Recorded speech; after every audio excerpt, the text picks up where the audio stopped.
Hello, welcome. Merry Christmas, everyone. Merry Christmas. Hopefully everyone's doing okay. I got this whole Christmas setup for everyone here. And look at this. Let me do a test here. Because I want to tell you that chat should be under the mistletoe. If I can find chat, please. Thank you.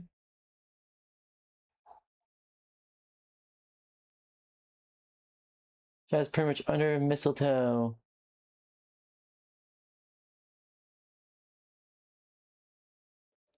But yeah. Chat, you're under mistletoe. Mwah. And I want to say, I hope everyone's Christmas is going well. Hi, Sarah. How are you? Welcome. I hope you're doing okay. And I hope everyone's Christmas is going well. And my Christmas is going well since I'm pretty much like, I'm thankful I got off for Christmas. So, yeah, Yeah, pretty good. Pretty good. Merry Christmas, everyone. Merry Christmas. And we're gonna be starting off with Halo 3 ODST, and gonna play some more Minecraft today. Outside of that, I just want to say just pretty much Merry Christmas, everyone. Get yourself comfy and cozy. I'll lay around wherever you want, and let's enjoy stream. Enjoy stream today. All right, real quick. All right.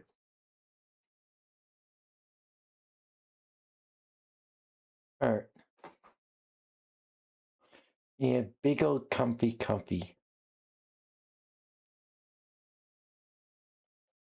Ooh, what is this? It kind of looks like a Jaeger helmet, kind of thing.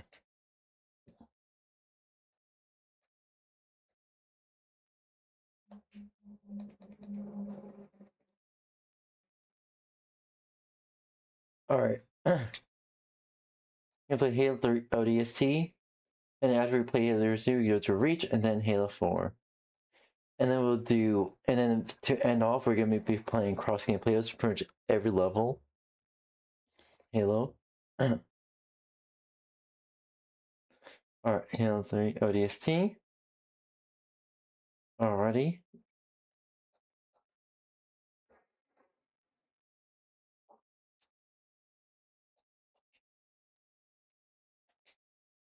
Missions.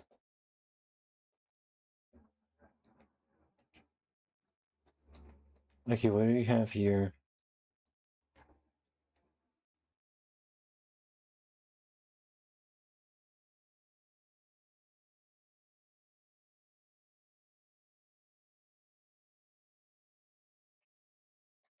You need to maintain it ammo. 1 skull.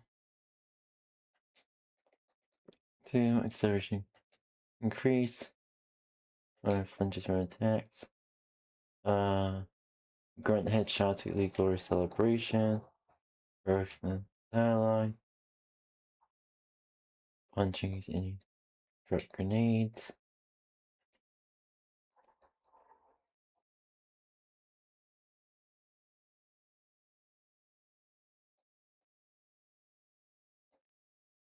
Oh, once I should recharge. Should I can only make.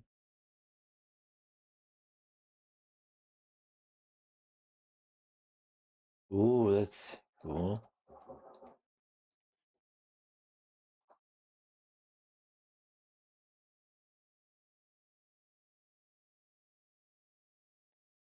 Alright.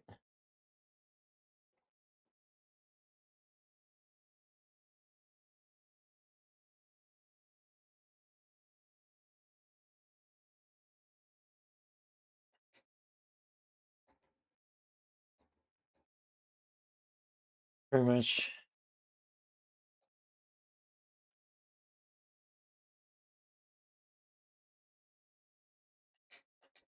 Alright, let's do this. Let's fucking go. Your camera's offset. 2550 humanity is not worth Covenant. We are losing. Covenant is burning our worlds, killing billions in their genocidal campaign. Aren't this our last? Shouldn't be carefully guarded secret, but not anymore. The Covenant carriers reach Earth defense and attack. Oh, let's get to it.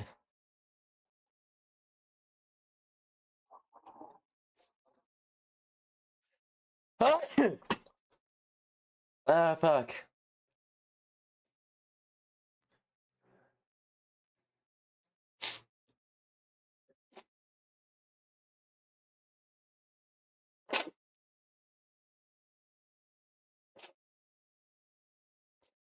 Yeah.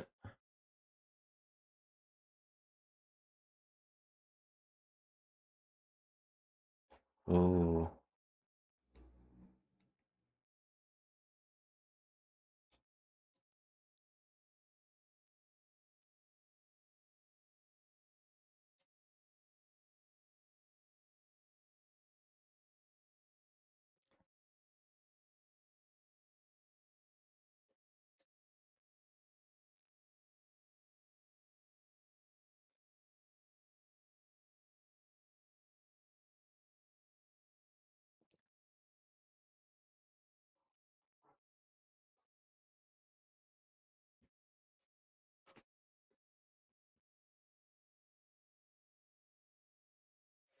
Ooh.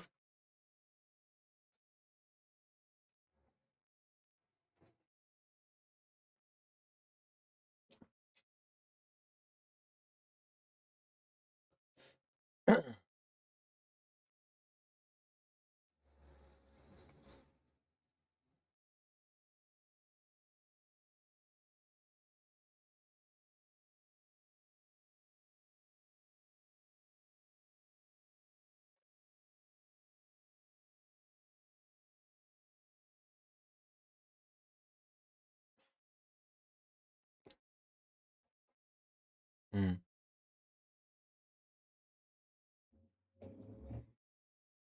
Ooh, let's drop. Let's fucking go. Honestly, the bud was kind of disrespectful.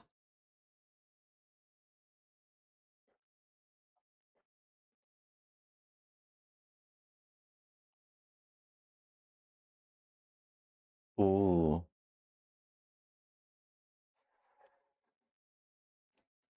Oh, that's cool.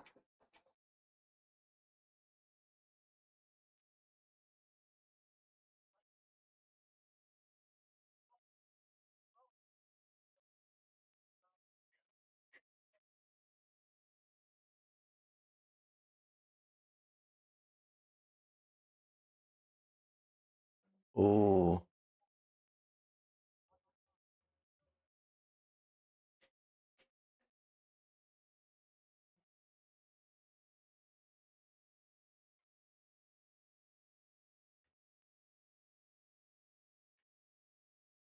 Ooh.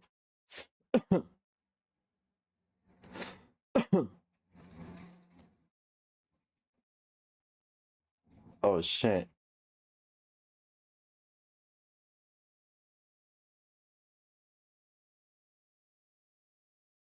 Oh shit. Okay.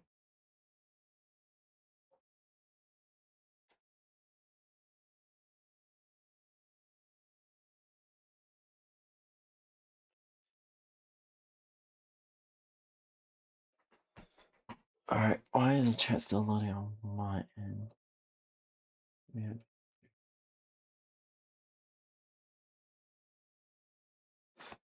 Alright.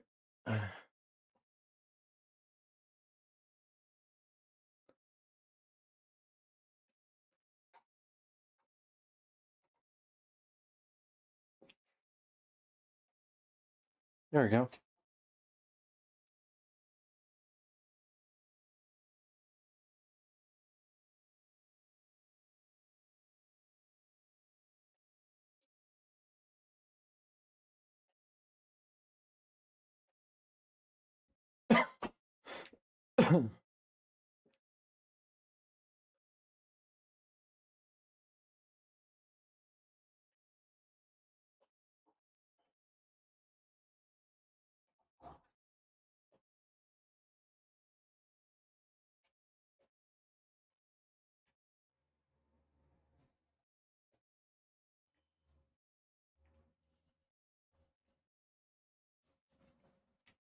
Ooh.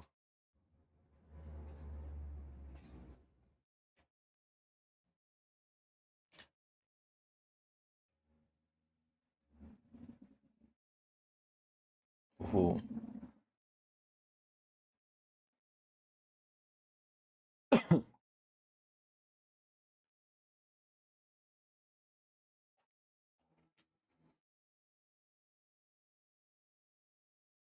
Medical mask, medical mask.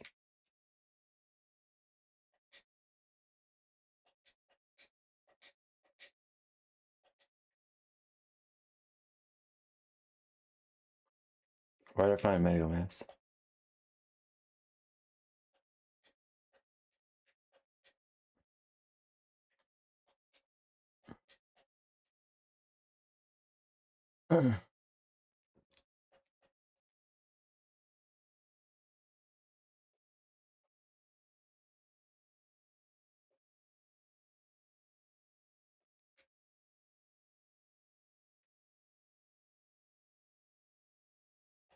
Ooh.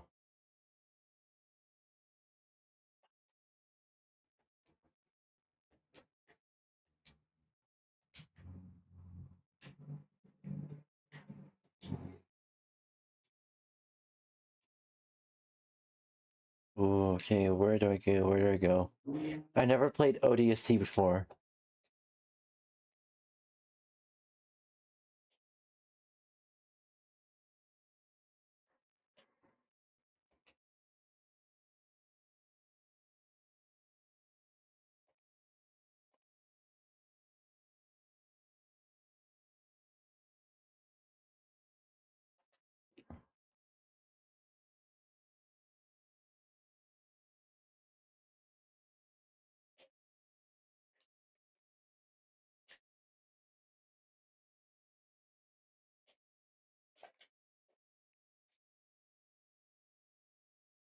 Ooh.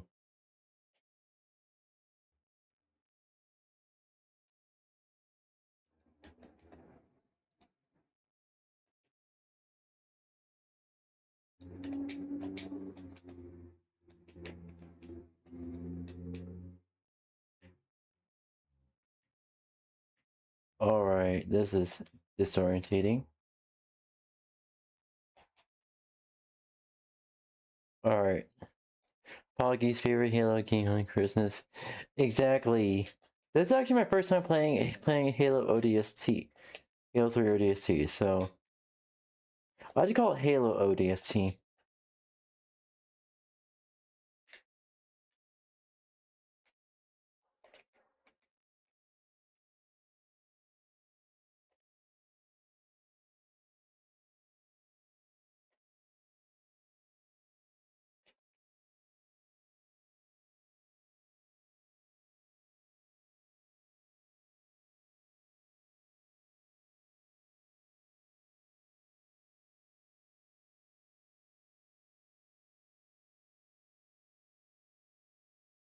Can't dual wield in this game? Or can you? No, no dual wielding.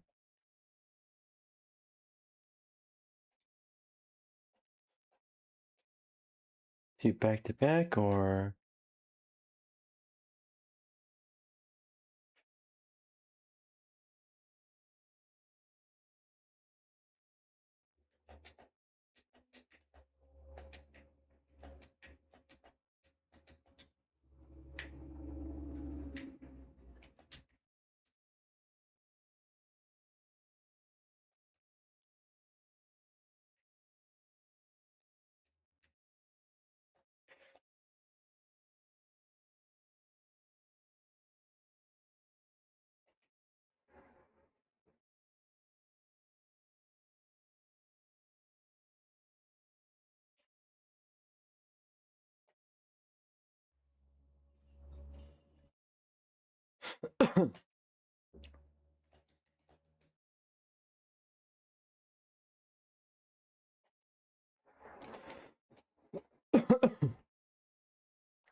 ooh, needler.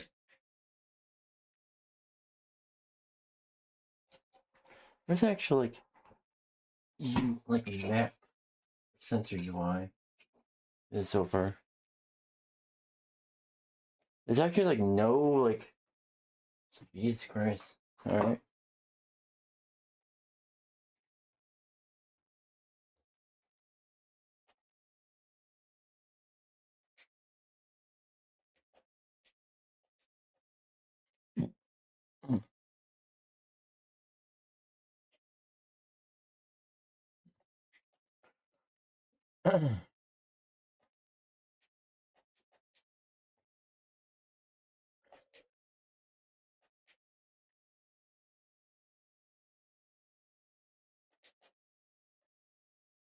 Like where do I go? Is there any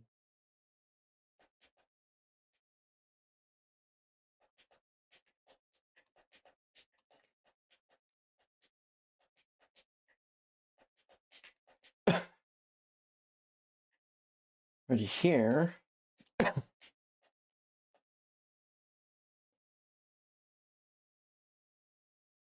Or let me do. Alright.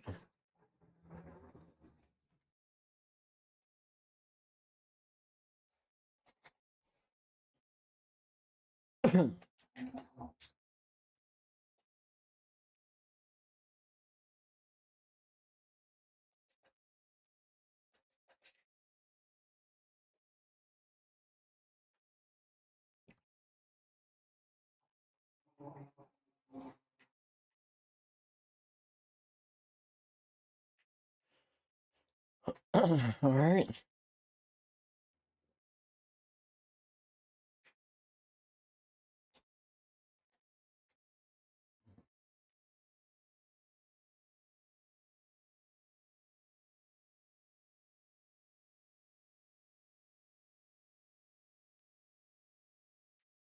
Let's look at 3D view.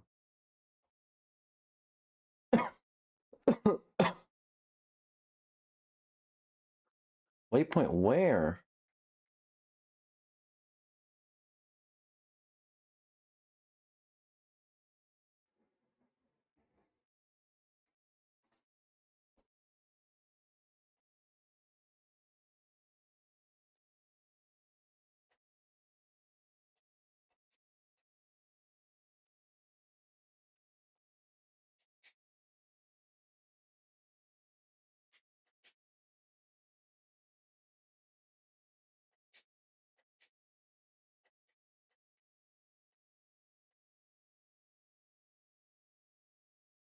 Oh, it's the superintendent. Alright.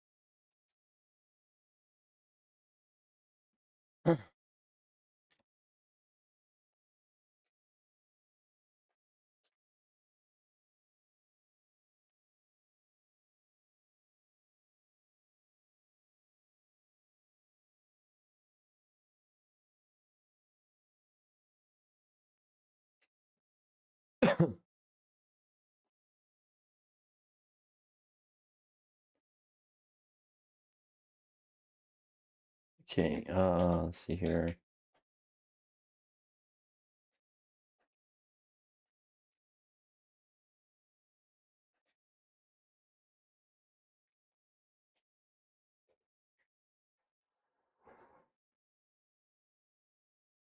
Where's to go? No.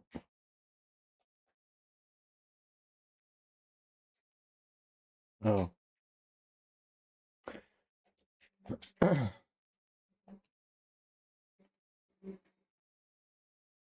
Okay.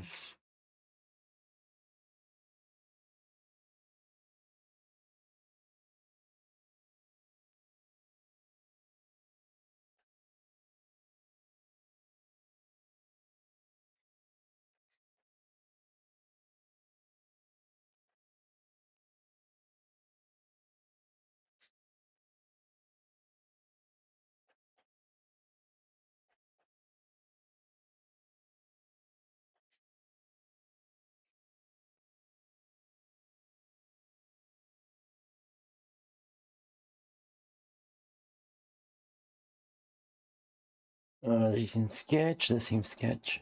Alright, come on, come on.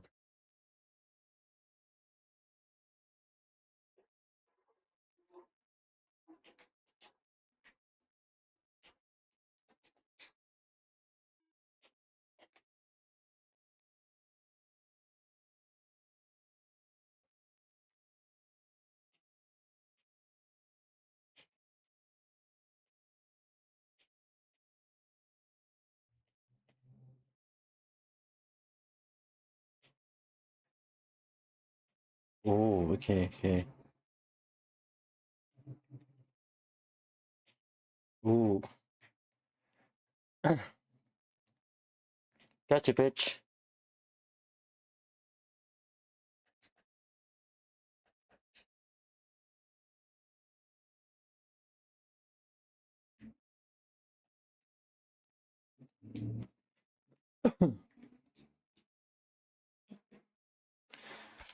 Alright.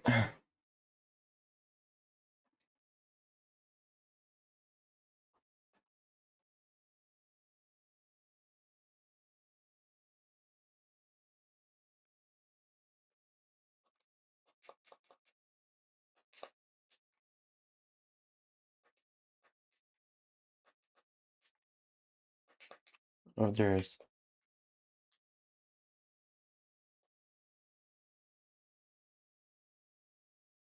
Alright, there we go. No thanks.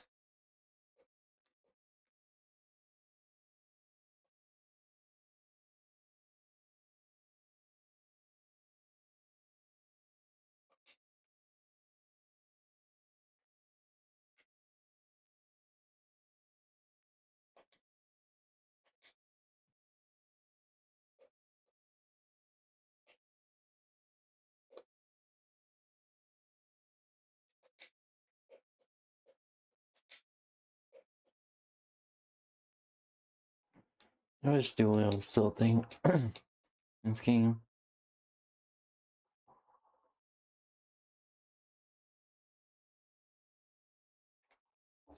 Alright.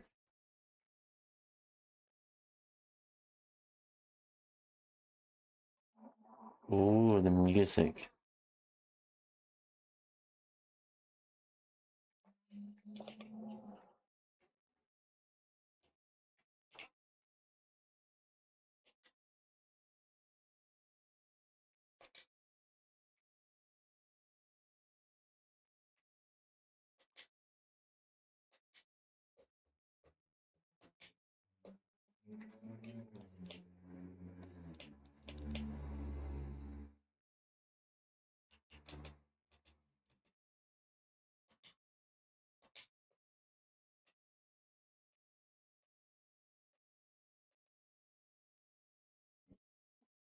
And do I want this one good? It's pretty much the same thing. I probably will need this.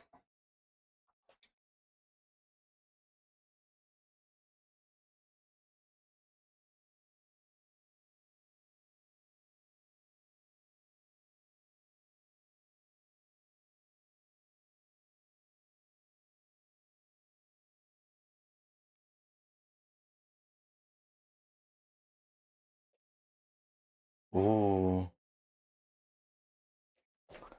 Okay.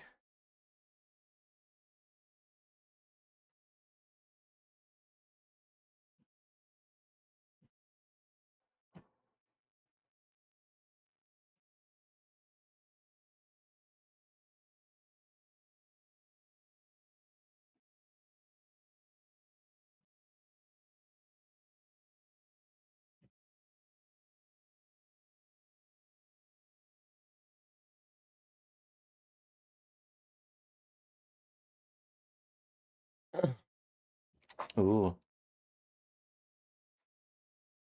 Buck. Oh. Are we playing multiple characters at the same time?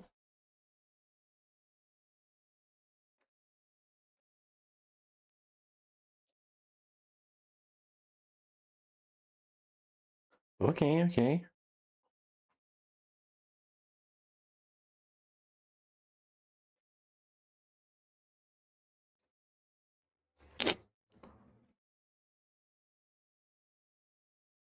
Oh, neck crack.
Okay.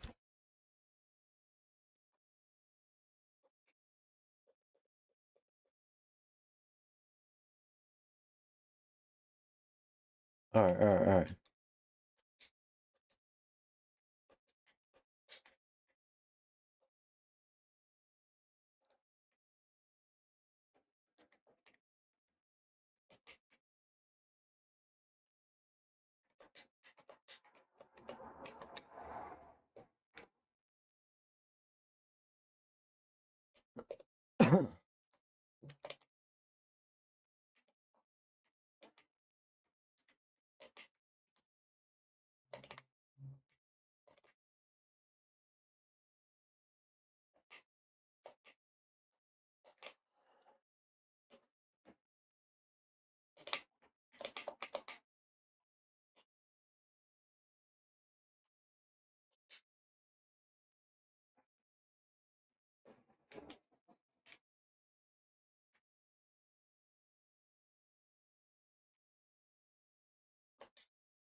Alright.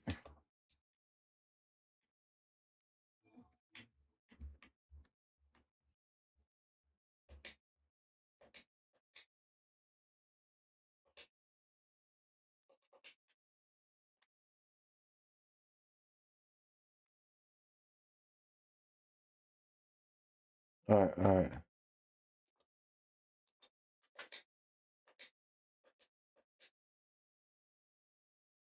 What do you do? What do you need to do?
Alright.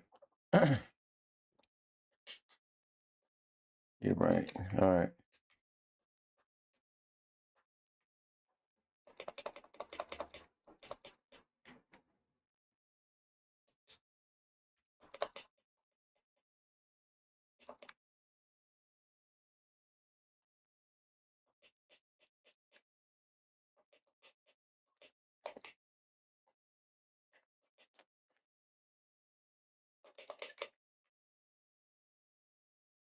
Jesus Christ.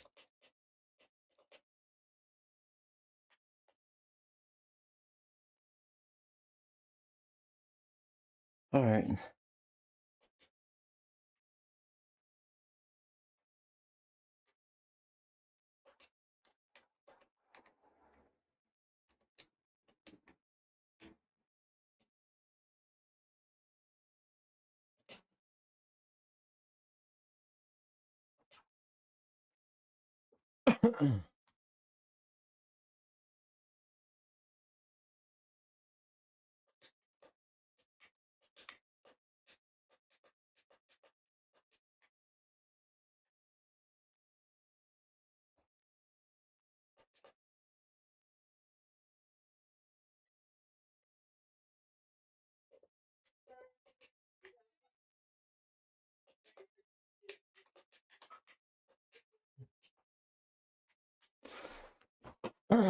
How do I get there?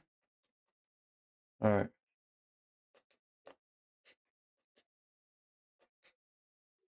We go through here.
Okay, come on, come on.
Oh shit. I'm too invested in this already. Holy shit.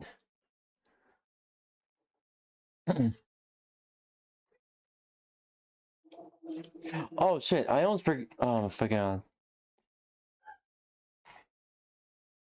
Shit, Oh, there we I go, there we get go. it. Sorry about that. Permission Didn't to realize speak. for an entire hour that the I audio don't was know mute. what it was, but it was Sorry gonna about grease that. your ass good. Just like it did the captain. Yeah, maybe. You're from Mickey, Dutch? Negative. The rookie. We need to get above this crap. Link with the B-net. One of our drones must have seen where they hit. So we're popping smoke in the lady's mission? She ever tell you what she wanted? No. Never. Doesn't matter. All I care about now is getting my men out of this city. Even you. Hmm. Oh yeah. Okay. Alright, this is getting interesting.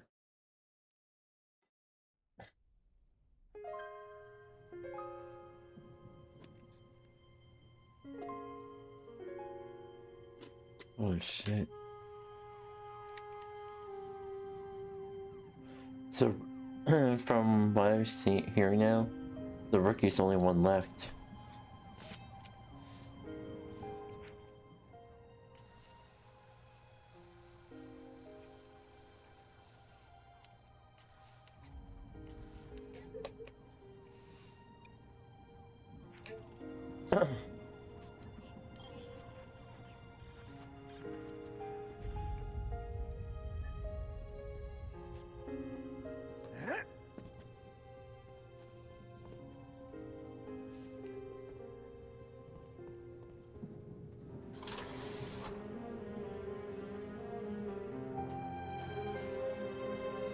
Our death is at hand.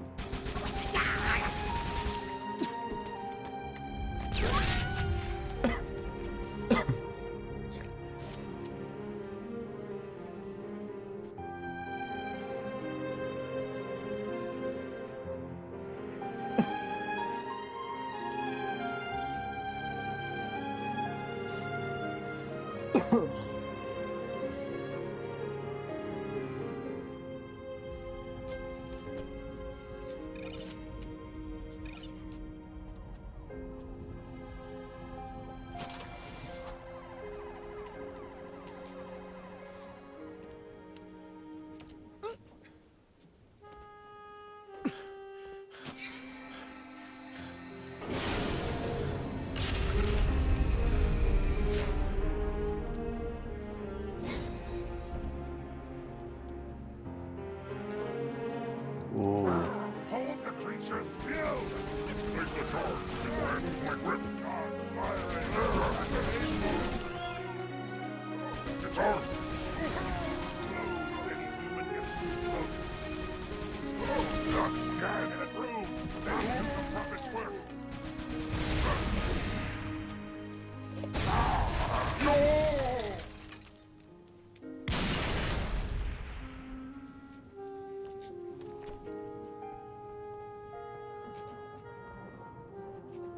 Okay.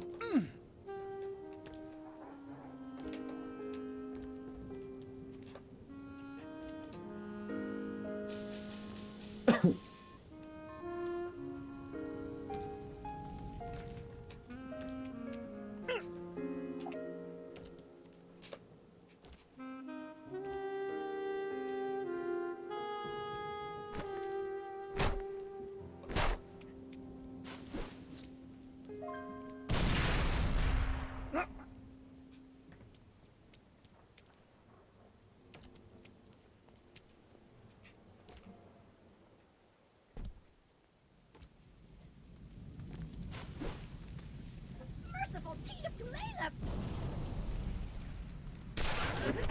Whoa, stop! Hey, Munich, kill you, will not die! Rated!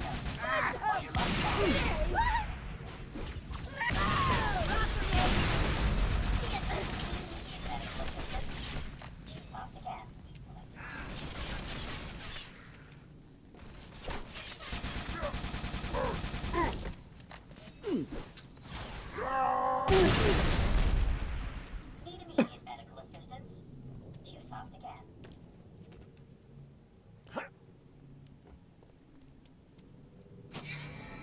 Okay, that was intense.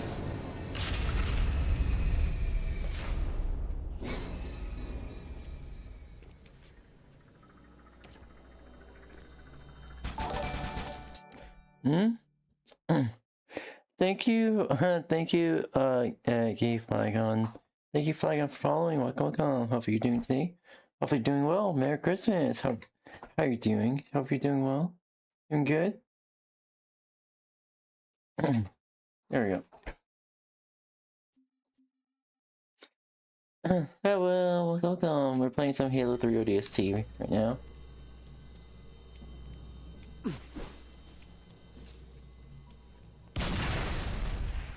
How are we supposed to...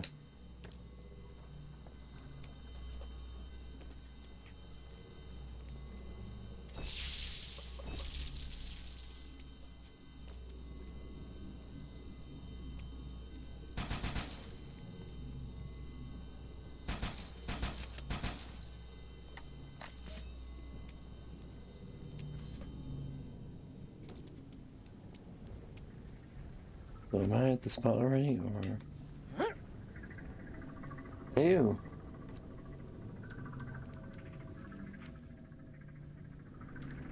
Oh wait.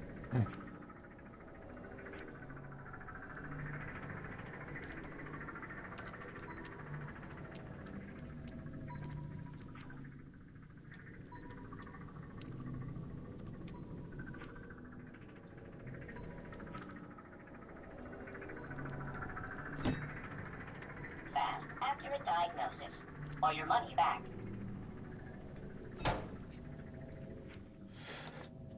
Oh, I can't do it.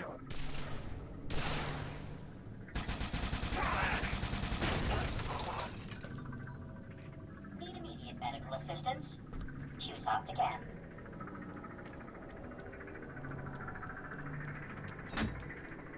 Okay, I'm confused on what to do. This beacon is nearby. Oh, it's this one. Odd selection of avatar. Yeah. Oh shit. Mickey, Dutch? Negative. We need to get above this crap. Link with the B-net. One of our drones must have seen where they hit. Oh. It's okay. I type fast, misspell sometimes. You're good, you're good. I type fast as well. Dutch. Or Deutsch. Lift up this. Okay, so we're gonna have another flashback.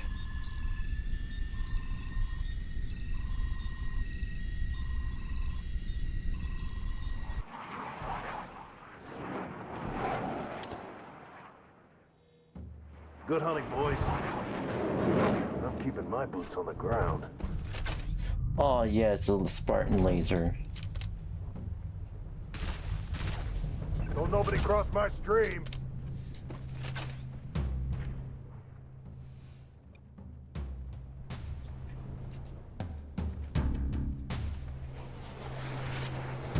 Trooper, over here. Help us secure this vehicle. Full contact! I was about ready to call it quits, yo! Oh yes, here we go.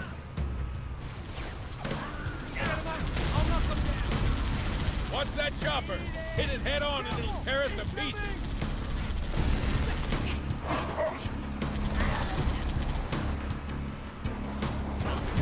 want some?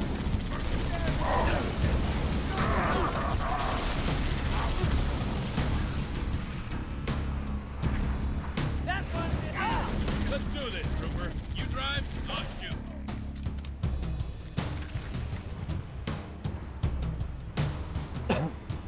Let's do this. Watch it! Keep moving. Don't let that Wraith take a shot at us. Go, Skidball!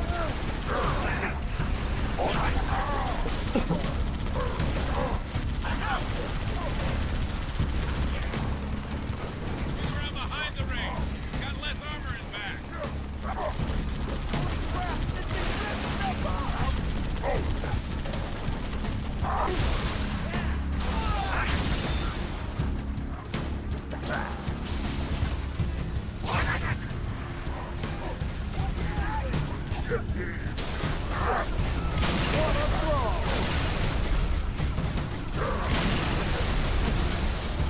Stuck it.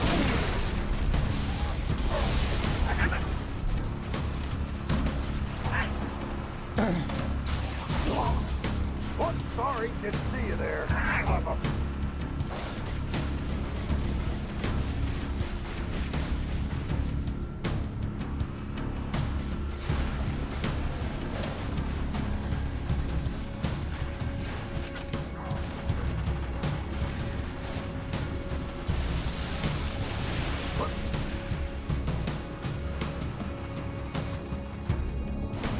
Dude, I didn't even see you there. Go ahead and drive.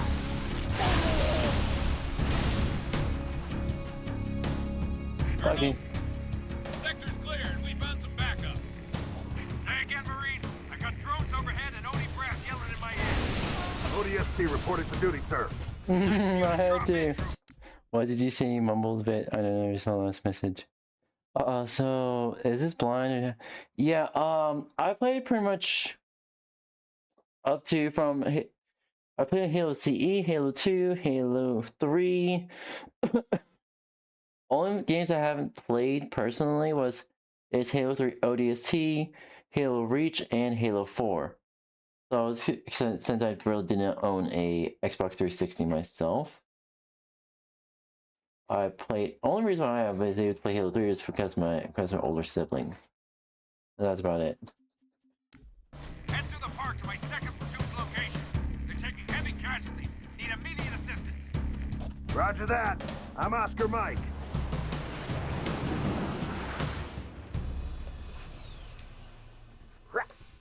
Where's the rest of your team, Trooper?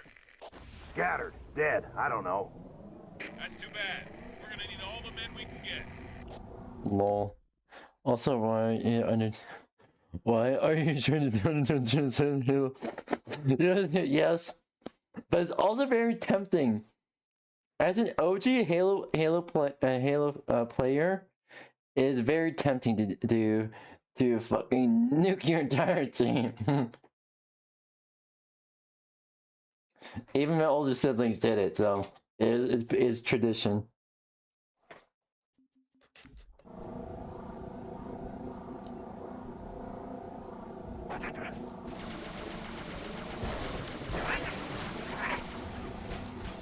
Oh! You don't like it in the big leagues!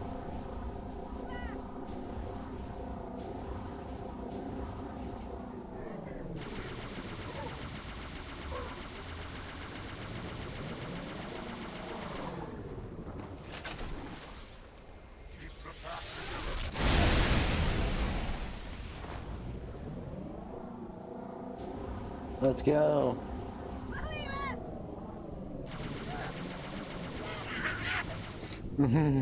Lore, it's not lore accurate.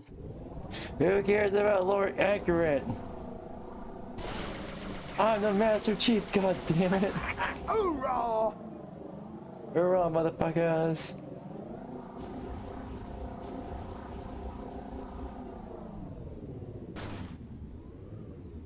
Was it already here? Yeah, where do I need to go? Any players, enemies.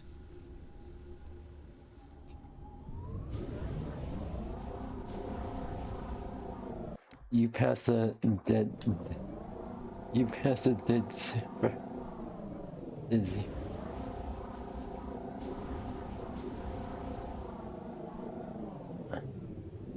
Not sure. Also, Peter's gonna be pissed, but oh well.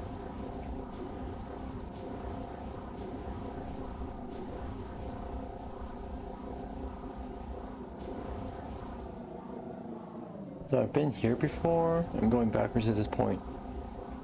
As much as I love Halo does, it's also sometimes confusing. Yeah, no, I'm not getting that.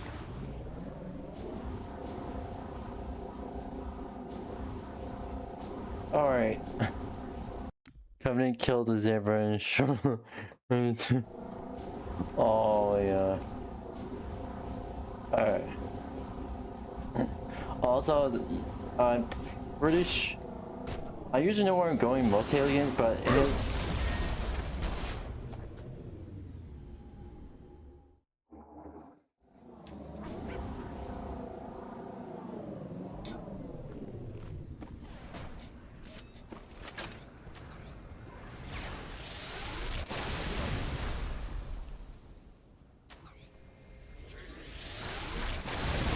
Big mistake, motherfucker.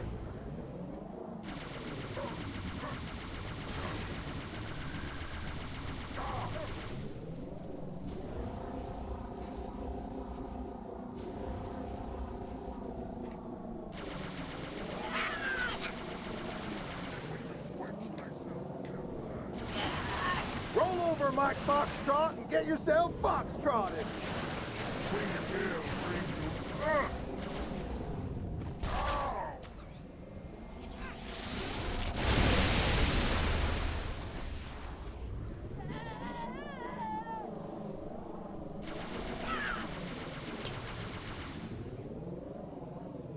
What is... Charge dead ready. Oh, hell yeah.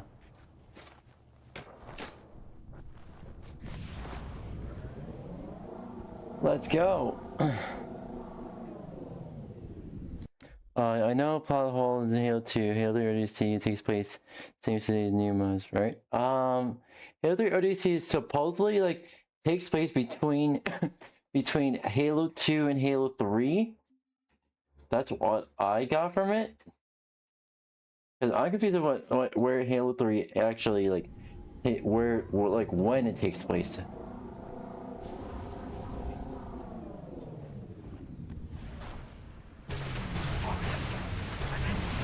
Running low.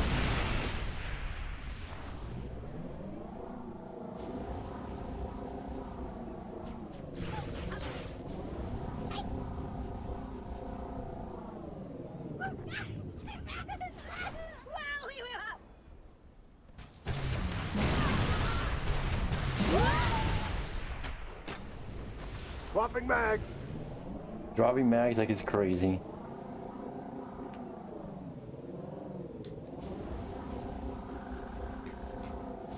Okay, reach the checkpoint. There we go.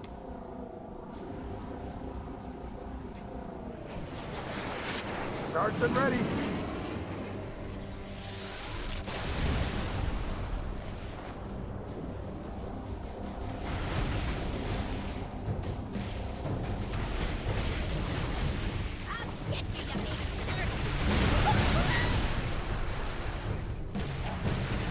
Reloading.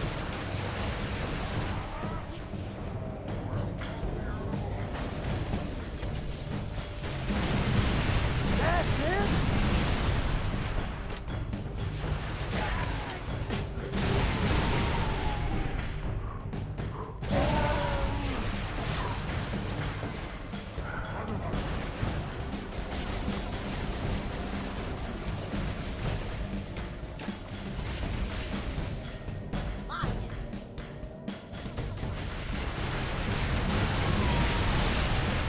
mag.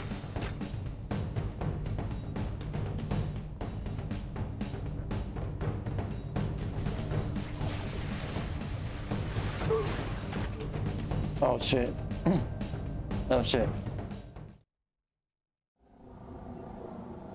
Following alien ship, yes. I thought it would work since Halo 3 ODST came after Halo 3. Fuck is this bullshit? That on you, guys.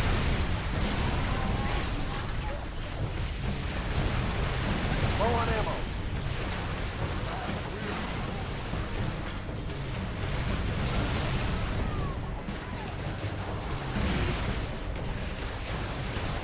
Thought you were just gonna walk right over us, didn't you?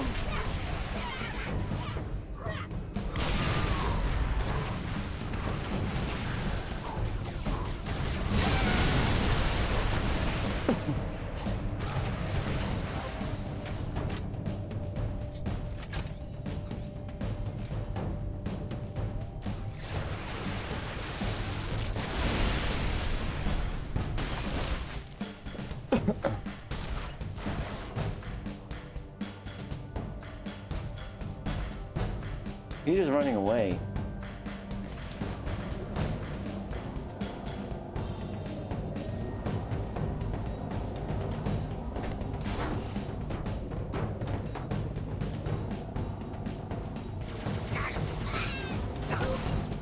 Go around. Oh, wait, you're dead. Yeah, okay, I like the lines here. Trooper, you're almost at 2nd Platoon's location. Give them a hand and push to the primary objective. What is the objective, Colonel? You know the Covenant carrier that slipped away from the city? We need to secure its old LZ. Snatch a Tier 1 asset. Alright. Anyways, you know the plot. Yeah, I'm sort of knowledgeable on the plot hole, but I never played Halo 3 ODST myself, so I really don't know like the plot holes yet. But there's plot holes between Halo, like after Halo CE, Halo 2, and Halo 3 pretty much were consistent. After that, the waters are pretty much muddy. And yeah. Also, if you want to, we also have a Discord.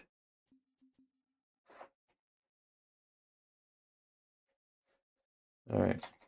Here we go. Alright, now. Laser up.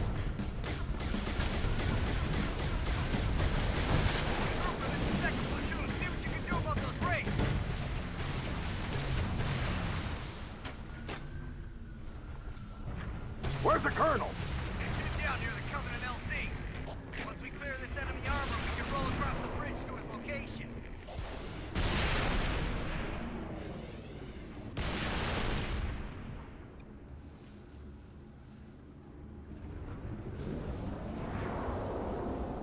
One bridge, alright, got.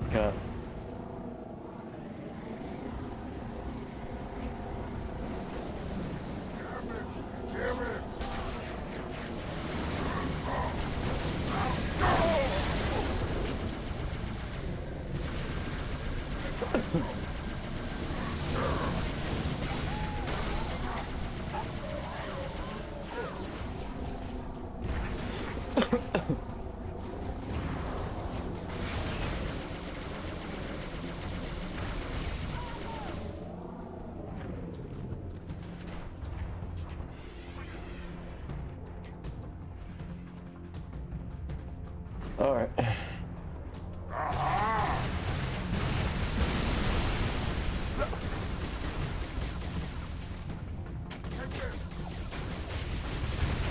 Dear Diary, today I learned some aliens about the relative foolishness of messing with the ODSTs.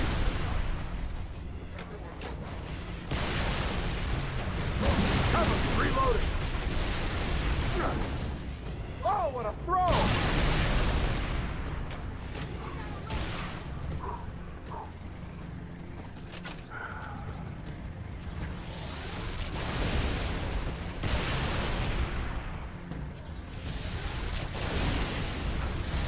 Got him!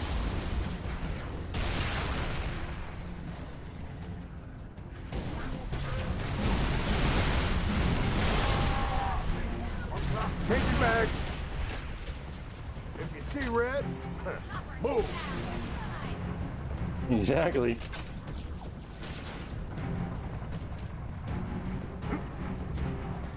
I found him.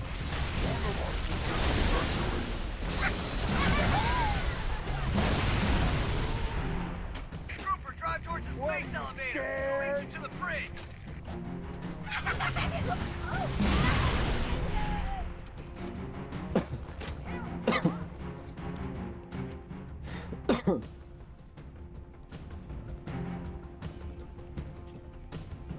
Move your ass, Trooper. Get across the bridge, now! Where's the bridge? The one I'm supposed to use.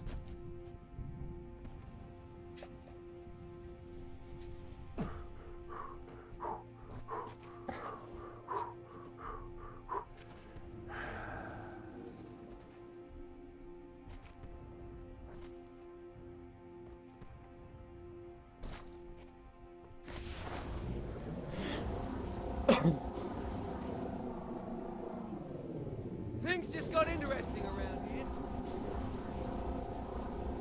Alright.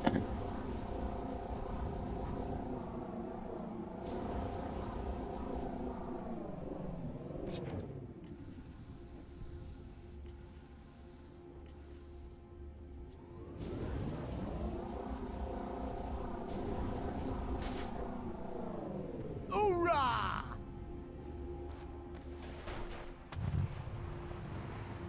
Dude, let me get in there. Now all I need is some crap to shoot. Let's go, man. Let's go. Oh, you plot hole, Halo 2, you're soon, here appears Halo 2, Mom's, all ones that district does not appear in ODST. Also, you should also appear. And the entire SUV model appears there, told you. Oh. Oh, wow. Okay, that's something.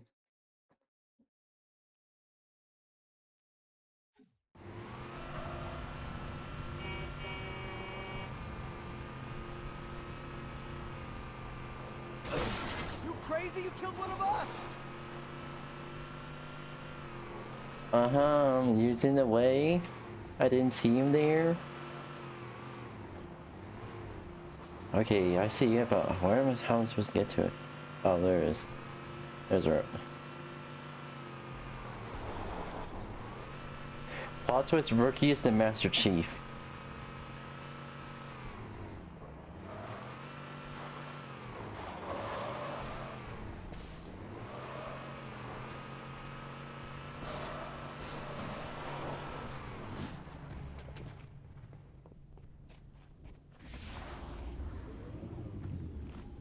I'll drive. Alright. Let's get to work.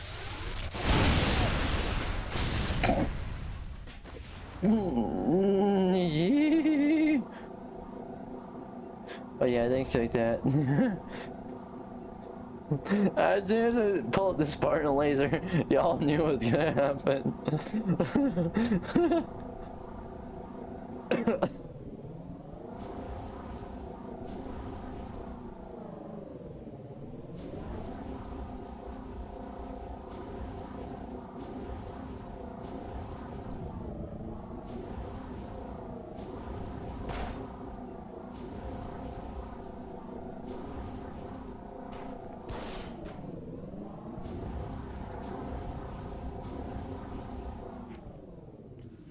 Going right here. Yeah, heading backwards. That's where you're at. Oh, we're supposed to be heading over there. Got it, got it, got it. Hi, Alterator. Welcome, welcome. How are you doing today? Hopefully you're doing well. And hi everyone who just joined the other chats. Welcome, welcome. Hope y'all having a great Christmas.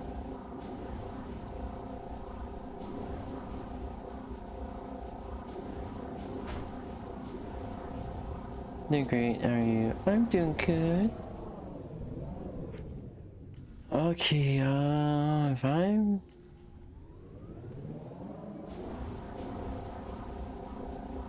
Okay.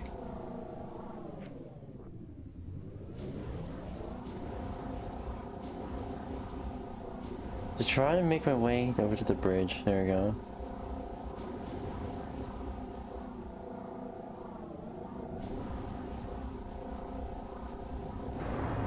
Look! The elevator! Incoming! What the hell just happened? Subspace rupture! Must have weakened the support rings. All units. Target assets are on the move. Everyone clear the area before more debris comes down. Colonel? Sir! Damn, he's gone. Trooper, head up the hill! We gotta find a way out of this park.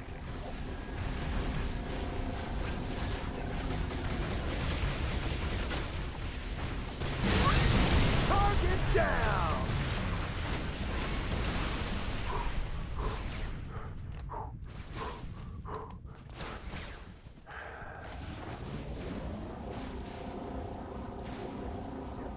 Get out of here.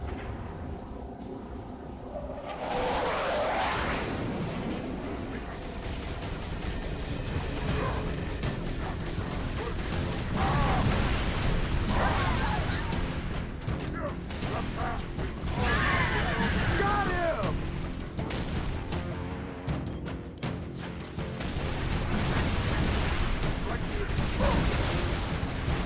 I will sink my teeth No, let's have a ghost duel. Oh yeah, that's a bad idea. No, I guess I have fun about a favorite vehicle. My favorite vehicle are banned, sorry. Unique fact is a little bit.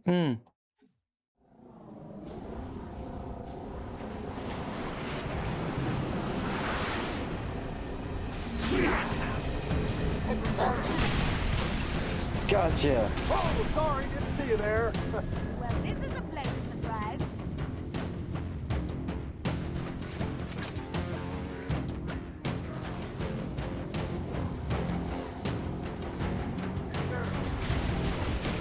Backblast!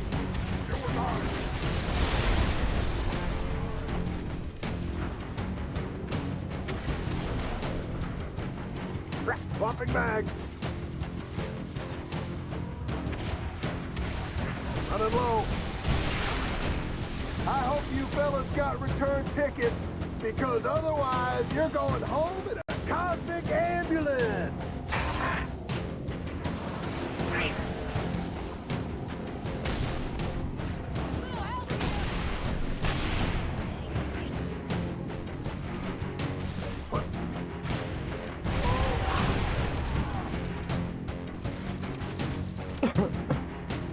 Last mag! Now there, stupid.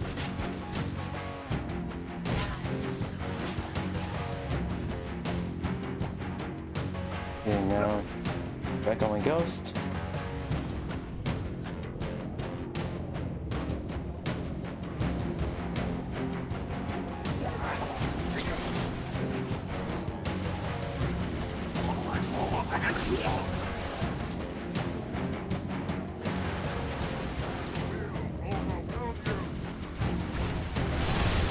Cover me, reloading.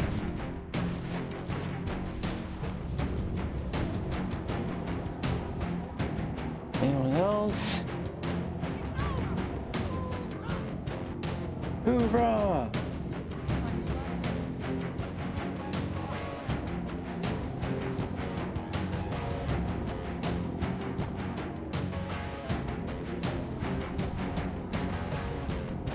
Okay.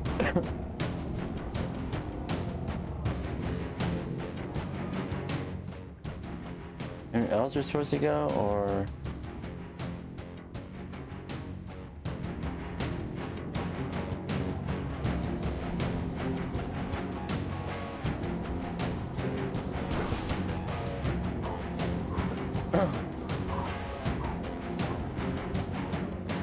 Rockets up!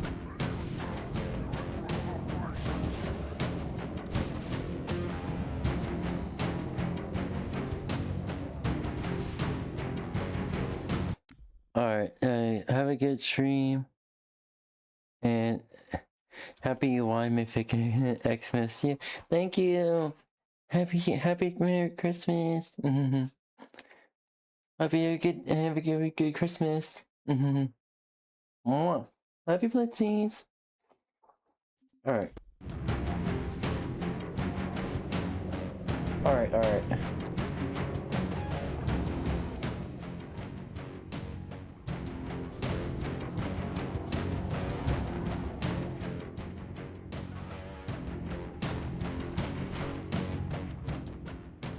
One, like...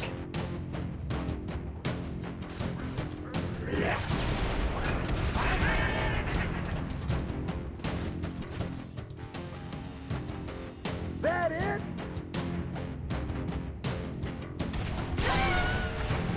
Reloading.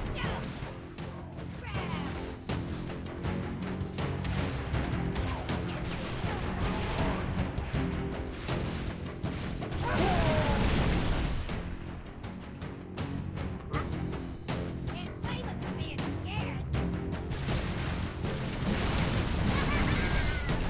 I will rip off your arms and play bongos on your head.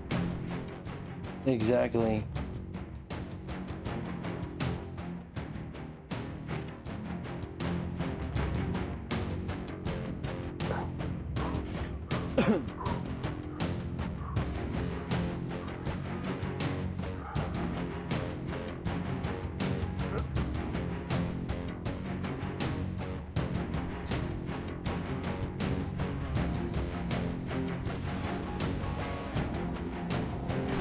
Alright.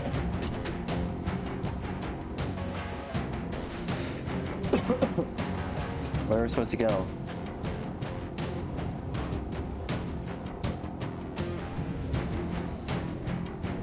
No!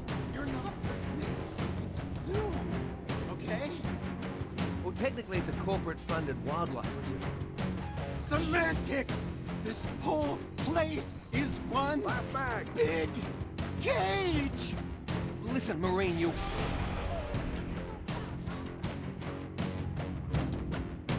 I had to.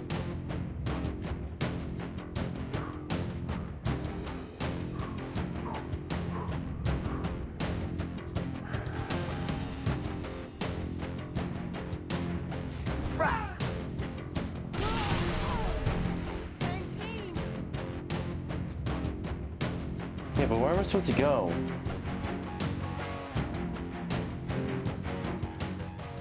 Okay, let's see here.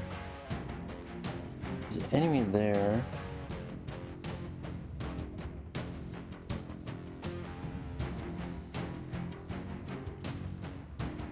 Okay, am I supposed to go back or...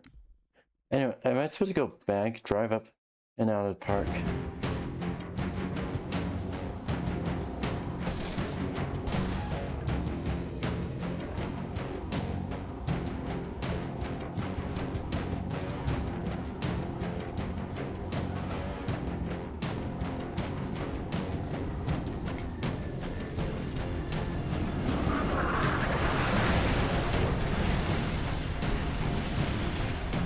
Low on ammo.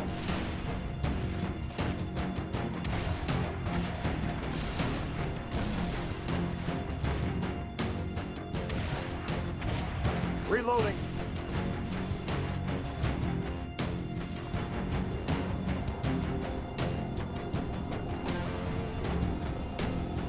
Alright.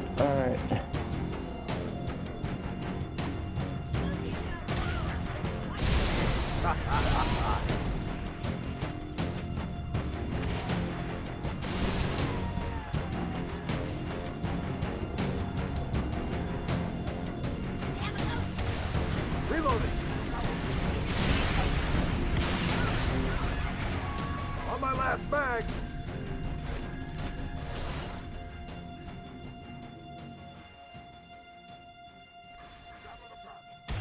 Let no human escape bags what they have seen. Oh, the Last mag!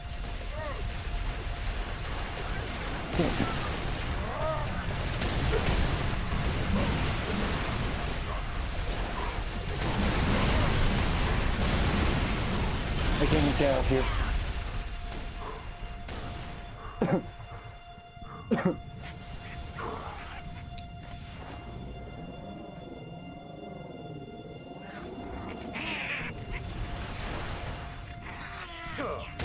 Time for a spanking.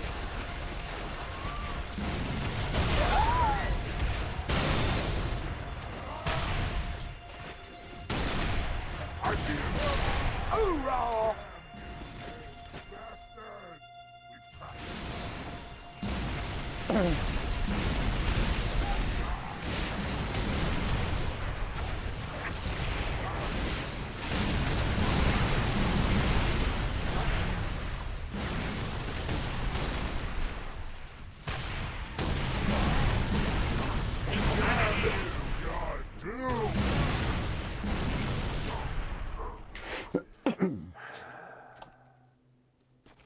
Holy shit.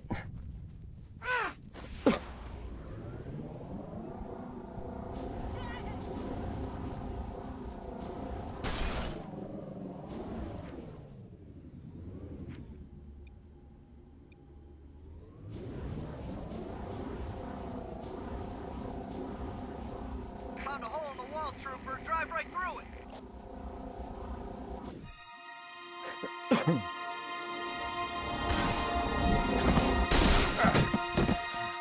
Ooh. Okay, that's cool. Do they have any animations for both Ghost and Warthog? I Yeah, thank to be you. a pilot. Thank you. Tell me I don't have any more flying to do today. That's funny. Oh shit. So, was that a yes or a no?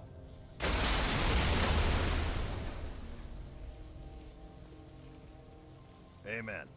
Amen. Okay, that was good. Alright. Oh, fuck, I need to use the bathroom real quick. Fuck. Hold on, I need to use the bathroom real quick.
Alright, I'm back. Oh, fuck. Okay.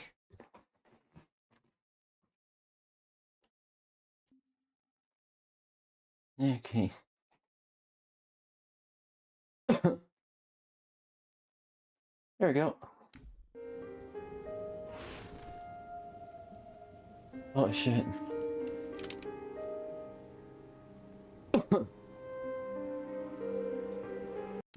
Okay, we're gonna pause Halo 3 ODST here. And we're gonna pretty much move on to our mandatory lunch break.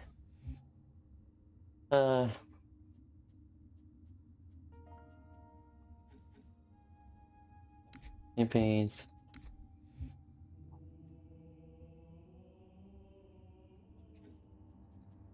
Oh, there it is. Alright, yep.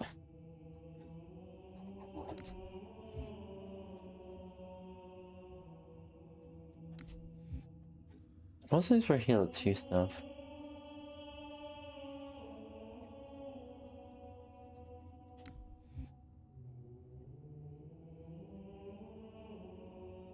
Okay, that looks cool.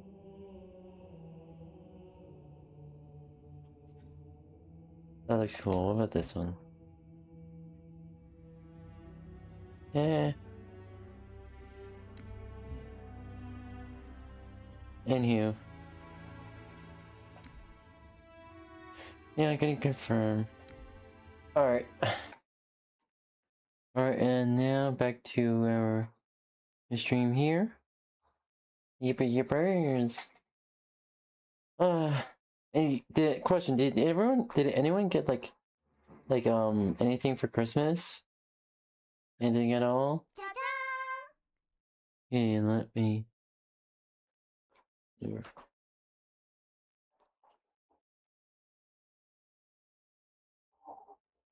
In-stream info. Alright,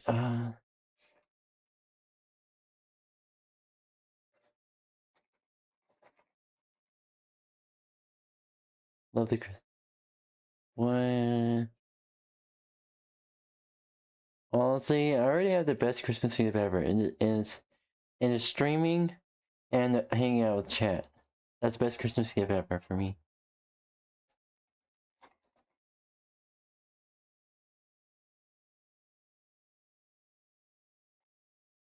And I hope I can give you a wonderful Christmas, even though I can't do much.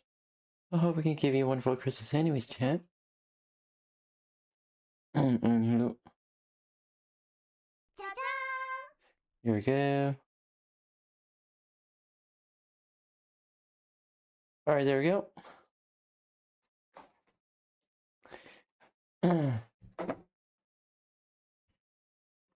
Chat. We all know that Christmas starts on November 1st. Because Corpo says so. Corpo say so. Corpo said so. Corpo's loot so.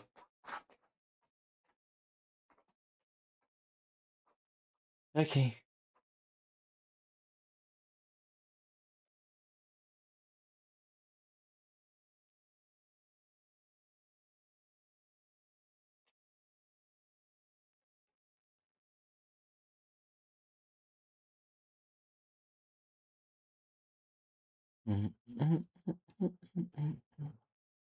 Okay, there we go. Okay. I have a all I want for Christmas is you to pretty much stuff playing on loop on my end. There we go. The other day, I woke up to two things. One, scammers still hitting my line, this time with some shady-ass job offers. Yep, exactly. Allow me to pretty much get everything to eat real quick and then I'll restart the video, alright? Just enjoy the video for a minute, alright, chat? Matinee! Two, the realization that the prices for some things are so damn high, you would have thought April Fools came early.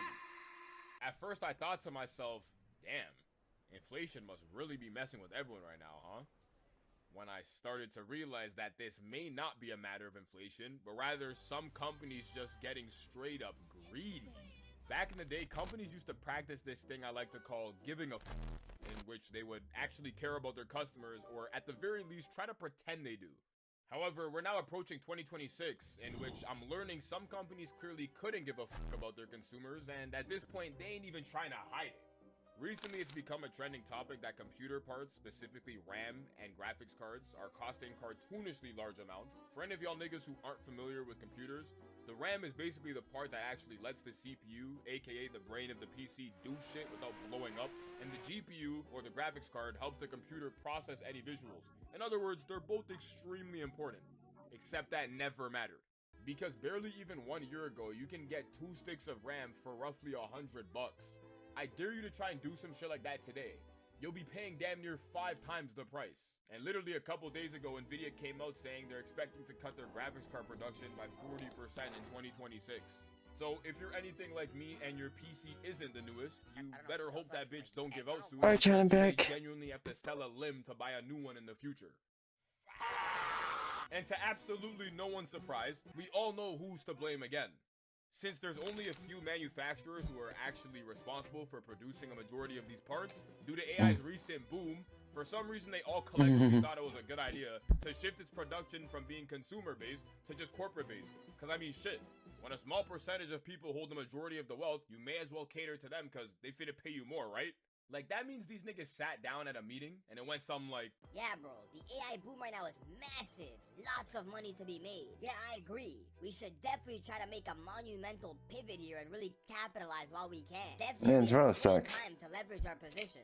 yeah, no, I hear that. But what about the consumers and the people who have been buying these products for years? I think we should launch this tomorrow. Great idea, Phil. I'll start working on the deliverables. But don't get it confused though, because it ain't just the tech companies that have the gatekeeping badge on Hall of Fame. The FIFA World Cup is expected to start in 2026, but instead of ordering your tickets off the website, you're probably better off starting at the bank, making sure your credit score is good enough so you could take out a loan just in case you actually wanted to go watch a damn game. A couple weeks ago, I was at my dentist, in which she had told me I needed to take an advanced x-ray so we could get a better insight on what's going on with one of my teeth. A couple hundreds of dollars is what it's gonna cost you. A couple hundreds of bucks, and I have to take it, doc? Like, there's absolutely nothing else I could do? Well, if you want to actually figure out what's going on, you have no choice. We need more information. So nonetheless, I set an appointment, pulled up to the x-ray spot, and went on with the procedure. When I'm walking out of the room back towards the receptionist, I let her know I'm ready to pay. But instead of her handing me a POS machine with my sales total, she directs me back to the same big-ass screen I had to use to check in. Okay, so your total is going to be $260, and you'll get your results 4 months from now in April. 4 months from now? That is correct, sir. But if it's an emergency, you can select our rush option to get your results sooner and pay $25 to get it in 10 business days, $50 to get it in 2, or $100 to get them ASAP. What the fuck? Ignore the fact that my results are sitting behind a damn paywall. Who the hell has ever went to take an x-ray to get the results 4 months later? What the hell is going on? These companies love doing this thing where they know their products or services are in demand, so they just gatekeep or hold certain things above your head because what are you gonna do? Not pay? For some reason, as time goes on, companies continue to use the Hall of Fame strategy, give you something and just take it away, or in most cases, jack the prices up completely, causing the most inconvenient changes that never fail to ruin your entire fucking day. But there's always levels to this shit. On the smaller scale, you can pull up to the grocery store, and if you're anything like me, depending on what you're buying, you'll actually hit the no-name section because it's usually cheaper, is what I thought. When it's time to buy one of your favorite bags of chips, you notice the price is quickly going from $1 to $2, which isn't much of an issue. You know, it's so far only increased about 50 cents. Until you look to your left and realize they're now selling a Halloween trick-or-treating size of a fucking bag for the exact same dollar you used to pay. You could make use of the store's multi-save option because for some reason everyone and their mama has this feature now, except you now have to buy 3 entire bags of chips to save $1 singular dollar. That's it. $1. And I don't know what the hell you need 3 bags of chips for. And if you're more of the nigga who only messes with name brand items, you can go buy Pringles. Not only do the chips barely fill the can anymore, but they've also become circles for some reason. What the hell are we doing, bruh? If you go buy orange juice, you're paying the... Nah, Pringles in the Pringles can, they're supposed to fill up the entire can. Not doing that anymore? Does it get getting smaller? No. Not buying Pringles anymore. Fuck that shit. I'm out. Exact same price, except the bottle is now 11% smaller for some reason. Like, I'm talking, if you ever went to go buy Tropicana's orange juice prior to 2024, you would be paying around $4 for that 52-ounce bottle. But now you're still paying that $4, just getting the 46-ounce bottle instead. Something we like to call shrinkflation. Your favorite candy has increased its price by 150% despite the box being the exact same size. Hell, they don't even got new flavors on the shelf. It's just absolutely ridiculous. But remember, this is just being at the grocery store. If we go back to that same scale and move up a bit, we'll find more companies doing the exact same shit. Back in the day, if you were to subscribe to Netflix's lowest plan at around $10 a month, you got everything. Unlimited ad-free streaming, TV shows, even some mobile games. But in today's time, fuck no. Since then, they've not only gotten rid of that option completely, but when you subscribe to the lowest plan, you're not only riddled with ads, but you also don't even get access to every show or movie. What?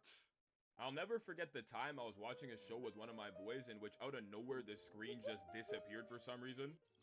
What the Hey, bro, I thought you paid for Netflix. Bro, the only way you can use Netflix is by paying, bro. So then, what the hell is this ad I'm seeing on the screen, bro? Bro, I can only afford the option with ads, bro. And if you're one of the niggas who never really mess with Netflix like that, there's tons of other streaming services out there. You know, you could just use Disney Plus instead. Until you learn that their lowest plan also starts with ads at around $10 a month. Disney Plus ain't work for you? Don't worry, you can head over to Paramount Plus. Oh wait, they also do the exact same fucking thing. Nah. Prime Video exists. Hell they don't no. necessarily charge you a plan that has ads. Instead, they've given you the common courtesy of including them by default. However, Like, bruh? if you don't want to have Really? ads at all, you can simply upgrade your package by subscribing to their ad-free add-on. Oh my god. See, in the past, the idea of subscribing or paying for a streaming service and still getting ads could genuinely be considered criminal. However, in today's time, I'm starting to realize that it's become the new normal. Crazy. And if we move up the scale again, we've now reached the inconveniency peak, in which niggas are genuinely building supercomputers so big, it's affecting the air quality for the people that live in that area. Excuse me? This center, called Colossus, requires massive amounts of water and energy to power. And when the Memphis grid was unable to offer sufficient power, Musk installed more than 30 turbines pumping out methane gas. There's also this horrible kind of sulfurous smell in the air which hits the back of the throat. It's so bad, residents don't want to open their windows. We breathe in this air. It's so bad. Sorry. It's so bad that residents are actively moving out of the area to the point that the government, or the mayor of that area, is forcing these data companies to find more efficient ways or get the fuck out. And they're getting the fuck out. They're looking towards fucking Saudi Arabia. Guess what?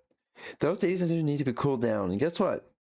The area they're looking at, it might as well be Death Valley on steroids. These companies are dumb as fuck. Did everything behind closed doors. Who moves to another state and can start building a power plant without pulling out a single piece of paper? You're telling me motherfuckers have gotten so greedy it's becoming a luxury to breathe? Before you know it, they finna start charging people an air quality plus subscription package, because otherwise motherfuckers are just gonna be puffing in toxins their entire life. As both Black Friday and Cyber Monday have recently passed, and the holiday... This sounds like a very successful lawsuit against the companies. And they're making it that lawsuit themselves. Days are right around the corner. This also means it's right around the time for prices to start dropping and sales to start commencing, is what they say. But it's gotten to a point where shit don't even be going on sale no more. They just be putting that word there for fun.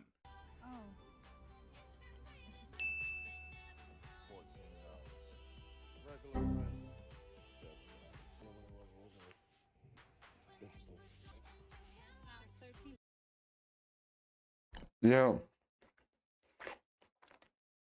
If Black Friday isn't saving you a cent anymore, fuck that shit. Avoid anything else, buy anything Black Friday, because Black Friday does not exist anymore. Might as well be Rich Friday, because the rich folks aren't getting richer because of this. At what point is the ref gonna step in and do something, dude? They be like, Black Friday sale, holiday season discounts. And then the item you're buying is the exact same fucking price. What was always so funny about these sales is when you had to actually be the nigga who was endorsing them. Like, I remember back when I was working retail, holiday season was always one of the most important times of the year. So every time a higher up would visit, they would make sure that all the billboards, postings, and fucking price tags were all up to date. But as I would be updating the signage, it ain't take long to realize that there was no sale at all. It was the exact same buy one, get one 50% off that was there the entire year. And to absolutely no one's surprise, eventually the customers would start to catch on, forcing you into some of the worst interactions of all time. Hey, excuse me, do you work here? Yeah, I do work here. Great, so then perhaps that means you can tell me why the hell it says holiday sale and it's been the exact same promotion for the last 3 years, Hey, bro, I just work here. Hey, dog. so that's not good enough. That's not gonna cut it. I need answers. Matter of fact, where's your manager? Let me talk to your manager. Here's a crazy shit that I experienced.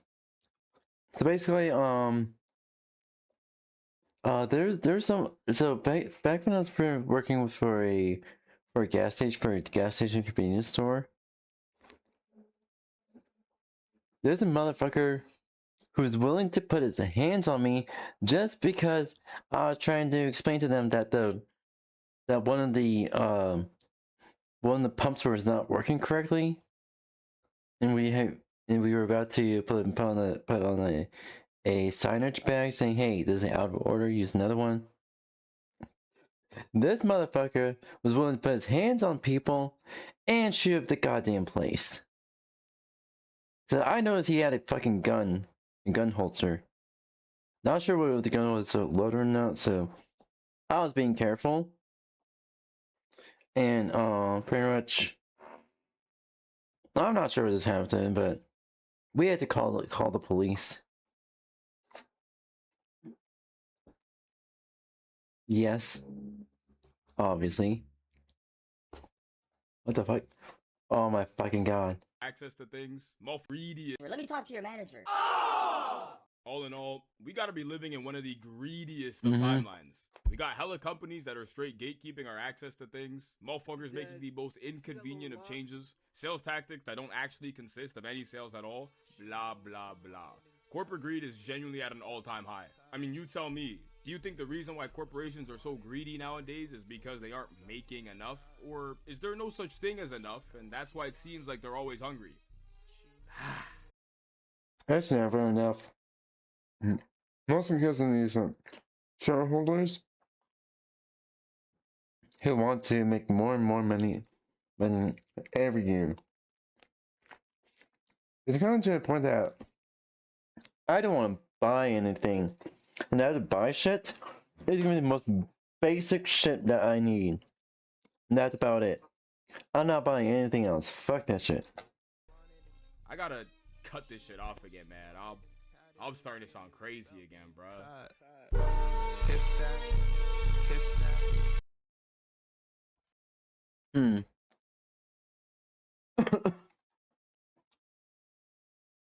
Alright. Imagine being raised by somebody who was supposed to love you, but treats you like you're a threat to their entire existence. They call you ugly, they're in constant competition with you. They even go as far to embarrassing you in public. Explain to her that I don't want her on Snapchat, and she keeps allowing herself to go on Snapchat. So we're going to embarrass her, because she's going to get her ass whooped every time she's on Snapchat. Why do you hate me? Because you're ruining my life! Get it cleaned up now! Who secretly hate their daughters, and by the end of this video, I would really like if you shared your opinion about this whole situation. I'm 27 years old. We're asking people, would they be friends with a person that's their mother? And by that time, you'll probably... Here's the thing, there's not just hating daughters anymore nowadays. You know the boy moms and shit? Now there's a fucking war between pro boy moms and anti boy moms. Like, what the fuck is going on? I guess you can say that my own birthday is an anti-boy mom. I had no idea what my own birthday had against me, but she clearly had some shit to work out, and I was gonna fucking deal with it for. I already dealt with it for 23 fucking years. I wasn't gonna deal with it for a second longer. So yeah.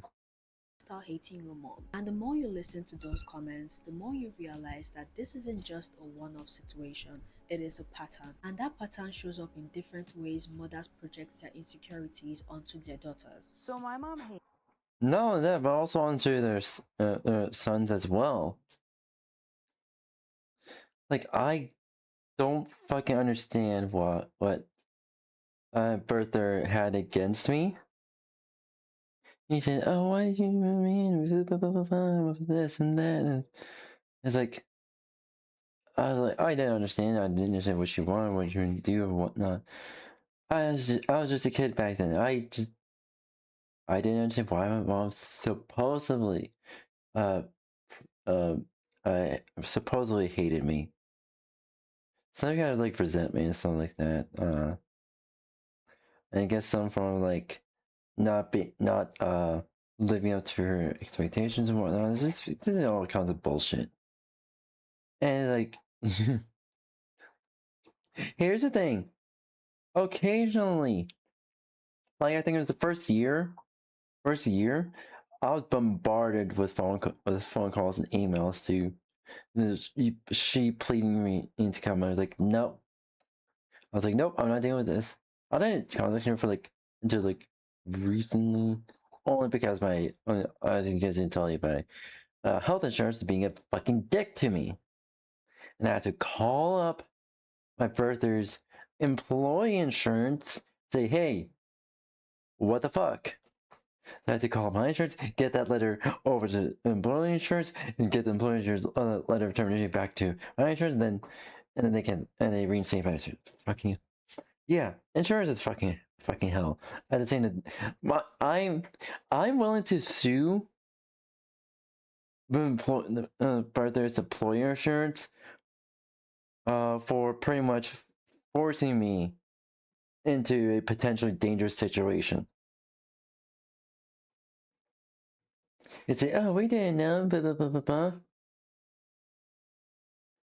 You didn't know for 2 fucking years? You wonder why I wasn't. Fucking hell. Hates me. And she doesn't know that she hates me, but she treats me like she hates me. You understand what I'm saying? This is a woman that has somehow managed to make every single accomplishment I've ever done in life about her. This is a woman that asks me to come spend time with her and then talks poorly about me as soon as I leave to the people that she's with, who then tell me what she says because they're so mortified. Sense of, oh, I don't like the way it's literally made its way to the internet. No physical discipline. Mom, don't mom me. No, you had your warning. You had your better than any other form of discipline. That dislike turned into jealousy. And I used to be embarrassed that she didn't show up for me, but because she loved to humiliate me, part of me was relieved. She loved to tell people, we don't like each other, as if I was her equal. One memory that never leaves my mind is when I was about 13. She came back from the corner store. She was carrying a 64 ounce of Pepsi. I guess she felt like she wasn't acknowledged enough when she stepped onto the porch. I was sitting there with me and my friends from the neighborhood. She walked up and she said, dare me. Everyone was quiet because they already knew how she was. She popped the lid off and threw the soda right in my face. No reason, no argument, no context. Just humiliation for the sport of it. When I was about 8 years old, my mom took my brother and I to a work party. One of her coworkers asked, what do you want to be when you grow up? And I replied, I want to be an author. My mom immediately shut it down and said, no, you're too dumb to be an author. And her coworkers visibly gasped and said, oh my gosh, Sarah, don't say that. Of course she's smart. And my mom doubled down and said, no, she's not smart to be an author. And the fact that it's on the internet for millions. Ooh. Even though it's not that, even though Bertha is not that fucking dumb enough to make embarrassment. She has many embarrassment. Actually, she made embarrassment herself in public multiple times. Supposedly didn't care. So yeah. This is fucking bringing back memories. And I look back and I say I was like, yeah, yeah, Bertha was the dumbest bitch of a child. She really was. And I was the one who somehow was responsible for her happiness. Like, bitch, I'm your child. Fuck you want me to do?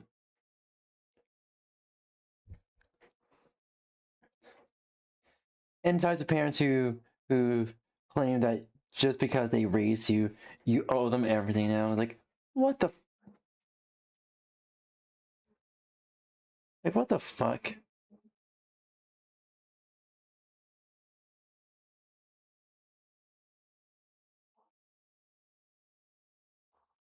There you go. I just don't understand.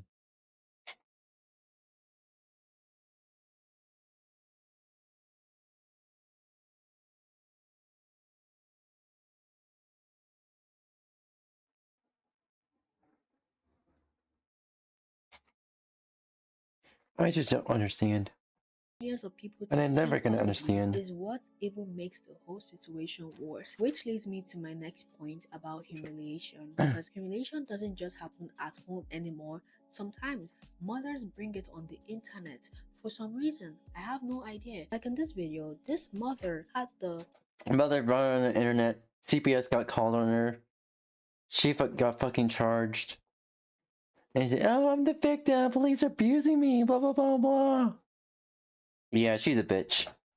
guts. Let's just put it like that. To post the video, how will you go live on Facebook and see who the fuck she come home? And trust me, children, or do you go live and embarrass them and make sure that all their friends are watching while you do it? Well, this mother chose option 2 because how long is this gonna be up for?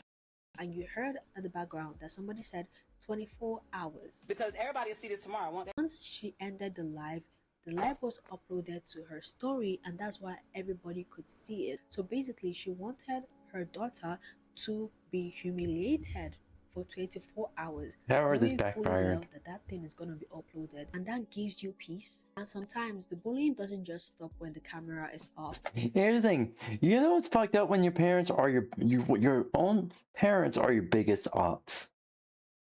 Like, what the fuck? It just becomes more sneaky and more malicious. You think your teen years are embarrassing? When I was in high school, my mom took my phone in the middle of the night while I was sleeping, unlocked it, and saw that I was texting a bunch of guys in my grade, and then texted each one of them individually saying, "This is Julia's mom, you are never allowed to speak to her again," and then took my phone the next morning to the principal and showed her all of the messages with the guys with their first and last names and said that you have to call them down and let them know that they're never allowed to talk to Julia again or they're going to be in big trouble. Just to further explain how much my mother hates me and how much my mother does not like me, so there was this billed as disrespectful. I honestly think that this is where the hatred stems from, because while I was scrolling on TikTok, I was rather Yeah. This comment here. This isn't a new thing. Social media is just exposing what is hidden. The veil has been pierced and light is shining in. Exactly. Yeah, Gen X and my mother was horrible, and there isn't any video evidence unlike these days. Yeah, exactly. Even for me too. I don't have any video evidence of basically parents abusing me, but pretty much I talk to my therapist. I go into fucking detail, like so much, even the details are so disgusting and so stomach churning that I'm pretty sure I inadvertently traumatized my own therapist.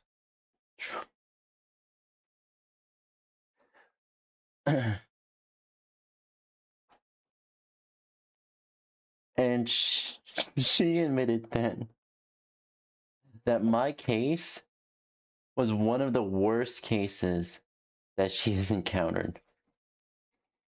And that, like, oh, I still want to help people.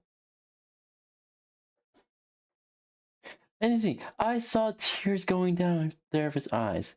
And then there's me, tears going down my eyes as well. But somehow still with a somewhat calm demeanor. Shocked at the amount of things that mothers are saying to their own daughters. It really starts to seem like they're saying it from a place of jealousy, envy, like they don't even want their daughters. When a mother calls her daughter ugly, it leaves a mark that she'll probably carry on forever, especially when you start growing up and she starts to see you as a competition rather than her own child. This video was really shocking to me, the fact that the daughter loves her mom but still allowed her to say such a thing on the internet. And let's just say a lot of people and grew up with, where they're just like, oh, but my son, I need to wash his clothes. Oh, but my son, I need to cook him dinner. Oh, my son, I need with low self-esteem, probably fear. As much as this video is informative, it's also the least engaging video I've watched.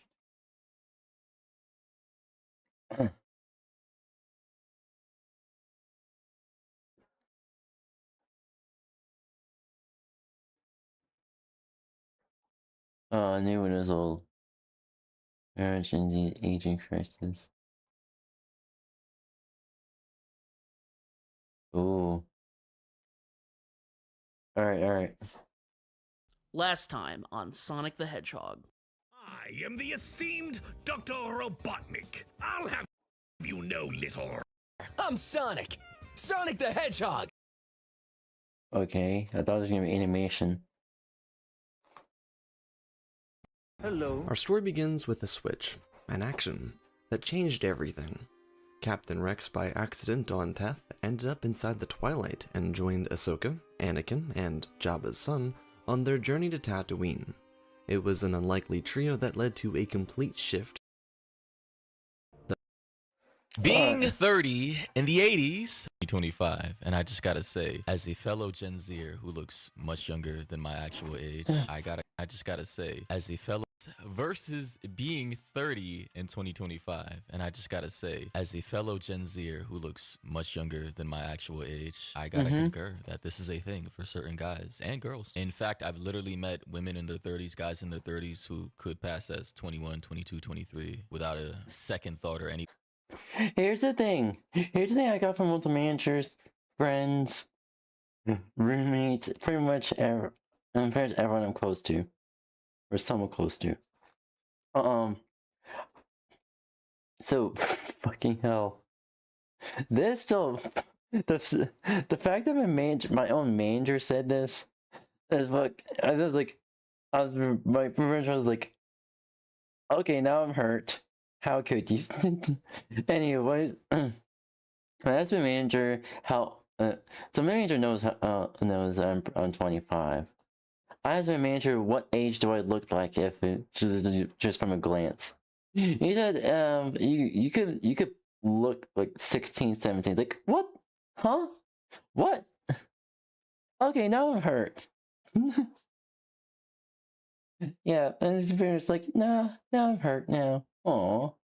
Anybody thinking otherwise. I mean, I don't know what it is, the food, the water. Someone in the comment section said it's a societal trend where there is more water drinking, abstinence from cigs, drugs, alcohol, and declining testosterone levels. People were better when they smoked cigs and weren't pussies. What Would the rather fuck? look old than a twink. Now, this is an insane comment. Brother really just said he would rather look old than a twink, calling essentially Timothée Chalamet a twink for this generation of people. Here's the thing, you little shit. At least get more action looking like a twink than you do. Looking like an old ugly ass guy.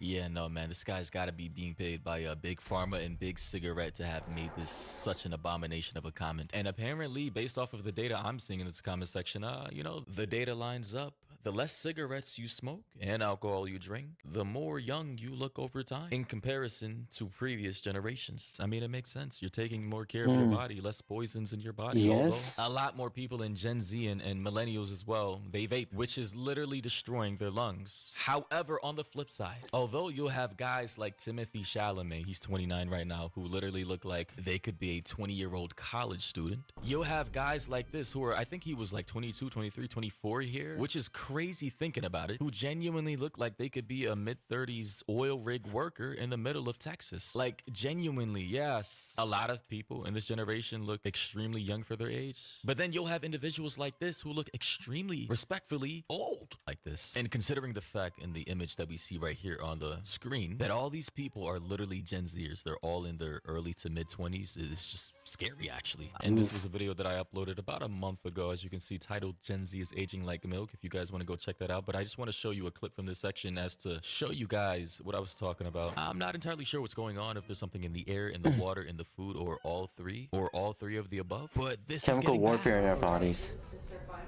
Yeah. Okay, so Samantha is 26. Oh. Nicole is 24. Oh my god. Harriet is 24. Oh my god. And then Jess is 25. What the fuck? And this was an actual plastic surgeon, I believe, some kind of MD related to cosmetics, and he himself was in disbelief. And a lot of this stems from alcohol consumption, cigarettes, not exercising, Botox, cosmetic surgeries that a lot of these younger individuals try to use to get an older, more mystique and elegant look, and then it just backfires. You literally just make yourself look older than you actually are, because a lot of older women are also getting these cosmetic surgeries as well. So when you have a whole bunch of older women who are doing the same things that a lot of younger women are doing as well, you then like you start to blur the lines, and a lot of people just, they look the same. Like you can't, a 21-year-old looks like she's 30 and a 40-year-old looks like she's 30. They both look like they're the same age, and then it's just like, whoa, you can't even tell anymore, right? But it's bad. It's worse for the younger individuals because it's much harder to look younger for an older person than it is easier for a younger person to look older. Hopefully that makes sense. Hopefully that doesn't confuse anyone. Mind you, this guy right here is actually 40 years old. Check this out right here. So I'm almost 40. I'm almost 40 years old. Whoa, what the fuck? But who cares how old we look? Like, why are we arguing about this? Like, guy's just flexing, bro. He knows he looks good for his age. I mean, he looks incredible. I'm not gonna lie. And in the comment section, I usually don't read my comments, but it's funny given the context of this video. Someone said the almost 40-year-old guy looks better than the ones in the beginning, and literally, yeah, he does. But there's this one video I wanted to show you guys titled "Gen Z's Aging Epidemic" by 𝙂𝙚𝙣𝙚𝙧𝙖. It speaks volumes, and I think he made some valid points here. Can we all agree that beauty standards are absolutely cooked? Dudes will see a picture of Ice Spice without makeup, then call her chopped with a dead rose emoji, not realizing they just exposed themselves as never having stayed the night with a woman before. Literally, bro. Like, guys, don't do that. Like, respectfully, if you don't realize that women wear makeup and, you know, hair extensions and eyelashes and lipstick and lip gloss and all these little various types of beauty enhancers out in public at this point in time, either you never had a girlfriend, you probably didn't grow up with sisters, or I don't know, like, did you just not see your mom like wake up in the morning and do her makeup routine? Have you not like been around women at all? Like, seriously. What we frequently choose to consume through our eyes and ears drastically affects how we perceive the world and establishes a baseline level of expectations for each of those things. If you grow up in a culture where people say hi to you as you walk by them, it will feel weird when someone doesn't. If you get most of your dopamine from highly stimulating sources, any slow, monotonous task is going to feel painful. And if you spend most of your time engaging with humans on Instagram, Snapchat, and TikTok, where people post how they look 1% of the time, often with filters and touch-ups included, anytime you aren't on those platforms, average or even objectively very attractive people are just going to look okay to you. And that is a problem, guys. Exactly. Shout out to 𝙂𝙚𝙣𝙚𝙧𝙖 again, because now you're training your brain to have a new higher standard of a baseline. The baseline default of what you see in the real world versus social media is going to be higher because of the content you're consuming. The algorithms are constantly feeding you highly filtered, highly edited, model tier-esque individuals who you rarely see in the real world, if not ever, because a lot of them don't even exist. Even models, they put on makeup and they edit their photos and they do the most to have the best appearance for social media. But do most people realize that this is mostly fake and fabricated? No! So then people go out into the real world having this new baseline and literally looking at an average person and thinking they're ugly when they're not. They're just a regular looking human being, you know? And this is my problem with the looks maxing spaces. They're pushing this high ass standard that not all guys can make, man. Like sharp ass jawline, massive muscles, luscious hair and high cheekbones like, what's that Superman? Guy who played Superman, Henry Cavill, like brother in Christ. Most people will never look like Henry Cavill, and I gotta say, I think I heard people calling Henry mid as well. I think I saw some girls online or some guys calling Henry mid. This is when you Henry Cavill. Wait a minute, Henry Cavill. Oh my god. So he don't play Superman, but also he's the one who played the Wolverine. Literally Henry Cavill. Oh my god. It's a Cavalrine. The legends are true.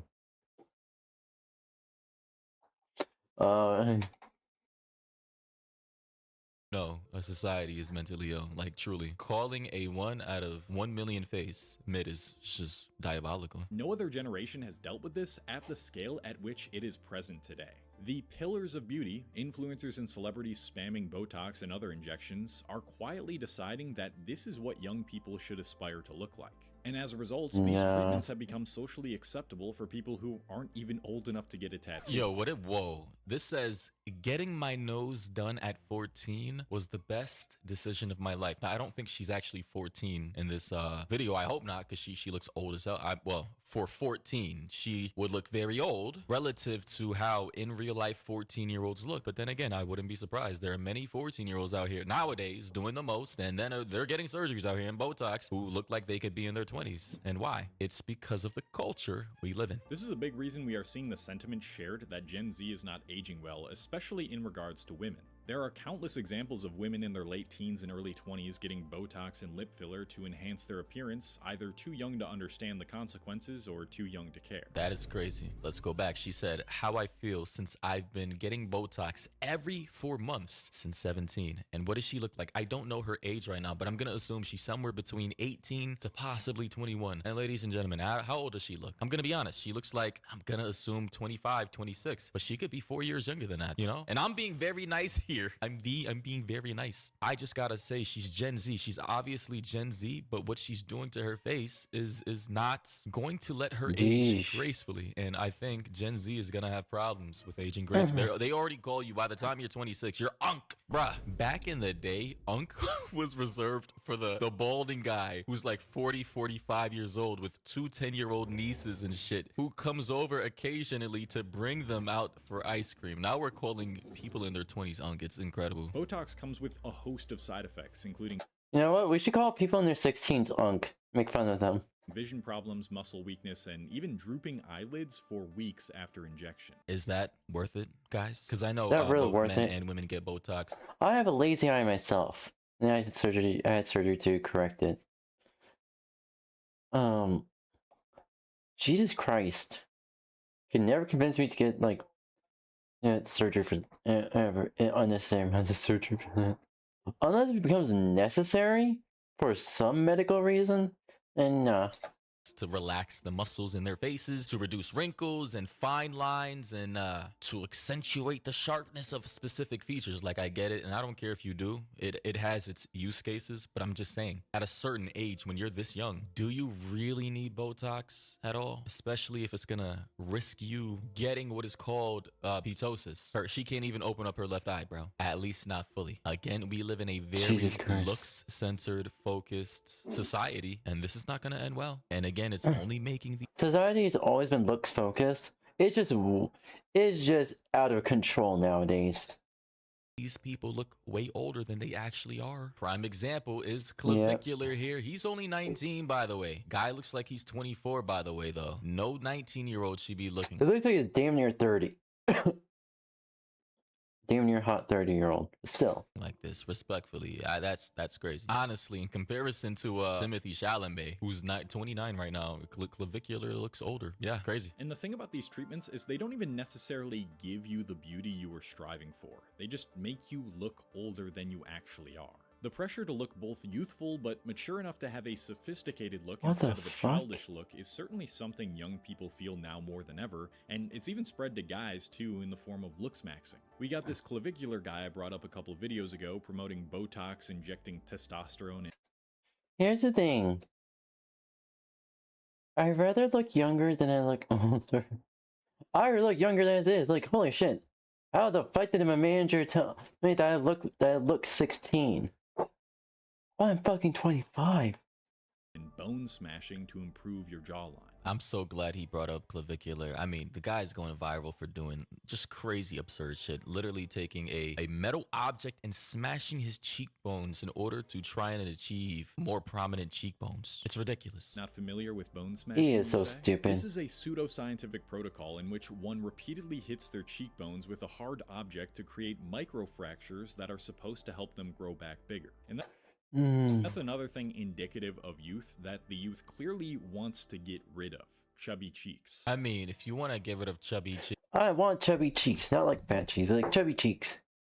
Bro, just go to the gym, get a lower body fat percentage. If you want to get rid of bloat, decrease your overall sodium intake. And in order to combat that, potassium for old people. Having more fat in your face actually fills out wrinkles and fine lines, making them less noticeable and making you look younger. So the sad irony is that in the process of pursuing eternal youth, Gen Z ends up looking older than if they were just to let their bodies naturally age, further contributing to their body image issues. And I just gotta say, he's absolutely right. Guys, please just take care of your bodies, drink water, sleep right, go to the gym, lift weights, run. Actually, you know, focus on your cardio and eat healthy, you know, chicken, fish, avocados are good. I personally try to stay away from raw veggies. Cooked veggies are good. You want to try and stay away from raw veggies though, because we don't have, like, I believe, the enzymes, gut bacteria, and dual stomach components in order to process raw veggies, which will then increase your oxalate levels in your body. Oxalates then bind to calcium, which we all need for the building of our bones. So if you're eating raw veggies or drinking raw veggies all the time and they're increasing your oxalate levels, which can form kidney stones, by the way, aka calcium oxalate stones. So if you have an issue with that, likely it's caused by raw veggies all the time and lack of water. Aside from that, I just want to say, take care of your body. If you're still young in your 20s, you don't need all this extensive Botox or surgery unless it's medically necessary or you were born with some kind of like genetic abnormality or something like that and it'll make you feel more confident. Go for it. But if you're just a regular person and you don't need it, I would advise going the natural route first before touching any of this stuff. But that's just my 2 cents. And yeah, what are your thoughts and opinions down below about? Let me know all your thoughts and opinions down below about this. You guys already know what to do. If you have any other videos or stories or topics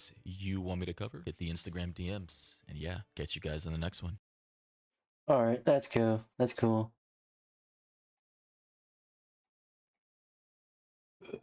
Alright, TikTok. That's 7 days ago, so. Ooh. Deku found the Omnitrix, and now we have My Hero Academia 10B. But what's this story about? It's a simple question, and over the years, these powers develop. His hero's journey begins. No hair consumption required. Yet, there isn't anything like this intergalactic Rolex in his own canon world. So let me tell you about it. Izuku Midoriya, now renamed himself to Izuku Tennyson, wields the classic Omnitrix with all the special bells and whistles that come with it. The watch is simple and bulky. A button on the side that will allow alien selection, and good old silhouetted alien models for the menu. And of course, you just push the dial and bam! You're one of 10 super cool alien dudes! Pretty simple. Even though the Omnitrix is the same as the one that we got in 2006, the starting 10 aliens are a bit different. For example, Tokyo Devil. This transformation is our heat blast of this dimension. However, this fire user is a bit different. He has the ability to not only set everything he touches ablaze, but he's also able to consume flames as well, which is what he does to stop large building fires. He has a bit of an augmented personality, where instead of being timid, he is confident and cocky. I'm totally hot. With a personality like Elvis Presley, according to Mari Boobs. His design inspiration comes from various places, with his head design being very unique, taking a lot of inspiration from Kevin 11,000 from the Ken 10 episode. Other inspirations for his design comes from Ghost Rider, but his body design comes from the glam rock animatronics from FNAF. Chica, you're a whore, whore, whore, whore, whore, whore, whore. Next up is 𝙂𝙚, or Ghost Freak of the Watch. Now firstly, this name is freaking amazing. It's rooted in ancient Greek literature as a living image of a dead person, essentially a phantom. He takes some inspiration from analog horror stories like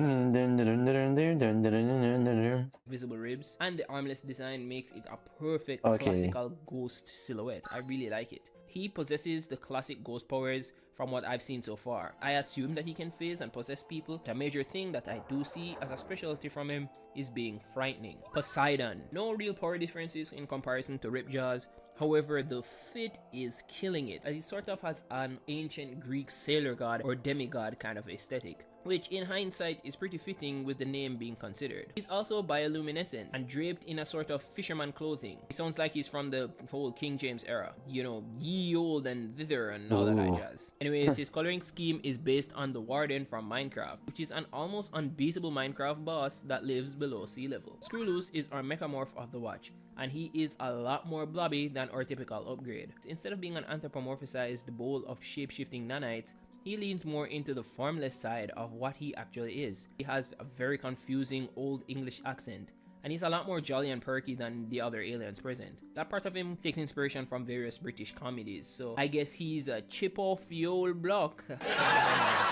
Microchip is our Galvan, and I did notice that he does look a lot like Azimuth, and that's basically because he pretty much is. I assume the original sample was from Azimuth, I mean if aliens exist in this universe like that, but that's cool because this time around he's not just some random Galvan like me. Anyways, he wears sweats, hoodie and sweatpants, to be at maximum comfort. Mostly because the little guy just likes to sit and think. I think Izuku would really appreciate this side of gray matter a lot more than Ben would. Gray matter? Oh no! Bulldog is our blind Volpomancer of the watch, and he is almost one-to-one with the original. However, his design is a bit aged up, so he's an older Volpomancer. Think more like Ben 10K or the older ones that we saw in Alien Force. Nothing else is really new about him, except the fact that he has a saddle on his back to carry a very special character that we'll talk about later. Cicada is our big bug transformation, and he actually maintains the style of being a large stinky bug. He's a great flyer and can even help land helicopters. But he is not that good at anything else according to Mary Boobs. I love this design, unlike the reboot Stinkfly, which, you know, that shit stinks. Gen Krepos is the diamond head of the watch, and his design is spectacular. Now this design takes inspiration from a lot of stuff like Optimus Prime and Gundam. And most of all, the Heartbreaker armor from the MCU. He embodies what it means to be a tough guy in the Omnitrix, and I like that they lean into his toughness with the way his power set comes across in the MHA world, instead of the original show where for bigger threats he seems a bit too fragile. Oh man. Blue Ferrari is our Kinoceleran transformation of the bunch, and he is so different from what we've gotten in the original series. He leans more into the raptor design rather than being a sort of cool stylized lizard. He takes a lot of inspiration from motorcycles, and that one cool motorcycle scene from Jurassic World, you know, where the guy controls the raptors and stuff. I mean, it's a pretty dope scene if you ask me, but I like T-Rexes more. He takes some mechanical influence from Transformers, maybe RC, and he also has his strongest design ideas come from Protogen from Digimon. He is very fast-paced in everything he does, and he seems extra decisive as a speedster, which is very interesting. Hormite is our Tetramand of the watch, and he is huge, weighing in at 3,000 pounds. Being 10 feet tall, he is a monster brawler with incredible strength. He takes some design influence from Wreck-It Ralph, and its veiny arms are a mixture of the way Sylvester Stallone currently looks, and the midway of the forearms transformation where he's all veined up. Right here. He has a big sharp smile, which is supposed to sort of be an All Might parallel for this Omnitrix, but his smile is a lot like Dragon Ball Z characters like Kid Buu and so on. But aliens aren't all that are in this hero's story. Let's talk about some characters. Izuku. This design of Izuku looks a lot like the original, but with strong differences to set them apart. His hair and freckles are cool differences, and an important design choice was making his sweater orange to show off where he stands in the middle ground in the MHA world. Not quite a danger, but not quite a beacon of safety either. Hence a yellow warning of his jacket as a part of his whole color psychology. His early stages of his story is set in a very different position than what we're used to, as he has a sort of vigilante arc. He is still a huge All Might fanboy. Instead of calling the watch the Omnitrix, he calls the watch 10 because he fully believes that this is actually a quirk and not an alien device, which in lore it makes a lot more sense than just being an alien device. He believes that he should do anything and everything to help others. So at his core, Izuku is still the same as he is in My Hero Academia, but with a completely augmented style of living because of his different quirks. Because of this experience though with doing hero work, he is actually so much better at interacting with people and being the nervous wreck that Deku is in canon. Ari is a very important child in the MHA 10B universe. She was rescued pretty easily by Izuku and now lives with him as a sort of adopted younger sister. She is a smart mouth, but she's an adorable youngin who fits the archetype of being a Gora, which is an adorable person dressed as a dangerous predator. That is beyond cute. She has the ability to rewind things just like the original, whether organic or inorganic, which is pretty amazing. In this story, she is a major catalyst for what brings other important characters into Izuku's life, and none more important than Midnight. She is a major conduit between Izuku's small town story and his own leveling up and going to UA. She is a seductive R-rated hero with a gaseous power that can knock out anyone instantly. Because of her own controversial history as an R-rated hero, she immediately is able to form a bond with Izuku and ends up becoming his mother figure, or his version of All Might in this universe. Her outlook on how she treats Izuku is based on her own past of being ostracized because of how she looks, which results in her being the most accepting hero to ever meet him. She isn't only the hot mom of this comic, but she's also a very human character, as even though she has such an amazing ability which is able to knock out anybody, it's a gaseous thing, she can make mistakes, especially when she has the best intentions. Burnin is the #1 sidekick of this universe, as she is the right hand of Endeavor. Not much has changed from her original show design or power set. She still has fire hair that she can turn into projectiles and use to fly and, fire resistance, but she wasn't expanded upon in the original show by much. Well, pretty much like most of the other characters listed before except Izuku. However, Mary Boops took the liberties of mixing her personality with a bit of Peridot and Amethyst from Steven Universe, which gives her a sort of laid-back, erratic personality like Amethyst, but an also authoritative and easily annoyed personality like Peridot. She develops a good relationship with Deku, as she is the first hero we see interact with him in chapter 1, and she seems to be great friends with a central figure of this AU, who is Midnight. Oh yeah, she kinda looks like Surge from the Sonic comic, so there's that. Overall, the plot follows this young hero as he is a homeless orphan who just lives to serve primarily. His life is mostly about helping those in need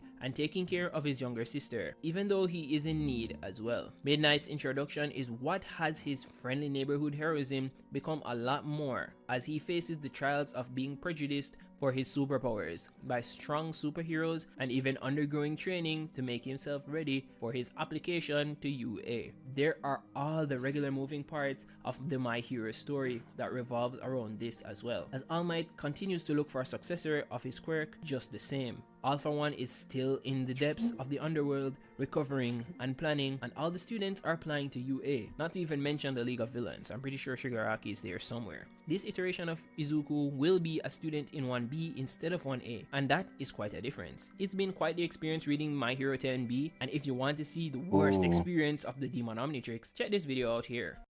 Ooh, okay.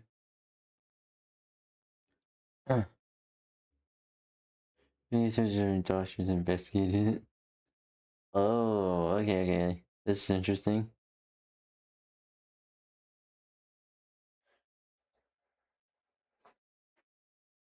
Ooh.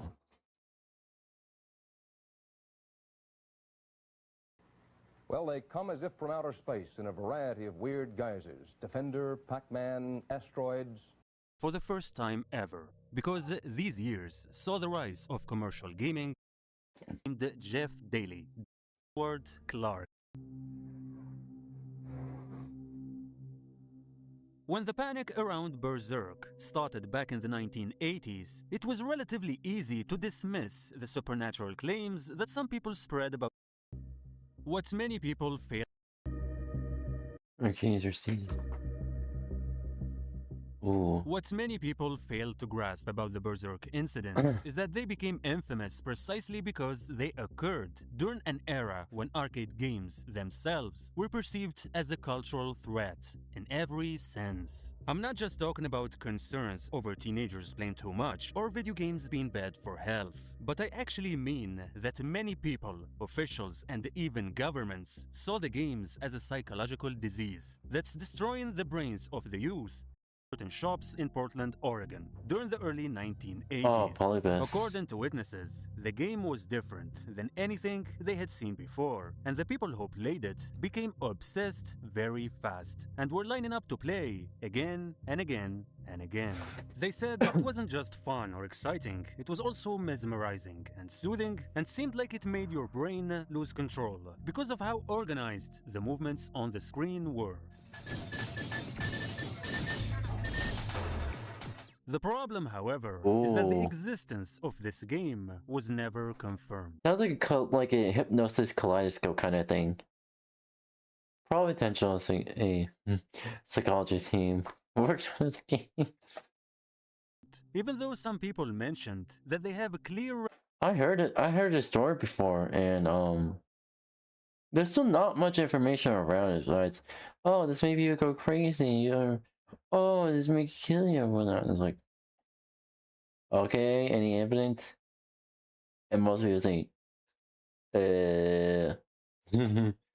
recollections of its gameplay, and they gave descriptions of how it worked. Some rumors even stated that there were men in black suits who came to the arcades and looked like they were extracting data from the machines. But again, this remains a theory to this very day. But it's just a theory. A game theory. Thanks for watching.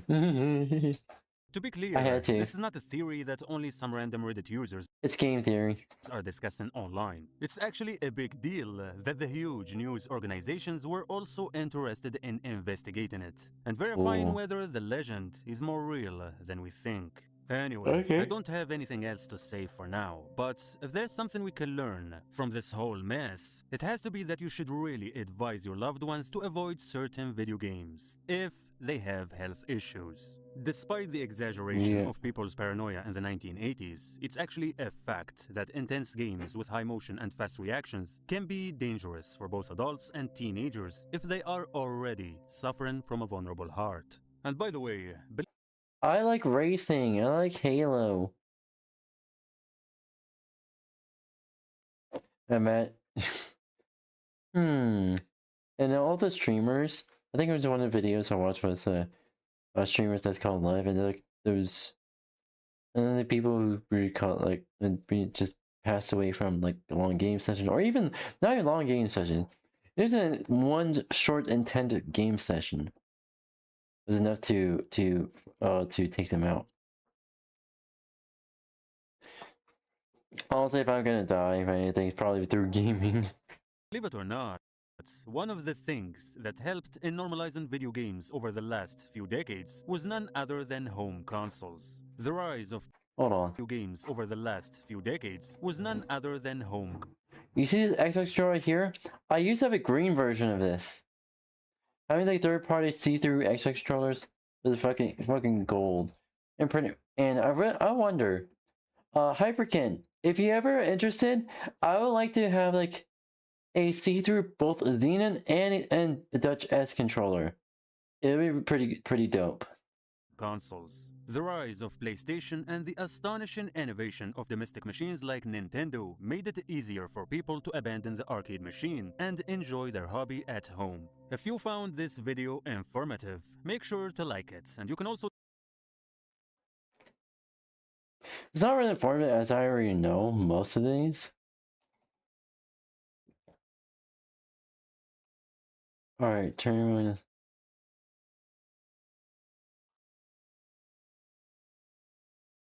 Or oh.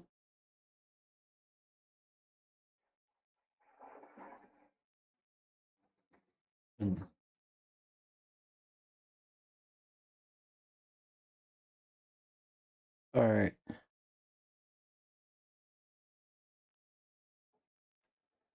I like to watch these as well. Taking Windows 11 on a trip back to 2001 and turning it into Windows XP. This should be pretty nostalgic, so let's start with the most important part, finding that legendary green hill wallpaper. So here on Google, I'm going to search for Windows XP 4K wallpaper. And let's go here to this website, wallpaperswide.com, and I will select this one, UHD 16:9, and this resolution. So let's click on it here. Now we can go to the File Explorer, select the image, set as background, and if you want this image as your lock screen as well, you can just open here the file and then go here to the three dots. Let's go here to set as and select here lock screen, and we are pretty much done here. Now let's also turn this cursor to the Windows XP one. We can go here to the start menu and search for the cursor. Select here change the mouse pointer display or speed option. We can go here to the pointers and select this one from Windows default to none, and now we can click on apply, and now we can see here how the cursor will look like. It will have this send time thing next to it, which is from Windows XP, and we are pretty much done here with the I didn't know now that. let's turn this taskbar to the Windows XP one. So here I will go to Google and search for the retro bar. let's click here on this GitHub link. And now I'm going to go here to the releases. Let's scroll down below here, and I will select this one, RetroBar Portable ARM64. But if you have, for example, Intel or AMD processor, you can select here 64-bit version. Let's go here, select here this zip file, click on extract, and then once again on extract. And here you should have the RetroBar application. Now let's right click on it and select here run as administrator. Here select yes, and now here I have a pop-up. You must install NAT desktop runtime to run this application. Let's click here on yes. I will get this installer straight away. So let's click on it here, click on install, yes. And now once this is done, let's click on close. And let's get to the end. Open the RetroBar with the administrator. It's right here. Here we have the complete Windows XP customization for Windows 11. So here we have the taskbar, which looks exactly like the one from Windows XP. That's cool. The start menu is also from the Alright.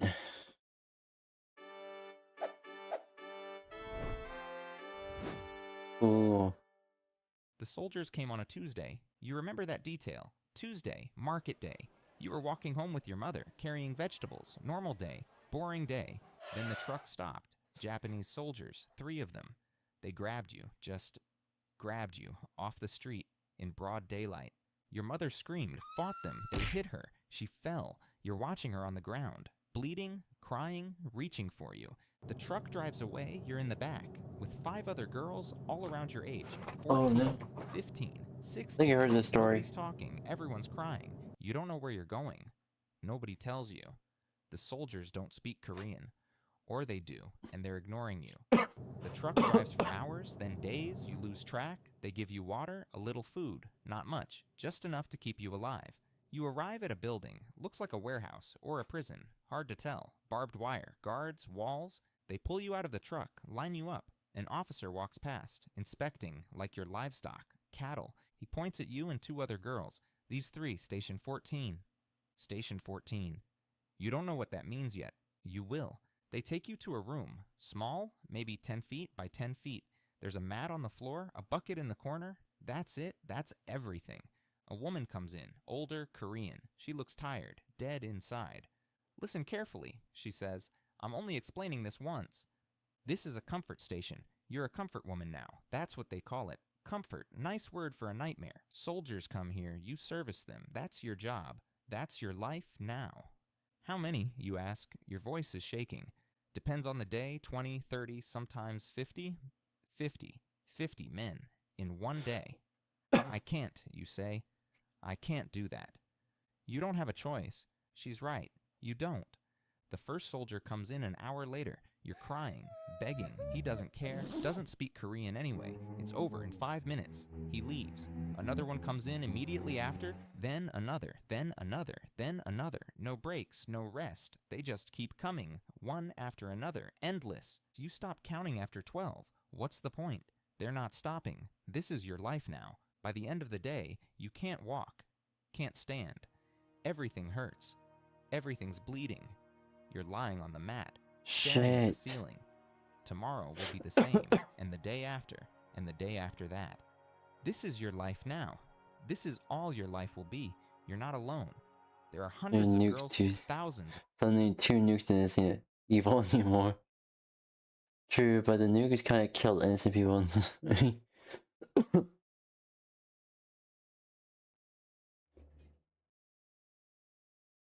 Innocent.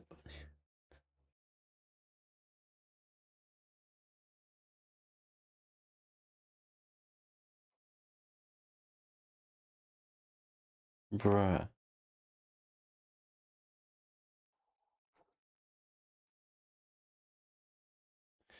Okay, Japan has an apology.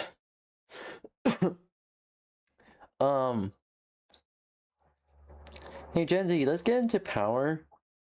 Demand an apology for Japan if they don't Hiroshima them again. Hiroshima them again and again until they apologize. Across all the stations, Korean girls, Chinese girls, Filipino girls, girls from everywhere Japan conquered, all of you.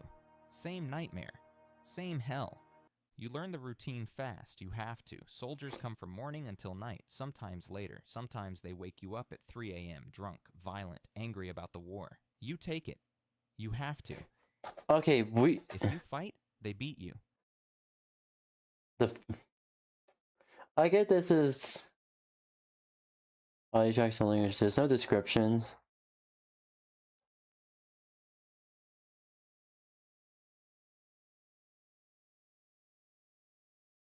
All on Earth rather just die.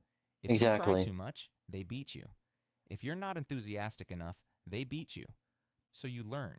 You learn to fake it. Fake smiling. Fake moaning. Fake enjoying it. Whatever keeps them from hitting you. You get good at disappearing. Mentally, you're not here anymore. You're back home, in your village, with your mother, before the truck, before everything. Dissociation, your only escape. Some girls try to run, you see it happen. A girl makes a break for it during the night, gets past the first fence. The guards catch her before she reaches the second one. They drag her back, beat her in front of everyone, break her legs so she can't run again. She still has to work. Broken legs and all. Soldiers don't care. They complain she can't move right. She's not enthusiastic enough. She dies 2 weeks later. Infected, Jesus Christ. They bury her in the back. Unmarked grave. Nobody knows her name. Nobody records it. You stop thinking about escape after that. You get sick. Everyone gets sick. Disease spreads fast when you're servicing 50 men a day. No protection, no medicine, no care. You get pregnant. Of course you do. It's inevitable. Math says so. The camp doctor performs an abortion. Rough one, painful one, dangerous one. No anesthesia, just pain. Lots of pain. You survive. Barely. Some girls don't. You hear them screaming in the medical room. Then silence. Then the guards carrying bodies out. You're 17 now. You've been here 3 years. 3 years. 1,000 days of this. 50,000 men. Maybe more. You stopped counting after the first month. Your body's destroyed. Scarred inside and out. You can't have children anymore. Too much damage. Too many abortions. Too many infections. You're 17 and your body is 60. The war is ending. You can tell. Fewer soldiers coming through. The ones who do come are desperate, angry, losing. They take it out on you. Japan surrenders in August 1945. You hear the guards talking, panicking. What do they do with all of you? Evidence, witnesses, problems. Some stations execute the girls, shoot them, burn the buildings, destroy the evidence. Nobody will know. Nobody will care. Your station doesn't. The guards just leave, abandon you, run away before the Allies arrive. You're free, suddenly, unexpectedly, just free. You walk out the front gate. No one stops you. You're wearing the same clothes from 3 years ago. They don't fit anymore. You're thinner, smaller, broken. You start walking home. It's hundreds of miles. You don't care. You walk anyway. It takes weeks. You beg for food, sleep in ditches, avoid people. You look terrible, smell terrible. Everyone avoids you. You make it back to your village, finally, home. Your mother is still alive. She sees you coming, runs to you, hugs you, crying, sobbing. She thought you were dead. Where were you, she asks. You can't tell her? You can't? The shame is too much. The stigma is too much. If people know, you'll be unmarriageable, untouchable, ruined. I was in a factory, you lie, making supplies for the war. She believes you. Everyone believes you. Nobody questions it. But you're different now. Everyone can see it. Something's wrong. Something's broken. You don't smile, don't laugh, don't talk much. You have nightmares. Every night you wake up screaming. Your mother asks what's wrong. You lie, say you don't remember. You do remember. You remember everything, every face, every room, every moment. You can't forget, can't erase it, can't move past it. You're 25 now, 8 years since liberation. You haven't married, can't. Your body doesn't work right. You can't have children. What man would want you? You tell people you're not interested in marriage, that you're devoted to caring for your aging mother. They accept it. Spinster daughter. Better than the truth. You're 30. Your mother dies. You're alone now. Completely alone. You think about talking, about telling someone, about revealing what happened. There are other women, thousands of them, all with the same story, all keeping quiet. The shame is too much. The stigma is too much. Society blames you, not Japan, not the soldiers. You, for being impure, for being used, for being ruined. So you stay quiet, like everyone else. Thousands of women, all silent, all broken, all forgotten. You're 50 when someone finally asks, a researcher, documenting war crimes, looking for comfort, women willing to talk. You say no, you can't. After 36 years of silence, you can't break it now. Other women do, brave women. They testify, tell their stories publicly, face the shame, face the denial. Japan says they're lying, that comfort stations didn't exist, that it's all propaganda. The women have scars, records, proof. Japan doesn't care, denies everything. You watch from the shadows. Japan's still grateful denying someone's it. fighting, too broken to join them. You're 65 when Japan finally admits it. Kind of, vague statements, regrettable incidents. Not quite an apology, not quite acknowledgement. Too little, too late.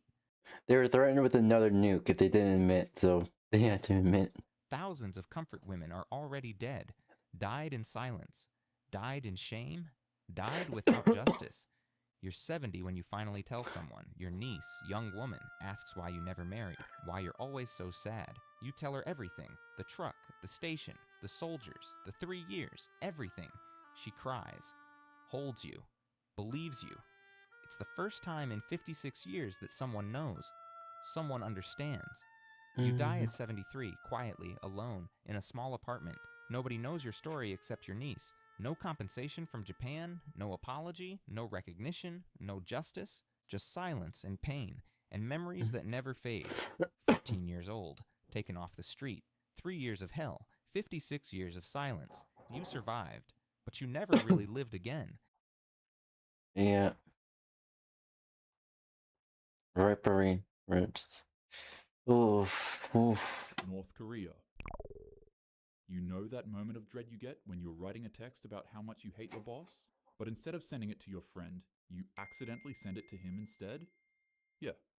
I want you to multiply that terrifying moment by about 1 million. That's exactly how it feels like when soldiers kick down your door at 3 a.m. in North Korea. Maybe you've been convicted for criticizing the government to the wrong person. Maybe you were caught watching smuggled South Korean drama. Or maybe you simply dozed off during one of Kim Jong-un's speeches.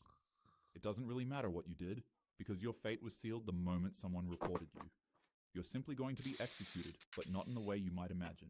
The soldiers will arrive at your door before dawn, kick it down, and drag you out of your bed, then load you into the back of their truck. Your family will helplessly watch as you vanish into the darkness.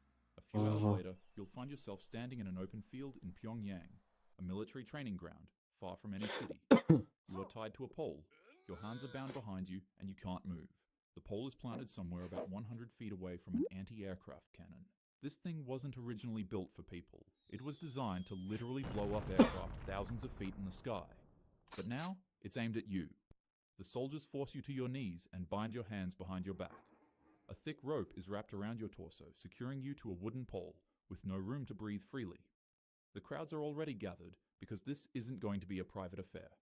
It is a message, a spectacle designed to terrify anyone else who might dare to step out of line. The crowd watches in forced silence because showing any sympathy for you could mean they're next. You stand there, tied to that pole, knowing what's about to happen without being able to do anything about it. Your last thoughts narrow on the bathroom. You wish you could have used it before your execution, but interrupting Kim Jong-un again would only result in your family being targeted next. And besides, it doesn't really matter since you pee your pants in fear when they fire the cannon at you. On the bright side, nobody would ever know that you wet your pants in your final moments, because the shell doesn't just end you, it literally evaporates you. Your body becomes so obliterated that there's nothing left but fragments scattered across the field. There is no body to bury, no remains, and no more pieces of your existence. The only thing left behind is a glaringly obvious message. Don't upset Kim. Japan. Glaringly obvious message. Don't upset Kim. The Korean officials with an anti-aircraft. Yeah. Japan. You've been sentenced to death in Japan for murder, but unlike other countries where you might know your execution date months in advance, Japan doesn't work that way. They don't tell you when you're going to pass away. You're placed in a cell barely larger than a bathroom. The walls are bare concrete. You wake up every single morning not knowing if this is your last day alive and if today is the day they're going to come for you. The uncertainty is deliberate. It's part of the punishment. You're isolated in that tiny cell with minimal human contact. Even the guards don't speak to you that much. You have no access to the outside world and no way of knowing what's happening beyond those walls. Every footstep in the hallway could be them coming to get you. Every time you hear keys jingling, your heart races. Days pass, then months, then years. The stress and anxiety from anticipation drives you absolutely insane after a decade has passed. Then finally, in passing while a guard is giving you your food for the day, he lets you know that in just 3 hours you're going to be executed. Yet, after all that waiting and psychological torture of not knowing, you only get a few hours notice that today is the day you're going to pass away. They lead you to the execution chamber and, well, yeah. According to a 2009 investigation by The Guardian and Amnesty International, this system of uncertainty has driven some prisoners to develop severe mental illness from the prolonged psychological torment.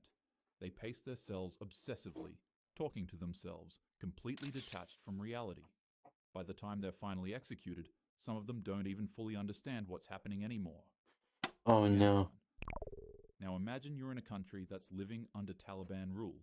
You've been accused of adultery or maybe theft. The trial, if you could really even call it that, is quick. There'd be no real defense or due process. The verdict is already decided before you even walk into the room, and now you've been sentenced to death. Especially if you're a woman. They take you out into a public square where a crowd has already started to gather. Men, women, and even children are there because the Taliban wants everyone to see what happens to those who break their laws. You're forced to your knees beside a tall wall, about 15 feet high, made of concrete and stone. Your back is pressed against it. Then they tie your hands and announce your crime to the crowd, shouting it loud enough for everyone to hear. The accusation, the sentence, all of it laid bare for public consumption. Then you hear a bulldozer rumbling. It's deep, mechanical, and growing louder with each passing second. That's when the reality of what's about to happen truly hits you. They're not going to hit you. They're not going to hit you. They're literally going to crush you. The bulldozer's blade makes contact with the wall and it starts to tilt. You try to move, but the ropes hold you in place. The wall starts falling, slowly at first, then faster, and there's absolutely nothing you can do. Shit. Concrete and stone come crashing down on top of you with thousands of pounds of force. Your bones shatter on impact. Your chest is compressed, and you're buried alive under the rubble. The crowd watches as the dust settles, and somewhere beneath that pile of concrete and stone, your life ends in agony. Saudi Arabia. Imagine you've been convicted of taking someone's life, trafficking illegal substances, or maybe apostasy, which is renouncing Islam. The trial is over, and you've been sentenced to execution. In Saudi Arabia, that means one thing: a public beheading by sword. On the morning of your execution, you're transported to a public square in the center of the city. Locals call it Chop Chop Square, a grim nickname that's become normalized through repetition. The execution always takes place after Friday prayers, and there's already a crowd gathered to watch. You're forced to kneel on the ground while an executioner stands behind you. He's holding a long, traditional Arabic sword, sharp enough to cut through bone in a single stroke. And then, in one swift motion, the executioner raises the sword high above his head and brings it down with practiced precision. If he's skilled, and he usually is, your head is severed from your body in a single stroke. But if he's not, he keeps repeating the process until your head is chopped off. Your consciousness doesn't fade immediately. For somewhere between 2 and 7 seconds, your brain may still function. You may still be aware, even as your head separates from your body and falls to the ground. Then everything goes dark. Saudi Arabia is one of the last Merry countries in Christmas, the world Flower! that's still... Merry Christmas! Welcome! How are you doing today? Hopefully you're doing well. I hope your Christmas is going well. Yeah, I have a pseudo Christmas outfit. Did you get anything for Christmas?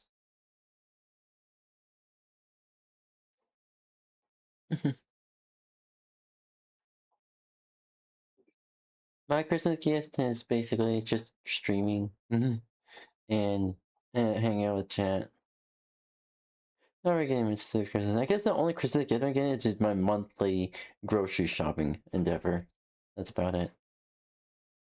Uses beheading as its primary method of execution. Ooh. Let's shift to the 90s during a country's internal strife against apartheid. Imagine you're suspected of being an informant, someone who's been working with the segregated government while intentionally selling out your own people.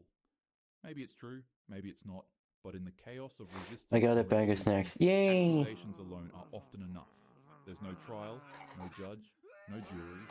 Yay! The only snacks I'm getting is New York style bagels. 6 bags of chips, or basically 6 bags of crisps. Sorry about that.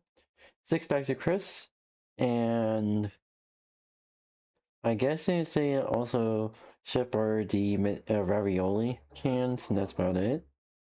Oh yeah, I'm also getting three tubs of cookie dough, chocolate chip cookie dough ice cream. So yay! Ooh yeah, chocolate. Imagine combining chocolate chip and cookie dough.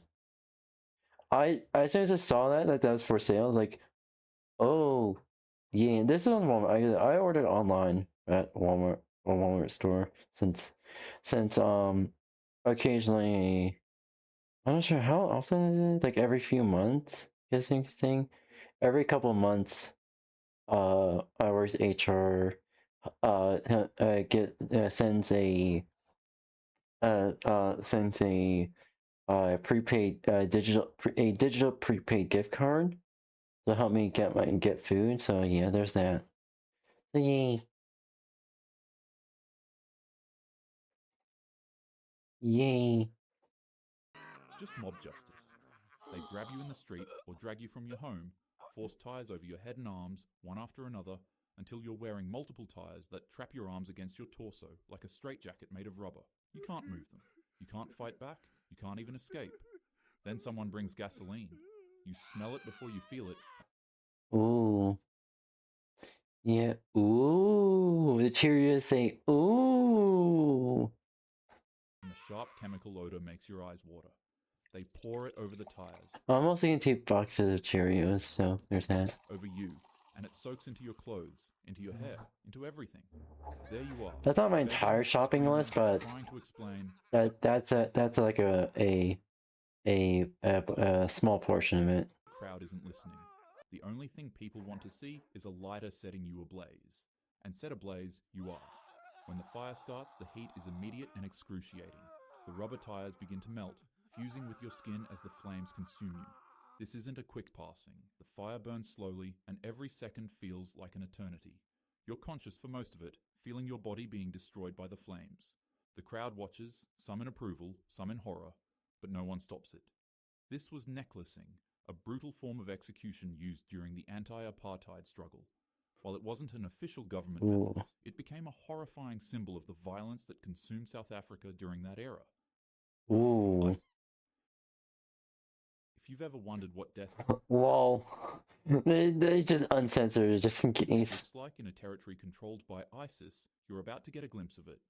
Imagine that you are accused of homosexuality or adultery, or maybe a crime that violates their extreme interpretation of Islamic law. You wouldn't require a judge to tell you what will happen next. There's no real trial, just an accusation and a sentence. They take you to the top of a tall building, about 4 to 5 stories high, in the center of town. A crowd gathered to witness your punishment. You're standing on the edge, and before you can even process what's happening, they push you to the ground. You free fall for a couple seconds, but when you land, the impact is so devastating that your bones break and your organs rupture. If you're unlucky, you may... Yeah, that looks very painful. I don't know why I started watching this on Christmas, but like, YouTube recommended me to do this on my fucking recommendations. Like, recommendations are going wild today. Conscious when you hit the ground, and yes, surviving this execution... Instead of all Christmas themed stuff, it's just death. It's just death. Extraordinarily unlucky, because ISIS doesn't stop there. If you're still alive after the fall, the crowd that's been watching you doesn't disperse. Instead, they move in closer while picking up stones, rocks, and whatever else they can find. They begin throwing them at your broken body. Whether you're already dead or still clinging to life, they stone you, continuing the brutality even after the fall. United States, continuing the brutality even after the fall. Here's buildings. Oof. United States. The United States likes to present itself as more civilized and more humane in how it handles capital punishment. Lethal injection is supposed to be clean, clinical, and painless. But before it became the standard, there was the electric chair, a machine with... They've actually since banned lethal injection, so I'm not sure what they're gonna do next. Like, what are you supposed to do? Well, grab a tank and just obliterate him. The history of horrific failures. Alan Lee Davis, known as Tiny because of his massive 300-pound frame, was convicted of murder and sentenced to death in Florida. On July 8, 1999, he was strapped into the state's electric chair, a device meant to deliver a quick and supposedly humane passing. But something went wrong. The executioners strapped Davis in too tightly, and the moment they flipped the switch, 2,000 volts of electricity surged through his body, causing immediate and severe physical trauma. Alan's face bursted open, with pouring out of his eyes, mouth, nose, and his, groin area. His passing was not instant. Executioners were forced to listen to the 300-pound man's muffled screams as he struggled to get free from the chair's straps. The execution was so disturbing that it sparked immediate controversy. Photos of Davis afterward were released to the media and ignited a nationwide debate about the electric chair and whether it qualified as cruel and unusual punishment. Alan's case was so extreme that he became the last man to be executed by the electric chair, forcing Florida to change its method to lethal injections instead. However, lethal injections, people have been getting sloppy with the lethal injection. Apparently, there's actually so many instances of people surviving lethal injections that governments, state governments are considering a different alternative options. That happens, I'll just run away. Good luck with that. The only one to suffer a botched ending like this in Florida. 9 years earlier, Jesse Tefero faced the same chair after being convicted of murdering 2 police officers. The procedure had been checked and rechecked, or so they believed. The moment the current flowed, flames literally exploded from Tafero's head, shocking everyone in the room. The execution team stopped and restarted the current 3 times before the man's suffering was finally ended. Later investigations revealed the cause. Someone had used a synthetic sponge instead of the natural sea sponge required for proper electrical conduction. The synthetic sponge could not conduct electricity correctly and overheated, causing the fire. Some countries make executions fast in public, others let the slow psychological damage happen long before the physical demise. Either way, the condemned are stripped of their humanity and turned into symbols or statistics. Whether you support or oppose capital punishment, What form of punishment? What form of punishment is like? What other form is like taking a loss? Yeah, exactly. Honestly, I'm more timid type and prefer to just isolate. Just try to like stream and to be good comfort for everyone. I can sense that the government, the U.S. government on both sides is heading to somewhere that nobody's expecting, and nobody's gonna like this. I speculate that World War III is not going to be country versus country, but it's going to be people around the world versus their own governments. That's what World War III is going to truly be about. What is it going to be? Civil War 3? Civil War? Like, what do you even call it? What do you even call it at that point?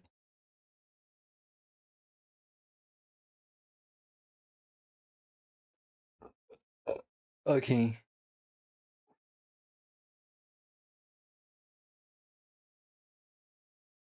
Let's see here. Ooh.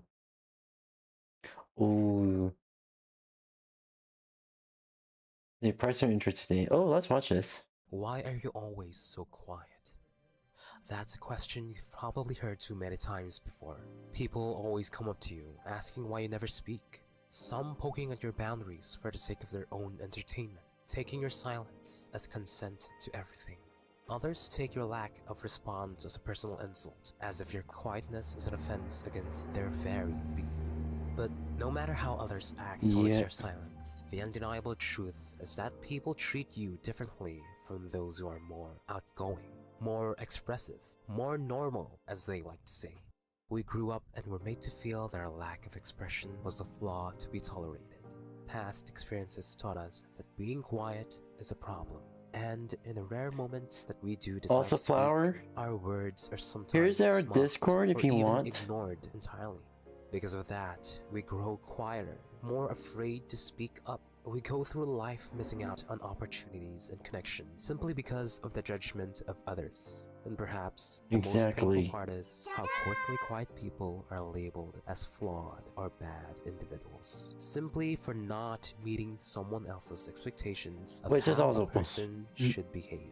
And that's when we have to wonder, how do people really see quiet people?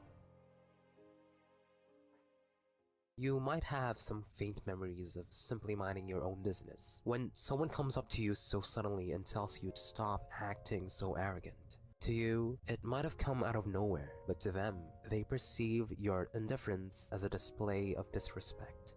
In their eyes, this is what happens. They go on about their day and see someone who seems free to talk to, which is you. They try to greet you, yet you stay quiet. At times, they try to strike up a conversation, but you give short responses.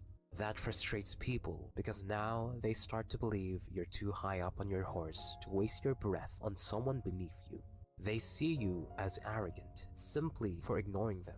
It becomes worse when they see you relaxed, loud, and expressive with someone else, but tense up and stay quiet when it comes to interacting with them. That makes them think you have something against them, that they're not worth your trust. So they either distance themselves from you, not knowing they've created a version of you who's bad in their minds, or they make sure you feel how they feel, assuming that your behavior is about them and not you. But that's not what's actually happening beneath the surface, right? It was never our intention to hurt anyone, let alone make anyone an enemy. It's the last thing we would ever want. All we ever desired was to exist quietly, without drawing attention, to keep to ourselves and find peace. Our preference to withdraw from people isn't always easy for others to understand. After all, people often assume being alone means being lonely, and in turn, a failure to fit in, making you seem like a social reject in the eyes of others. Though our reasons for living quietly may have stemmed from simple preference over time, those same reasons become more tainted. What was once a choice for peace slowly becomes a way to protect ourselves from being hurt. We no longer stay quiet just because we want to. We do it because it feels safer. We learn that speaking can cause pain and shame, and sometimes unintentionally harm others. I think people who are mostly quiet, you think, yes, in space, so understand. Yes, exactly. I very much like known like that, like, I guess like a quiet, it's like not necessarily a quiet case, more like, I only like reserve myself like people I learn to trust. And those who've earned my trust are the ones who pretty much I'm still in contact with to this day. Even those I met like in elementary school, like my one best friend in elementary school, who I see as like my little brother. I'm still in contact with him even today. Occasionally we give life updates to see what's going on, but we pretty much have our own lives at this point, and I'm happy where he's at, and I guess it's public record right now, but like, he has plans to join the Navy, and even though I gave him warnings saying, hey, I don't think the government has your best interest in mind, but I am going to support you anyways. News on Twitter.com. Hi, Rye. Welcome. How are you doing today? But yeah, I pretty much my best friend I met in elementary school. He's more of an introvert than I am, and I consider myself an introvert. I don't go in parties and stuff like that, and pretty much became like a sibling, kind of a sibling kind of thing. Me being like the older sister to him and something like that, and like I think it was it was like, Randy, that's impossible. You're very shy.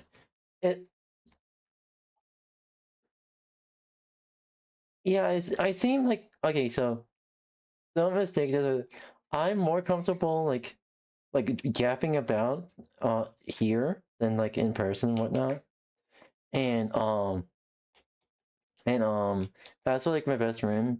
He's pretty much quiet and quiet both in public and private. And I think there was one time when he was getting bullied, I literally grabbed his hand, dragged him to the principal's office, and we reported everything. And the situation was dealt with immediately. Tism, say what? Hey, tism. One time my friend got exposed. I don't know. Here's the thing. What I think is basically what I think is what, regardless if it's secret or just a normal conversation, whatever is said in a one-on-one conversation, I consider it private. Like whatever is said in private stays private. And if that privacy is broken in any way, there's gotta be good reason. There's gotta be at least a good reason for like, if it's something like serious, then yeah, that's a good reason. However, if it's like normal conversation or something even like one of your secrets, that's meant to be kept private. Honestly, I feel like that kind of atrocity should not be forgiven, regardless if they have if they show remorse. I say like still be cautious, because because I do believe that actions speak louder than words. And if they manage to like prove with their actions that they have reformed themselves, then sure. If not, if you personally do not believe that they have not reformed themselves, or then it's up to you to forgive them or not. But I take trust and privacy very seriously, and I've even made mistakes. I even made mistakes myself, and did pretty much everything I could to make up for whatever I could have possibly done. You know. Yes, exactly. Because here's how I think. Here's how I think. If I want someone to keep my secrets, if I need to like share something with someone, I would expect them to keep it private, keep it secret and take it to their grave. I set that standard for everyone else, and it's an even higher standard for myself.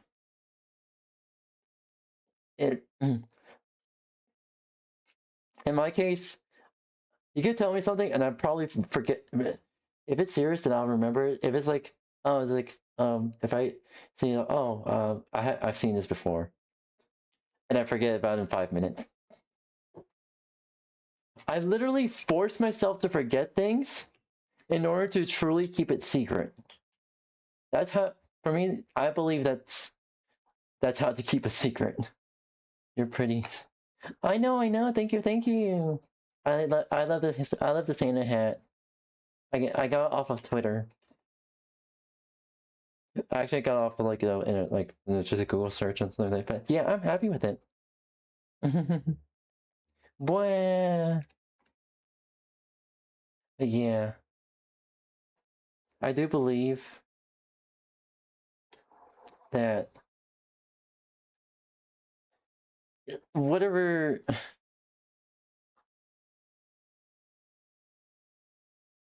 It's like you gotta at least like think about shit. There's a way of pros and cons about everything. And but like if something like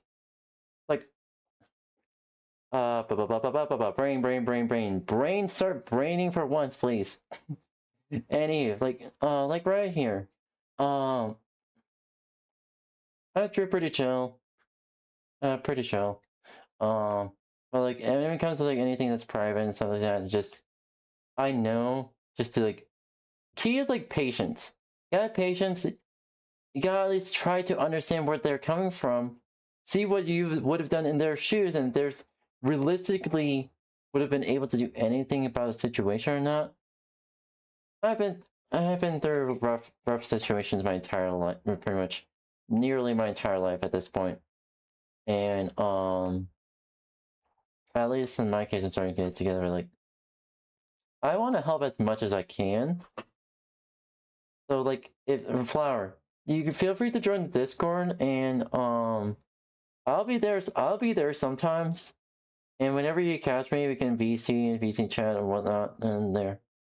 Okay. That's what my Discord server is about. It's just meant to be a safe space and whatnot. Only rule is use your goddamn common sense. That's all I ask. Use common sense and we'll be chill. Yeah, mwah. I love all my blitzies. Blah blah blah blah blah blah blah blah. Maybe one time you tried speaking up in a group and ended up being shamed and embarrassed for saying something they deemed stupid. Maybe people poke fun at how you... I say a lot of stupid shit. And we have pretty much friendly banter and laugh about it. But if something that genuinely baffling, fundamentally, how the fuck did you think this is a good idea? In what context in the laws of chemistry and physics have you think it was a good idea? So common sense mean don't post your news on Twitter.com. Exactly. Unless if it's a trend, uncomfortable. If you're actively being paid for that kind of thing. Blue heart. Me on blue heart. And sure, go ahead. I gotta keep up with Blue Heart, cause I haven't posting on Blue Heart in a bit. Usually, I've caught up with life and stuff like that. I gotta caught up with some shit, but yeah. Talk or sound, or maybe you ended up saying something you shouldn't had to someone, and now you'll live with that regret, knowing. I do still have regret. I have a bunch of regrets. Numbers of something like, oh, blah blah blah blah this. Yeah, you haven't posted much recently so far as where. Yeah, it's mostly because I've been caught up in trying to get stuff done. But I'm trying to brainstorm ideas while juggling, like, oh, do I have finances for this? What do I need to do today and whatnot? Yeah, I kind of accidentally put it on the back burner, but like, I want to get back into posting stuff. You couldn't take. Sorry, Discord, you call me. It's okay, it's okay. Feel free to like lurk and stuff like that. And also feel free to like join the Discord. I'll put the link in the chat. Those words back, no matter how hard you try to make up for it.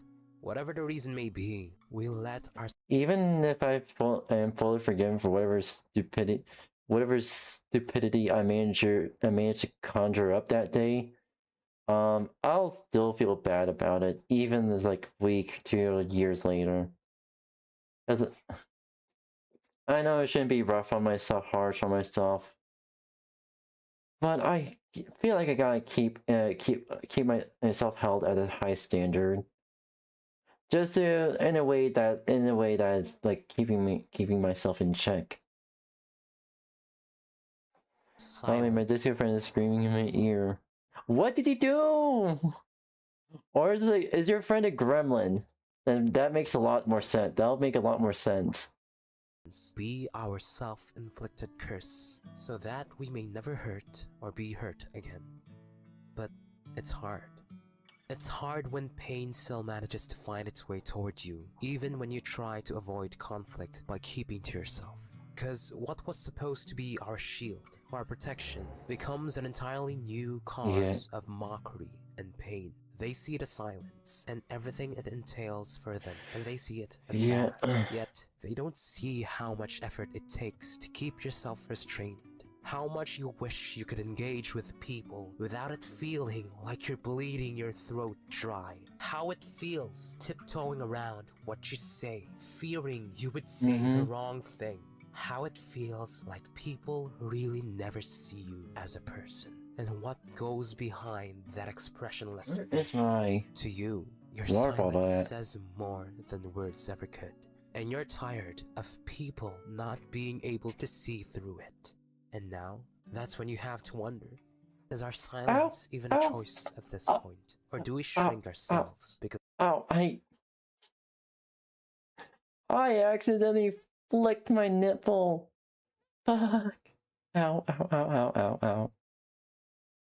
Okay. I recovered. Chat, I recovered. Fuck. Ew. because of fear. There are those who choose solitude more often than they talk. These are what people call introverts. Yet, what people often assume is that every quiet person is an introvert. For introverts, occasional withdrawal was a choice they made. For you, that choice has long since become a habit born from fear. You tell yourself that this is what you want, that you would rather stay cooped up in your room than be with people who make you feel so shitty. But those are our wounds talking. Because we don't even have to think about whether we should stay away from others. I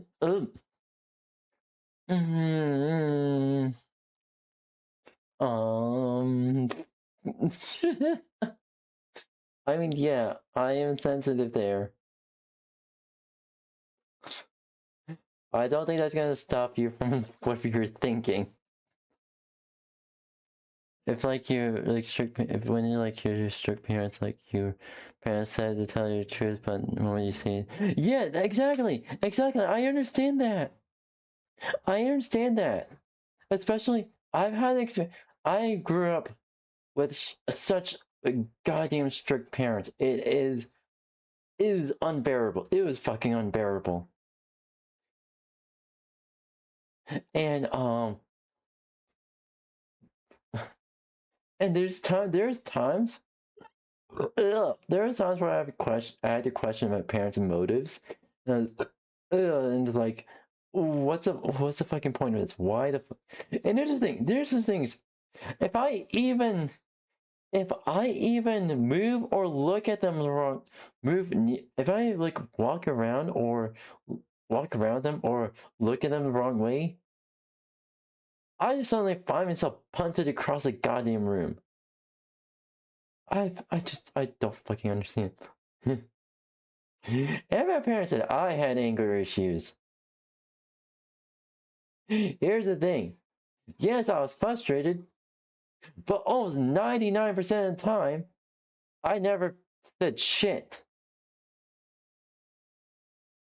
And the day I walked out on them, I didn't even give them any warning. I didn't give them anything. I just walked out silently. Because it was I think it was on a Saturday. It was one of my work days, so I worked early. So like, I really worked early until like late evening. So back then, my parents were some. Honestly, yeah, there's different kinds of abuse. Yes, there's also neglect. There's also emotional abuse, physical abuse, all kinds of abuse.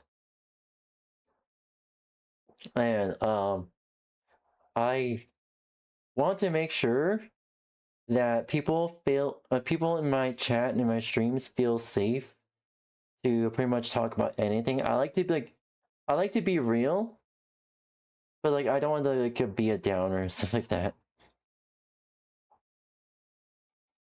But yeah, I want to like bring people happiness, joy, and just a good time, and I'm hoping to continue doing. If I'm doing that already, like I'm happy, you feel safe and feel comfortable here, and I hope to continue doing that for the rest of my days. Sometimes feel like quiet people got quiet because of their parents. Yes, exactly. My parents, the fucking biggest bullies that I actually knew, and yep, there we go. And what the fuck? Going on?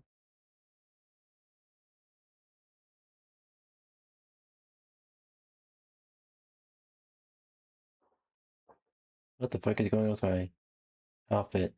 There we go. Is that somewhat better? But still, oh god damn it. What the fuck?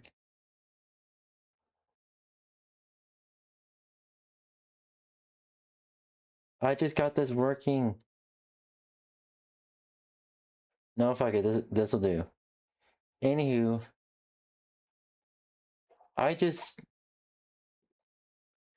my parents are the biggest bullets in my life, and I really don't understand why they were so resentful of me, and why it's just everything. And eventually, what truly, well, I want to switch to this and then talk about this. I want to switch it here. So, what truly, told me that I really deserve better and didn't deserve the treatment I was getting.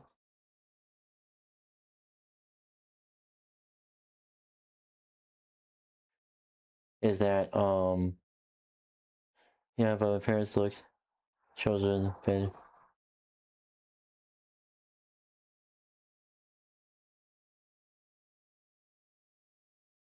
Exactly.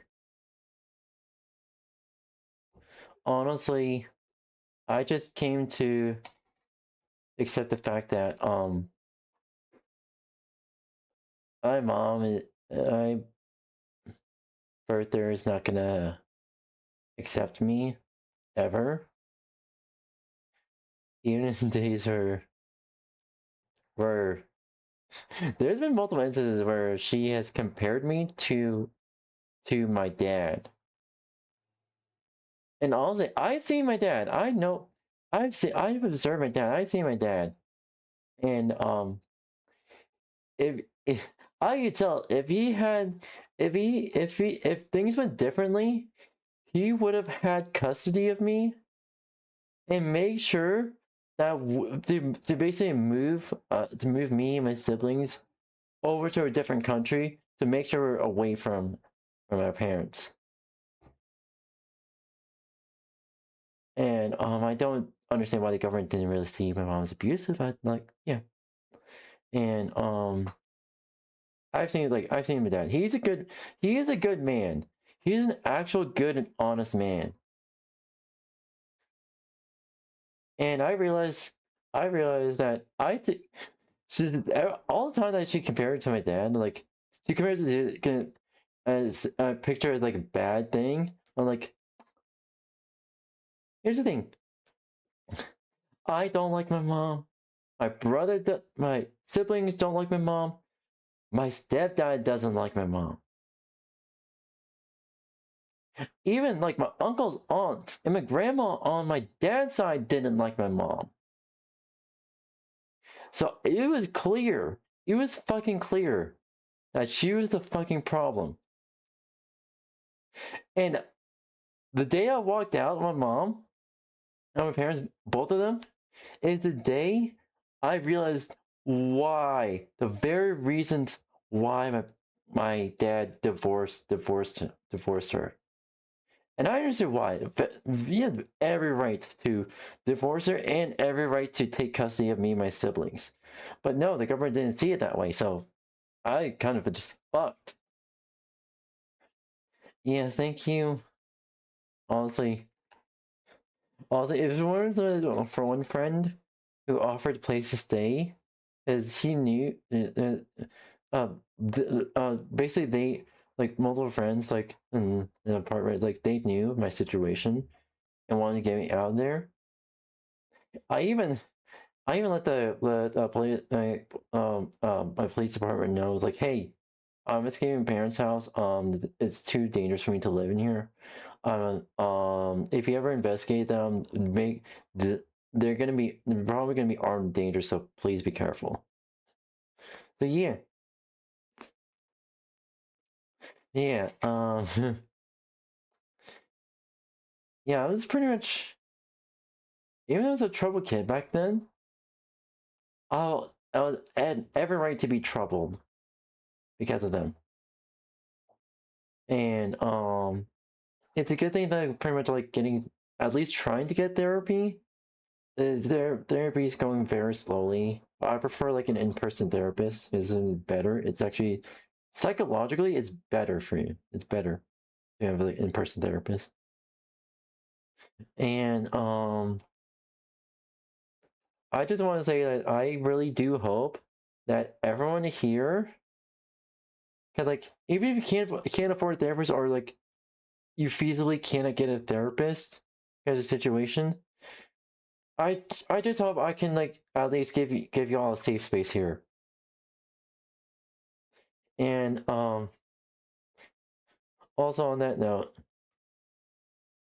I'm more the type to like I want to give it a benefit of doubt for everyone.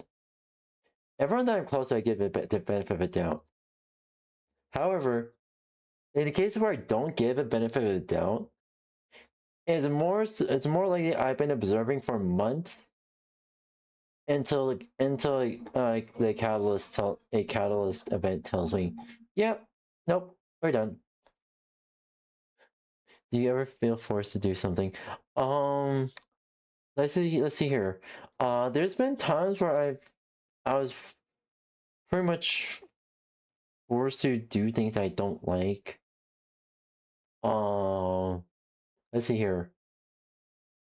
I think the biggest thing that was one of the few major catalysts for me was on my 21st birthday. I told my parents that I don't want to drink. I don't want to drink ever. I don't want anything to do with that. They forced me to drink. They fucking forced me to drink.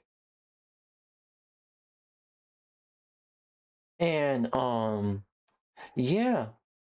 Good thing I didn't get drunk. They took one little sip. And then just rushed upstairs and locked the door. Because I didn't really have the financial means or the safety net back then to feasibly just bolt and get out of there. And there's times they're the ones who've like made me feel trapped and feel like I didn't really have a say in things. From personal things I do, what I do at all, plus the privilege was trying to force me to like become a nurse and stuff like that. Like, I don't know what they're going through in my entire life, but like they're pretty much like they had screws loose. Definitely they had screws loose, because no parent in their right goddamn mind would intentionally try to how do I put this in like safe terms for streams? Basically, it's multiple cases of cruel and unusual punishments, plus cases where I should have gone to the hospital. Dude, yeah. There's a lot of shit that I cannot say on stream, but like, I really. You want to talk about stuff that you went through that you need to get out, Jess? We do have a Discord for that. We do have a vent channel that you can go through. You can go through and type to your heart to the end for that. Yeah. Honestly, it's just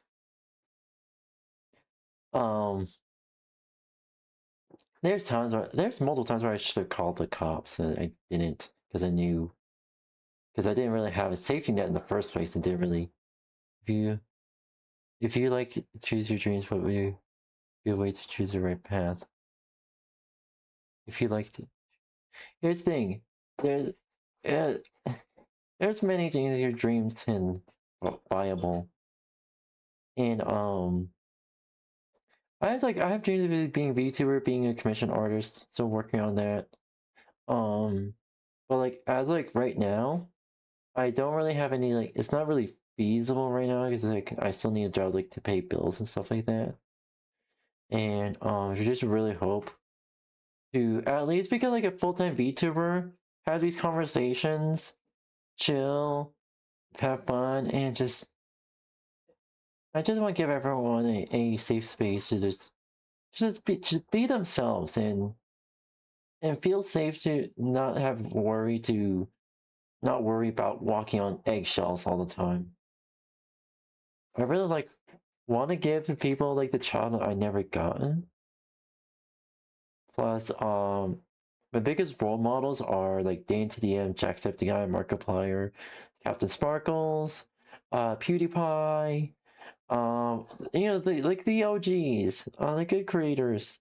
They're pretty much the YouTubers who practically raised me.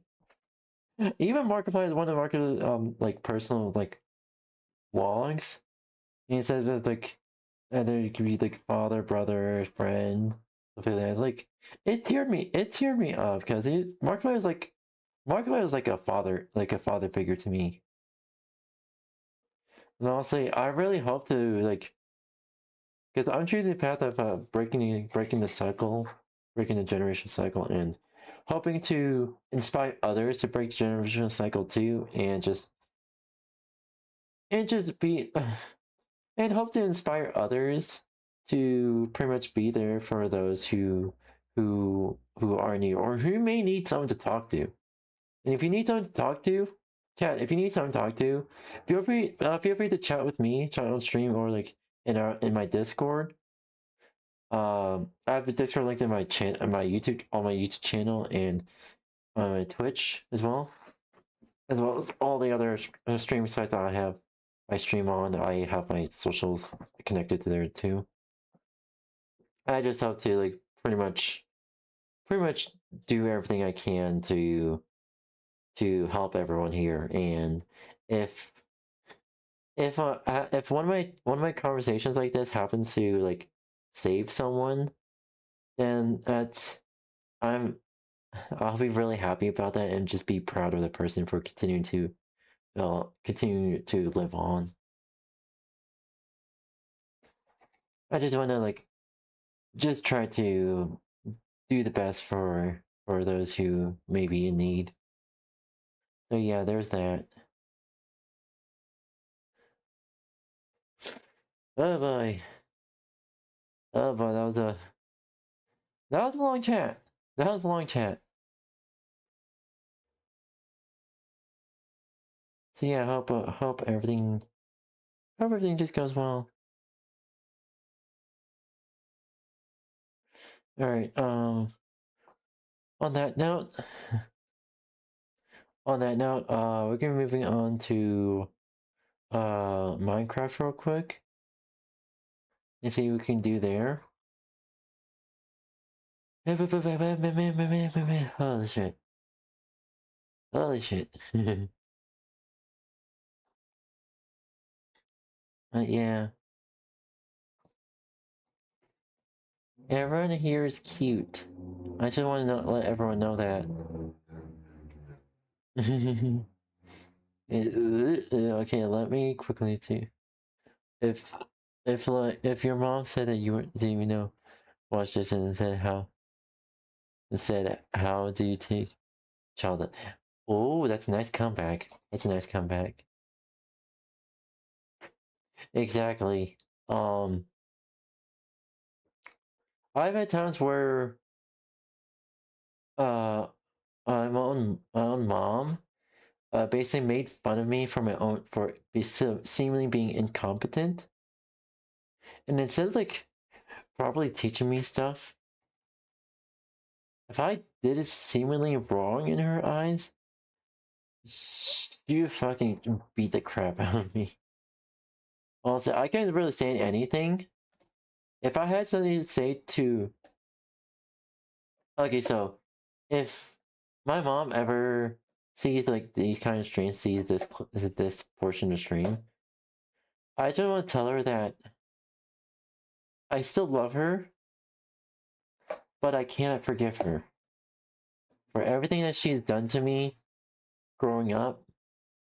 I see I see every reason why my dad divorced her, and I want her to just not even guilt trip her, because she guilt tripped me all the time when I was growing up. I just want her to just think about what she's done, and she basically just I wanted to realize she absolutely failed as a mom. She absolutely failed as a mom. Even right now in this current state of the economy, it's not feasible to like have a child or adopt one right now.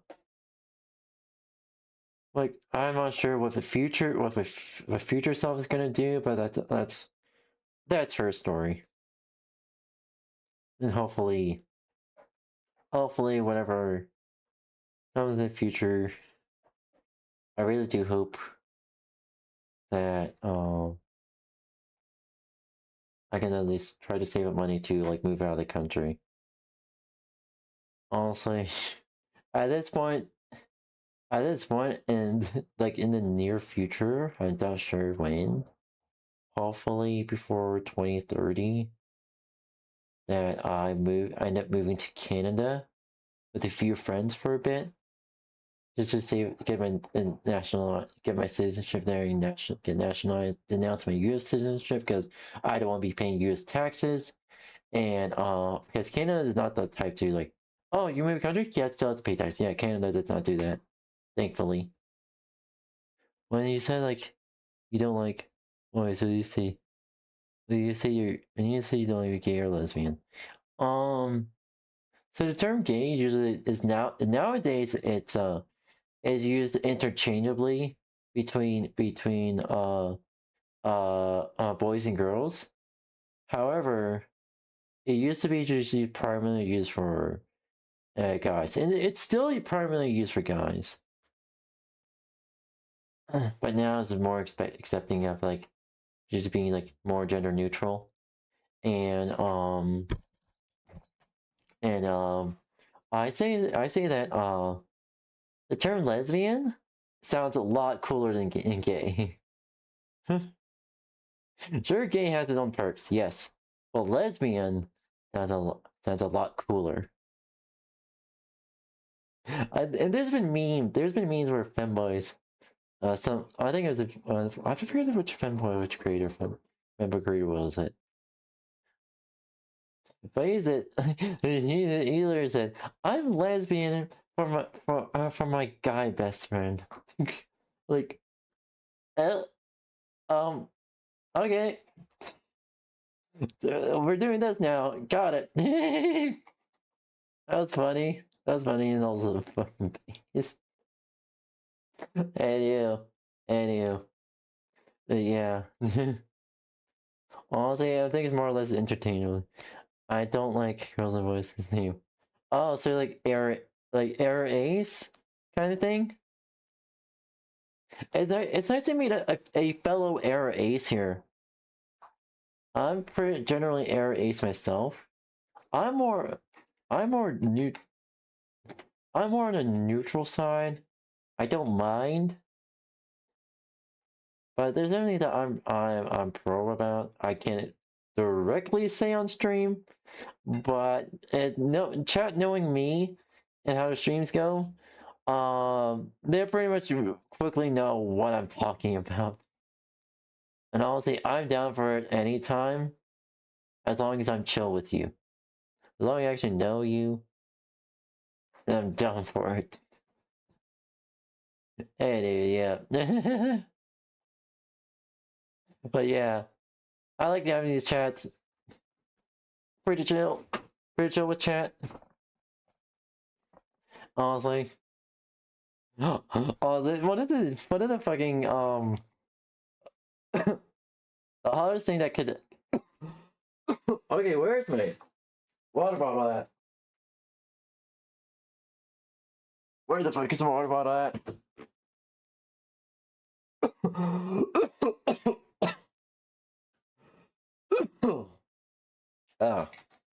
Oh, chat, I gotta find my water bottle. I can never really find a water bottle here. Always hiding.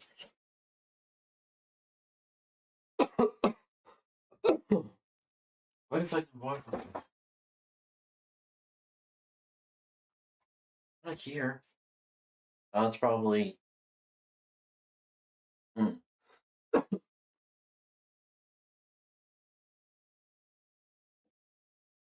Hey, hold on.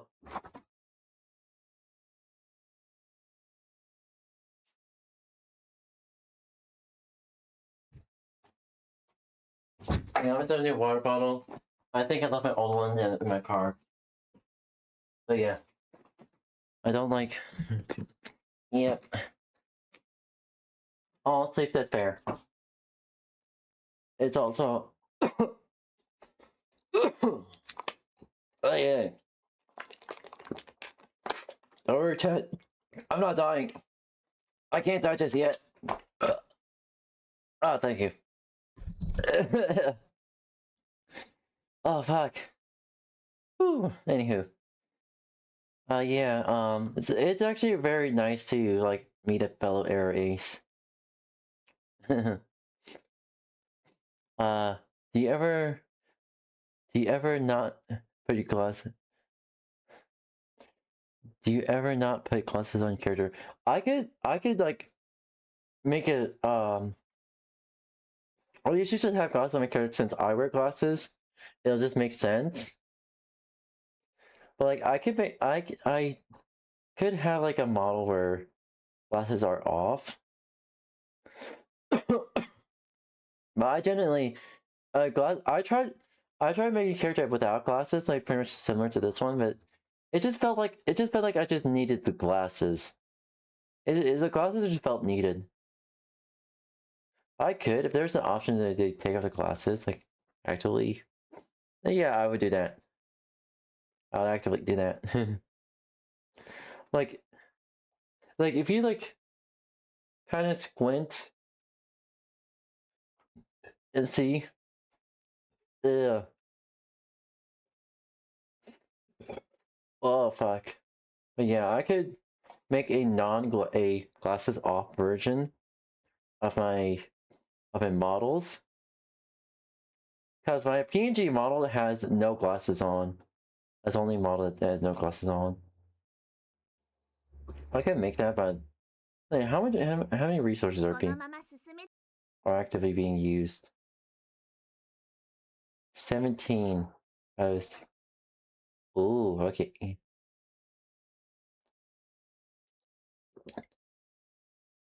Honestly, I can make a no glasses version on the fly here. I can make that real quick. Honestly, chat, do you want me to make like no glasses version live on stream, or do you just like wait for another stream so just have no glasses on? Like I kind of like my glasses on my character. All the other characters I make, I usually refrain. I just don't like putting glasses on them. Like, one, because I don't really know how to make glasses on myself, draw glasses myself. I've practiced, but like it's still difficult. Secondly, like, yeah. But yeah,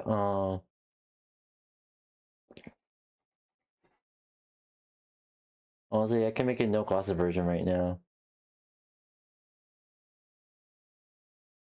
But yeah.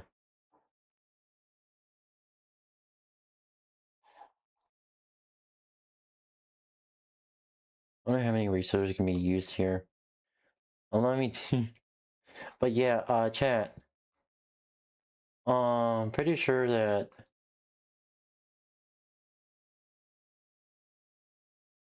Yeah, okay, allow me to like make sure what I'm seeing here. So this is like my model and stuff like that. Like this is my normal model here. If I take the glasses off, that's what it looks like. It looks so wrong. It looks so wrong without the glasses.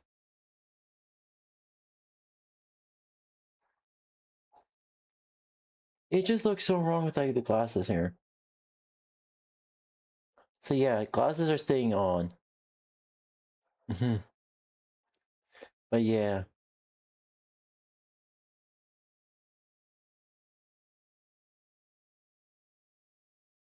Let's see.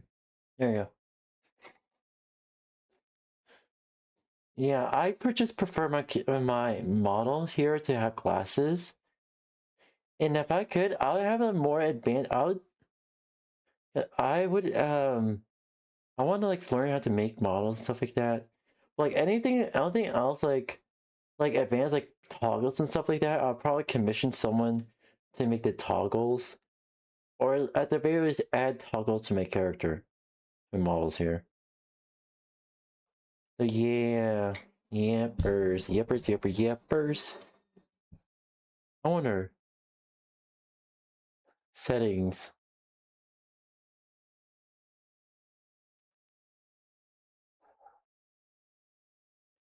Is here. I don't think there's any. Yeah, there's no any way to. Actually, yeah, there's no any way to see. You can do that. Anywho, but yeah, I kind of just like my models to have like any like glasses on there, but like anything else, like when you see like me drawing my art streams, you notice that I don't draw glasses on those characters. And if I do, it's basically those half-rim glasses. I used to wear half-rim glasses all the time, so I understand it. And there's probably half-rim glasses are much easier to draw than like full-rim ones. But yeah, I kind of just want aspects of my character to represent me in real life. The glasses that I have a character on my model right now, it's a similar design to the glasses I have now. Yeah. Yeah, that's pretty much that's pretty much that. Oh, bye. Anywho, let's move on to an actual blah. Minecraft. There you go. My brain can start braining for once in its life. But yeah. Oh,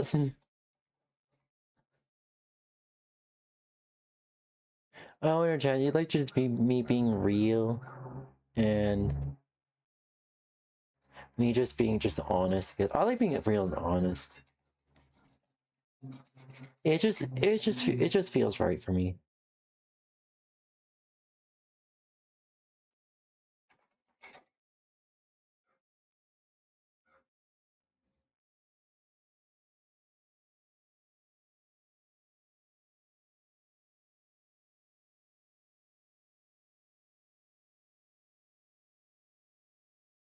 Alright, update to Minecraft. Gonna be booting up Minecraft real quick. Alright.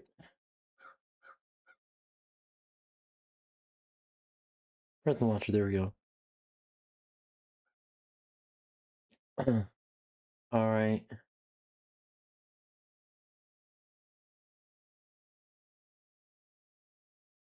Just launch that. Other one. There we go. Oh, fuck. There we go.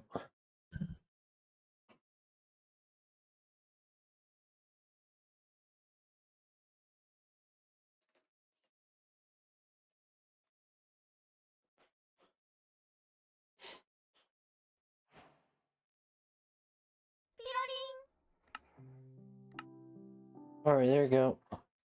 Another one world. Maybe doing one world challenge. Continue one world challenge.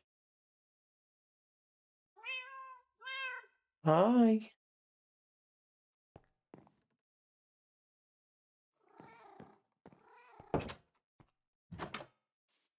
There's that.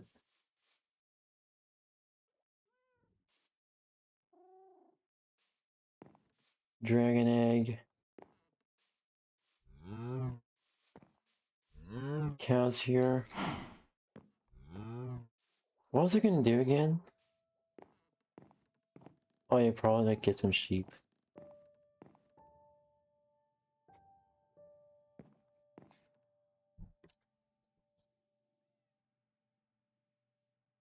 Yeah.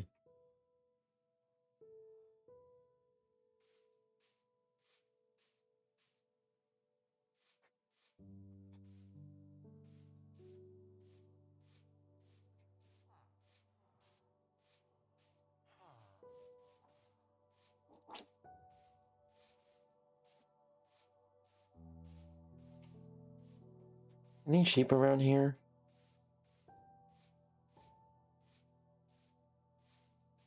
None? Alright.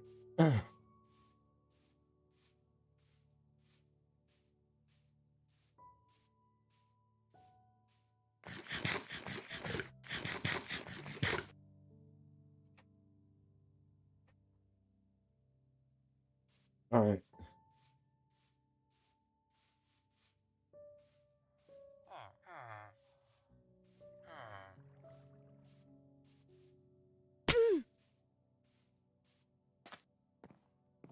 Getting to nighttime. Oh my god, I realized, I just remembered. All the chests turn into Christmas presents on Christmas Day. Oh my gosh, I just remembered that. That's so cool. That's so cool.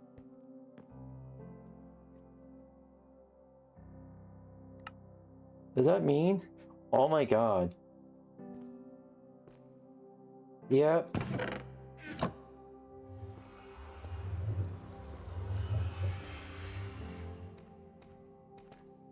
Yeah, that's so cool. What are you gonna do again?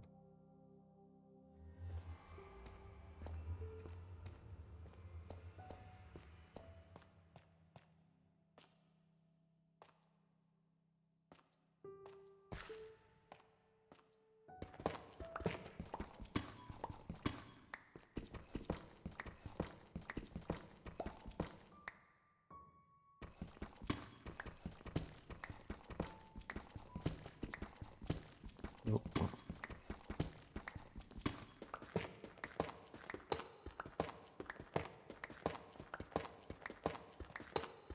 Alright.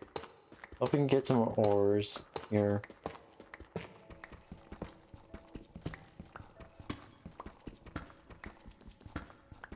Ooh.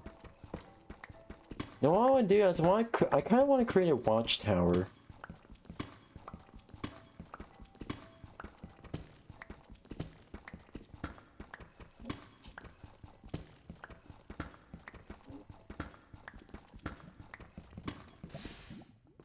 Oh shit.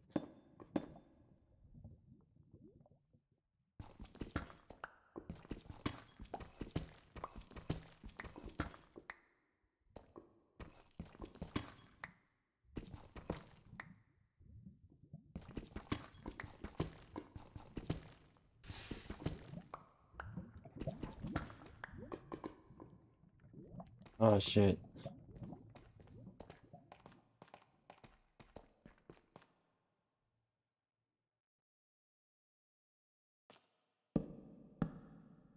You do that anymore? Alright. Well, I kind of want to create a watchtower.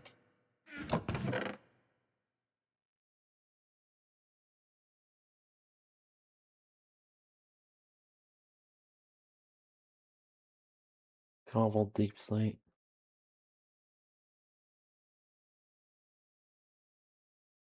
A cobbled deep slate watchtower.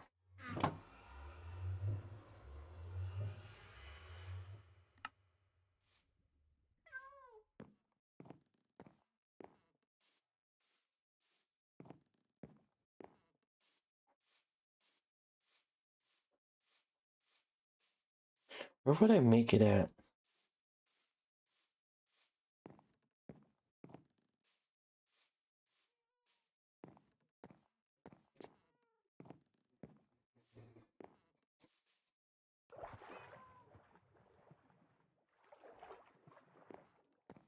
I guess this is kind of its own watchtower.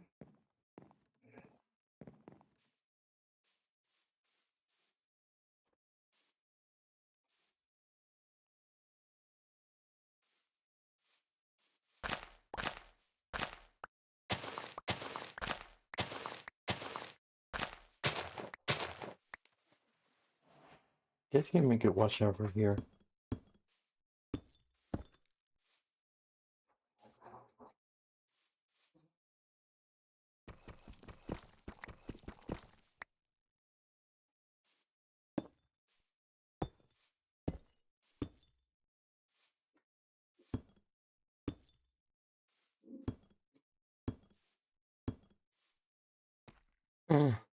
Minecraft is back. Yes, Minecraft is back.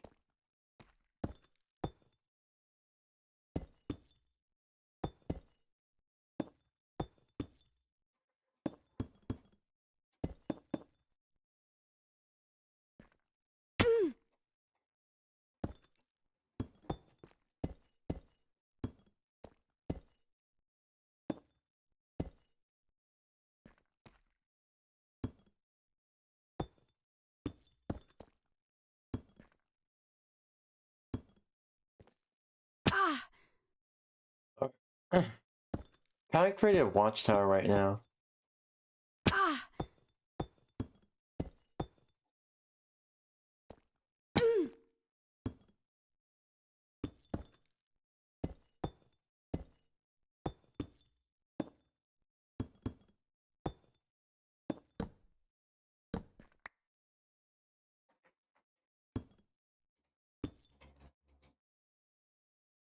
Ooh, tower, yes. We're creating a tower here.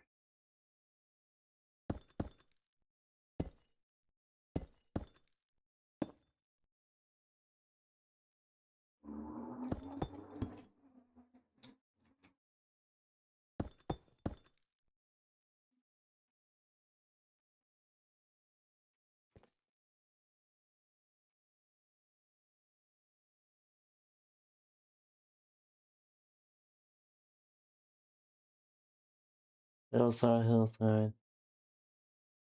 I guess it's create. I want to create taller than that. On that building there.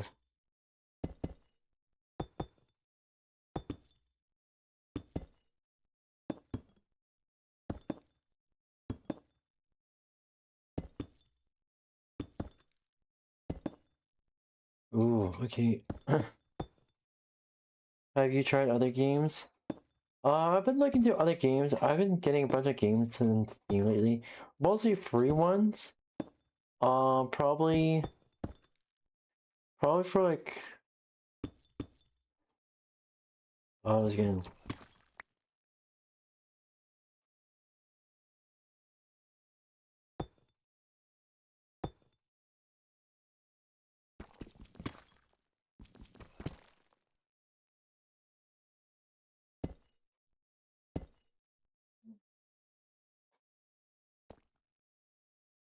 There we go. I wanted like, I've been like... I want to like try new games and see what chat wants.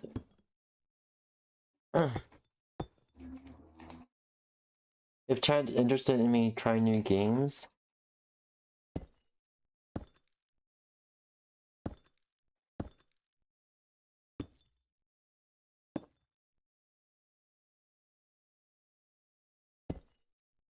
There's been a bunch of games that like mostly I got puzzle-based games. I come back, bye, have fun, enjoy your Christmas. Did I see you enjoy your Christmas? He's a bitch.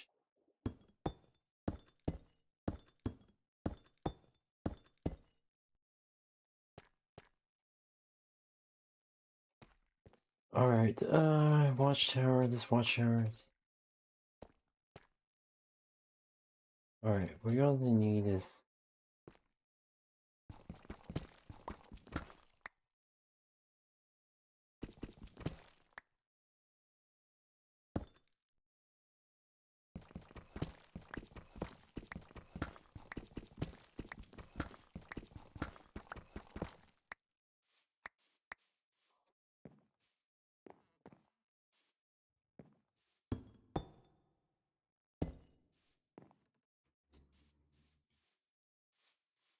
Alright.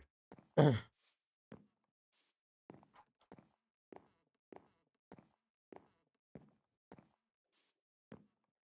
get home real quick.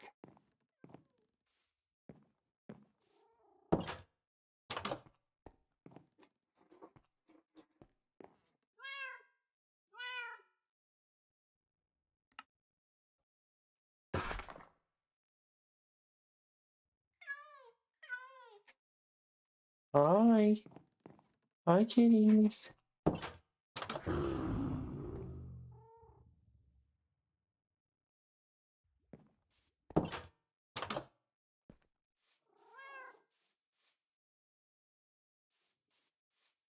What the fuck happened?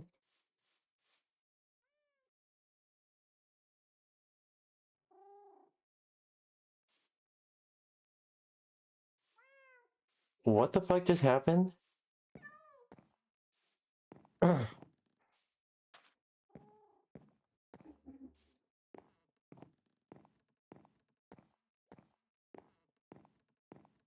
Okay, what the fuck? I was curious on what the fuck just happened.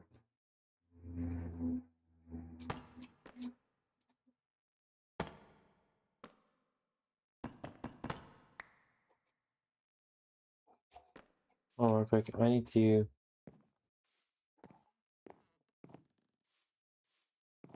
get them things looked up too. It's almost coming night, so ow, ow, ow.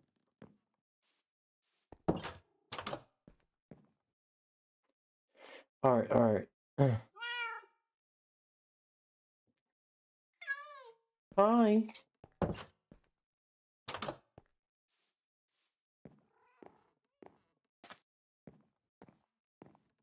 Oh, now I know what I was gonna do.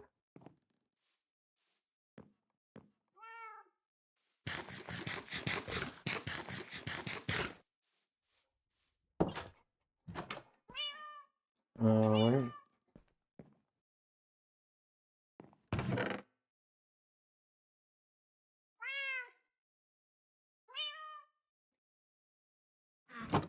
Alright, there we go.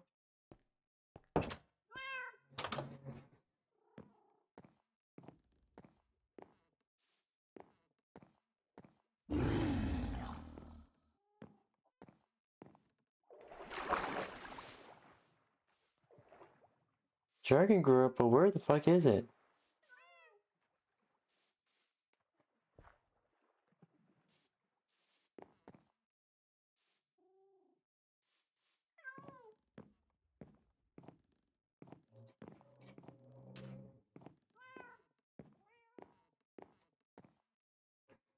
Don't see it in the sky.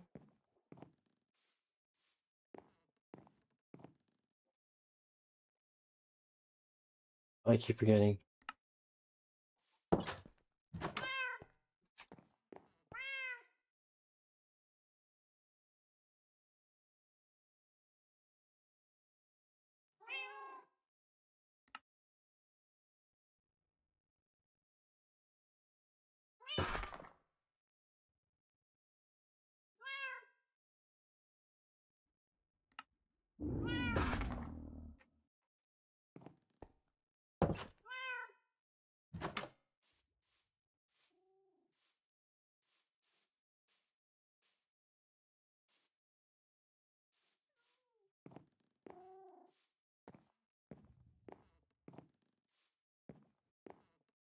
Alright.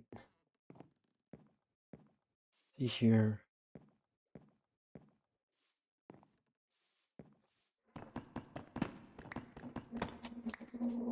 Start over here.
Pretty much, there we go.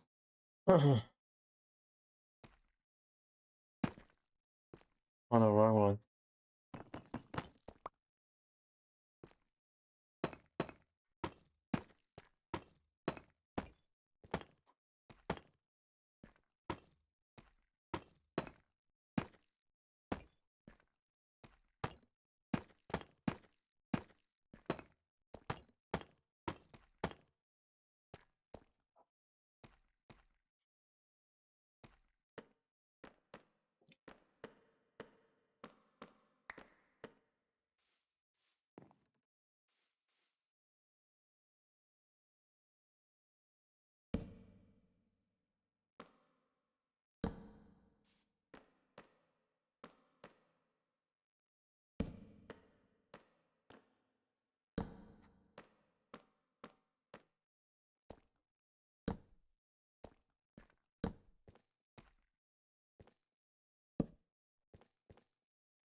Alright, there's a watchtower.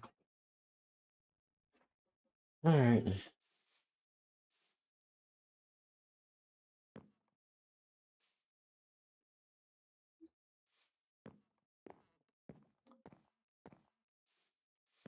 Ooh, okay.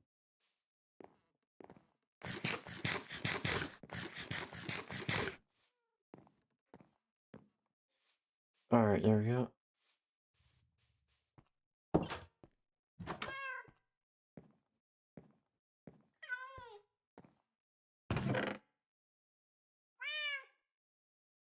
There we go. Hi. Hi. I know. Why? Move. Anywho, what do I need here? I'm pretty sure.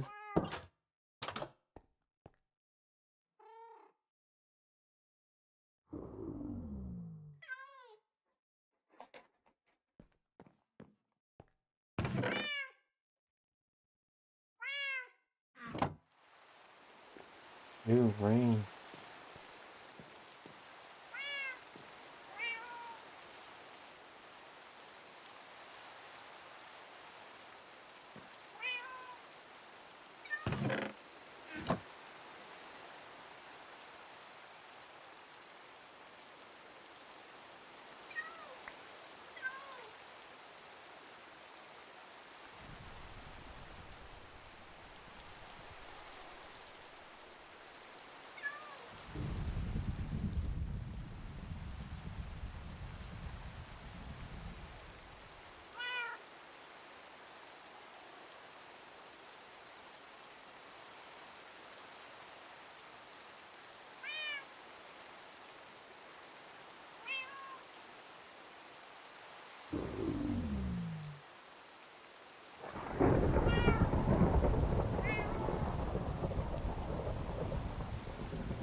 It's also raining. We're gonna sleep. Let's get some eeps.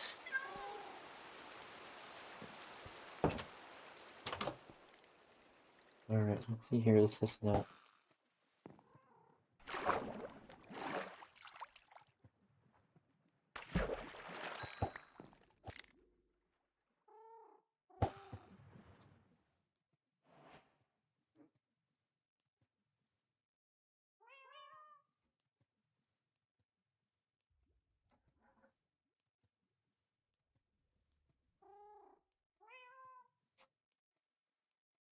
Just staring at it.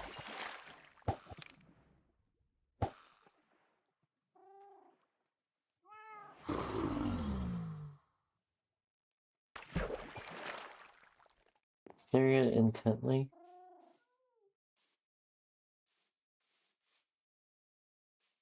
I wanted to spawn, because I'm pretty sure the game is big enough.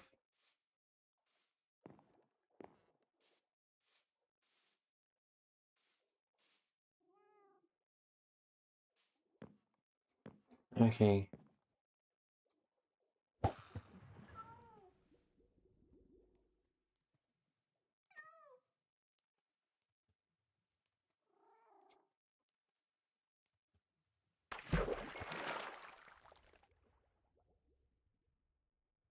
Water bottle.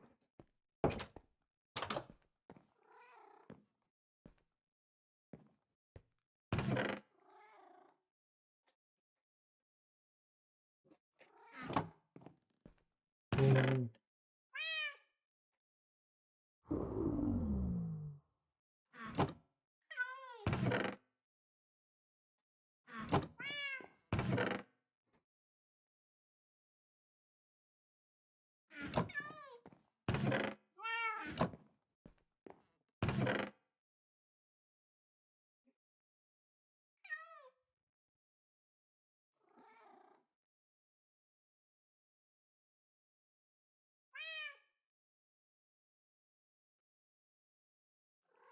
okay, let me this or there we go.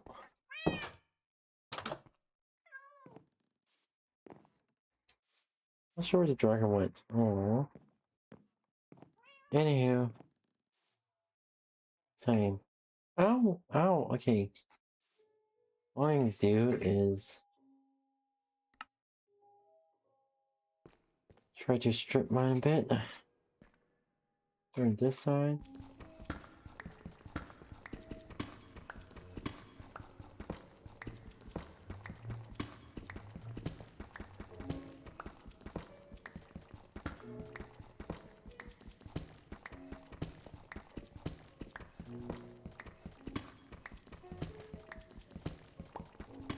Alright, here we go.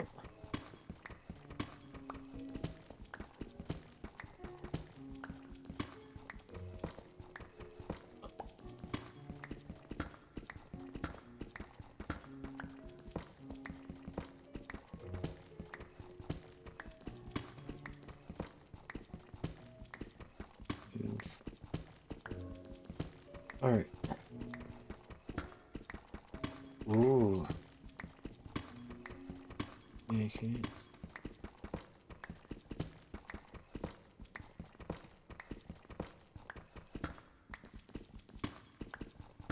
Come on.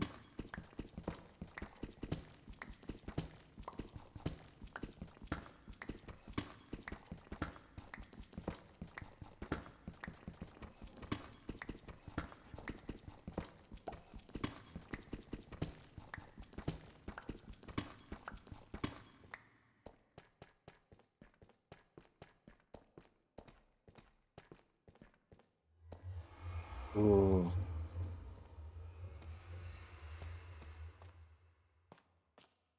Yeah.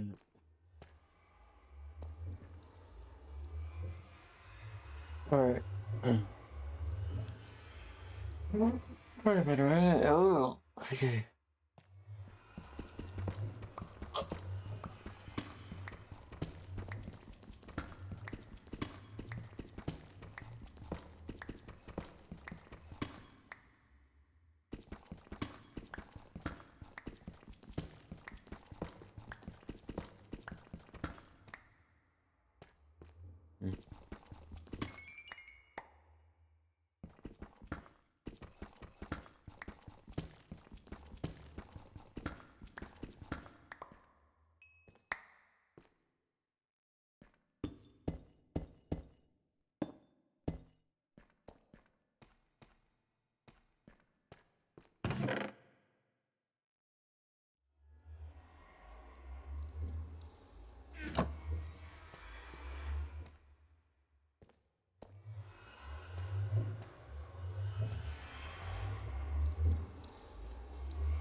Hmm.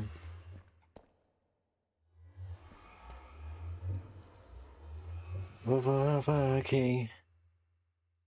Oh, they re-pooped out Minecraft. Alright, yeah.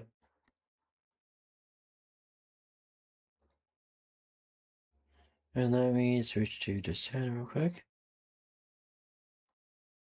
Allow me to update this real quick.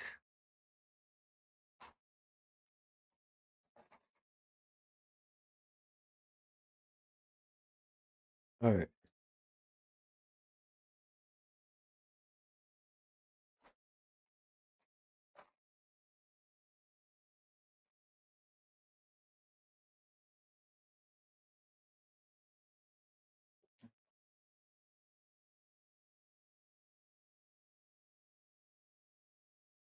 Okay.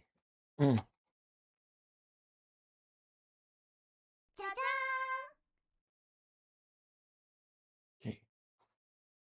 Alright, there we go.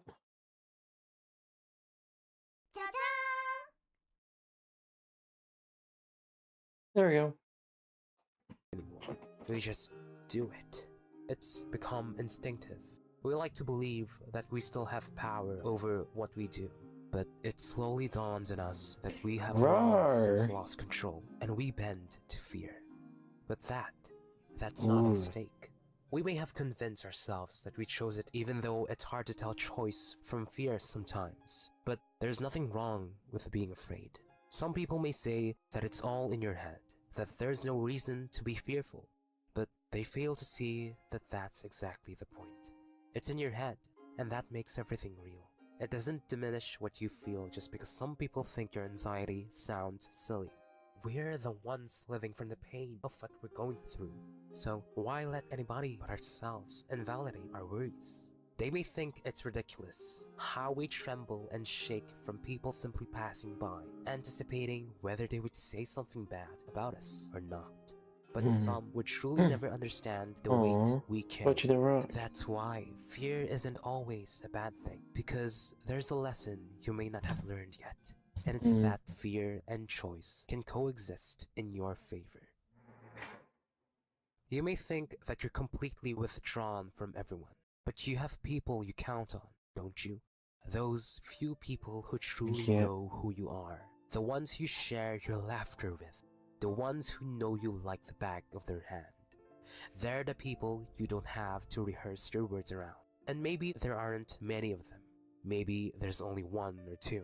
But what I want you to know is this. You chose them. You let those people in because you saw something in them. Something that made you feel safe. That was your choice. It's not that you're defined by your reserved nature. It's that you're choosing who you want to be with. And that is a heart that has grown selective. Your real self isn't lost just because you don't act the same way with everyone. It's always been there. You just show it to people who matter. That choice may be born from fear. Exactly. But if fear helps you tell the difference between those who are real and those who refuse to see you, then is it really that bad? And for some of you, maybe you don't have anyone at all. No one to share your life's moments with. But maybe, just maybe, the person who will make you feel comfortable just hasn't arrived yet. So, trust your instincts. Retreat if you need to. Just don't be afraid to choose when the time comes. Don't be afraid to be selective, even if people think you're bad for giving what they call special treatment for other than themselves. Deep within, you know you're not doing this out of spite or malice. You're doing it for your own sake. Because selectivity isn't cruelty. It's mercy upon oneself.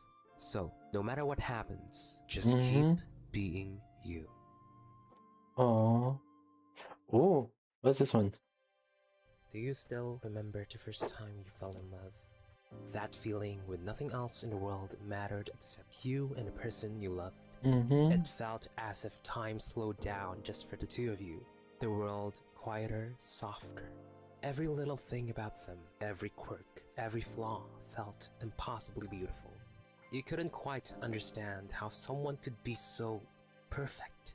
And for a while, you thought those days, those moments, would last forever. But then, one day, they left. And they didn't just leave. They took a part of you with them. Suddenly, all the promises, the late-night talks, the quiet mornings, the laughter you thought would never fade, they all become a reminder of what you lost. At first, you were angry. How could they leave when everything was just perfect? But then, you start wondering, what caused everything to fall apart? Was it because of them? Or was it because of you? From then on, you couldn't love like you did the first time. Because now, you're too scared of ruining things once more. Doubts, insecurities, it's what holding us back from falling in love again. Because it's not just about being hurt or being betrayed. It's losing trust in ourselves to hold space for someone's heart.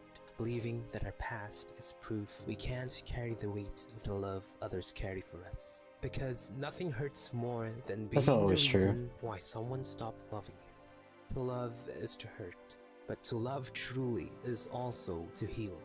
And maybe the love you chased before wasn't love at all. Or at least not the kind that lasts. Because maybe love isn't about losing yourself in someone. It's about finally finding a place you can come home to every day. Yet, it's not as simple as that, isn't it? Yeah. Something we like to tell others and ourselves is that we're just waiting for the right one to come, no matter how long it takes. But for some of us, that's only half the truth. The other half is harder to admit. It's about the belief that we're simply not enough. The pain from our past relationships and how that hurt changed the way we see ourselves. We started losing faith not just in love, but in the fact that we will ever be loved again. Our self-esteem crumbles, and a person who once believed so deeply in love becomes the same person who's now afraid of affection. Because in their minds, they already know how it ends. In our eyes, we were the ones responsible for ruining both our own happiness and the happiness of the person we once cherished. And strangely enough, it's because we loved that much that we keep all the blame to ourselves. Yes, some people let bitterness control them and blame the other for how their relationship turned out. But when you loved truly, all you can think about is how you lost something so perfect, and how maybe they would have still been here if you had just been better. That sentiment bleeds into how you love now. Every time someone shows a hint of interest or desire, you pull back because you're convinced you're not good enough to make them stay. Not good enough to make anyone stay. Now you believe that past relationship became proof. Proof that people stop loving you once they see the real you. When we look back at it, it's normal that we do all sorts of things just to catch the attention of someone. We dress and look our best, we perform and try to impress, and we change to pass someone's test, just so they could give us a chance. But now that everything's fallen apart, you start believing you were only ever loved for what was on the surface, that they only liked you for what they first saw. Before we even establish a bond with another, we tend to select one desirable trait of ourselves and flaunt it to make someone ours. It could be our looks, our skills, or even our money and fame. It's only when you two are together that they can see every part of you, all the good and all the bad. And you can't help but attribute the fall of that relationship to the parts of you that were hidden. The flaws, the insecurities, the things you didn't show at first. You start listing all the possible things you could have done wrong. Maybe you were too annoying, too clingy, or too emotionally distant, and so on. You tell yourself these, even if they never mentioned anything about you. And that fear etches deeply into your mind. The thought that no one can love you at your lowest. And that's painful, isn't it? Because every time you find yourself catching feelings for someone new, you suddenly remember who you are. All the mistakes you think you made.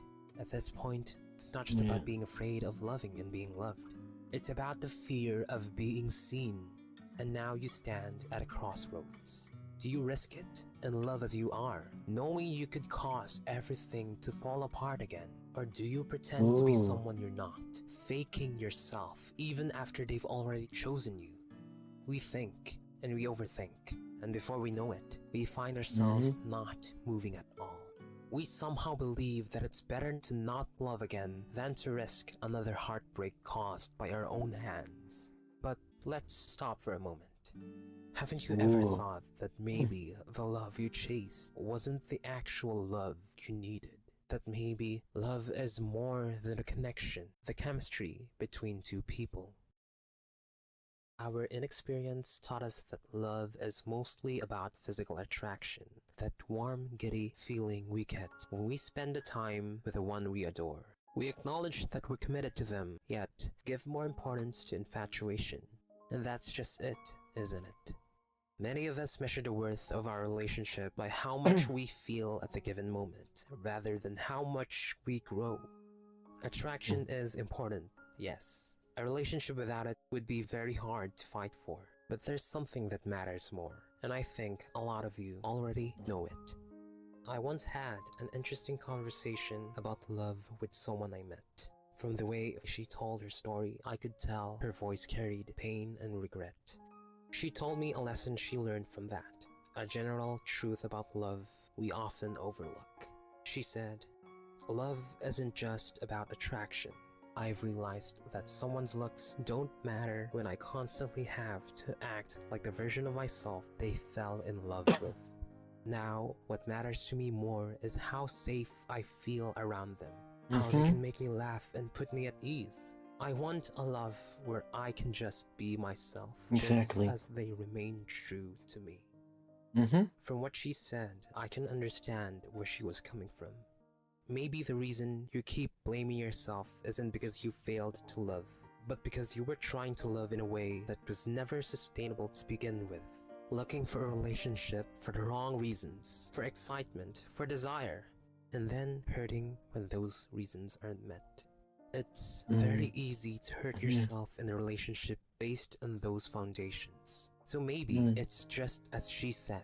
The love we need isn't just about the thrill or the high we feel when we're with someone, but the comfort of knowing that someone's waiting for you. Someone who'll love you for who you are and who you will become. Exactly. So maybe it is something you've heard before, but nevertheless, it may be an important perspective to consider. The worst situation to be in is to bleed and beg for the wrong people. Not because they're bad, but simply because they don't have what you need. So ask yourself, what is it you actually need and want? And maybe in that way, you won't be afraid again, knowing that from now on, you'll be falling for someone who deserves your heart, and whom your heart deserves in return. Basically, I learned this through learning what not to do, learning from what not to do from my brother. So, yeah. Also had my own life lessons as well that I've been more than happy to pass on down to everyone else, including the next generation. Yippers.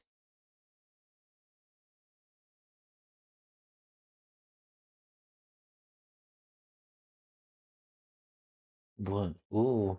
These videos keep on going. Why do some people choose to stay kind even when that kindness doesn't get returned? Ooh, People this like me. them are very special. They choose empathy even when hatred would be easier. Exactly. They don't judge a person for simply what they've done.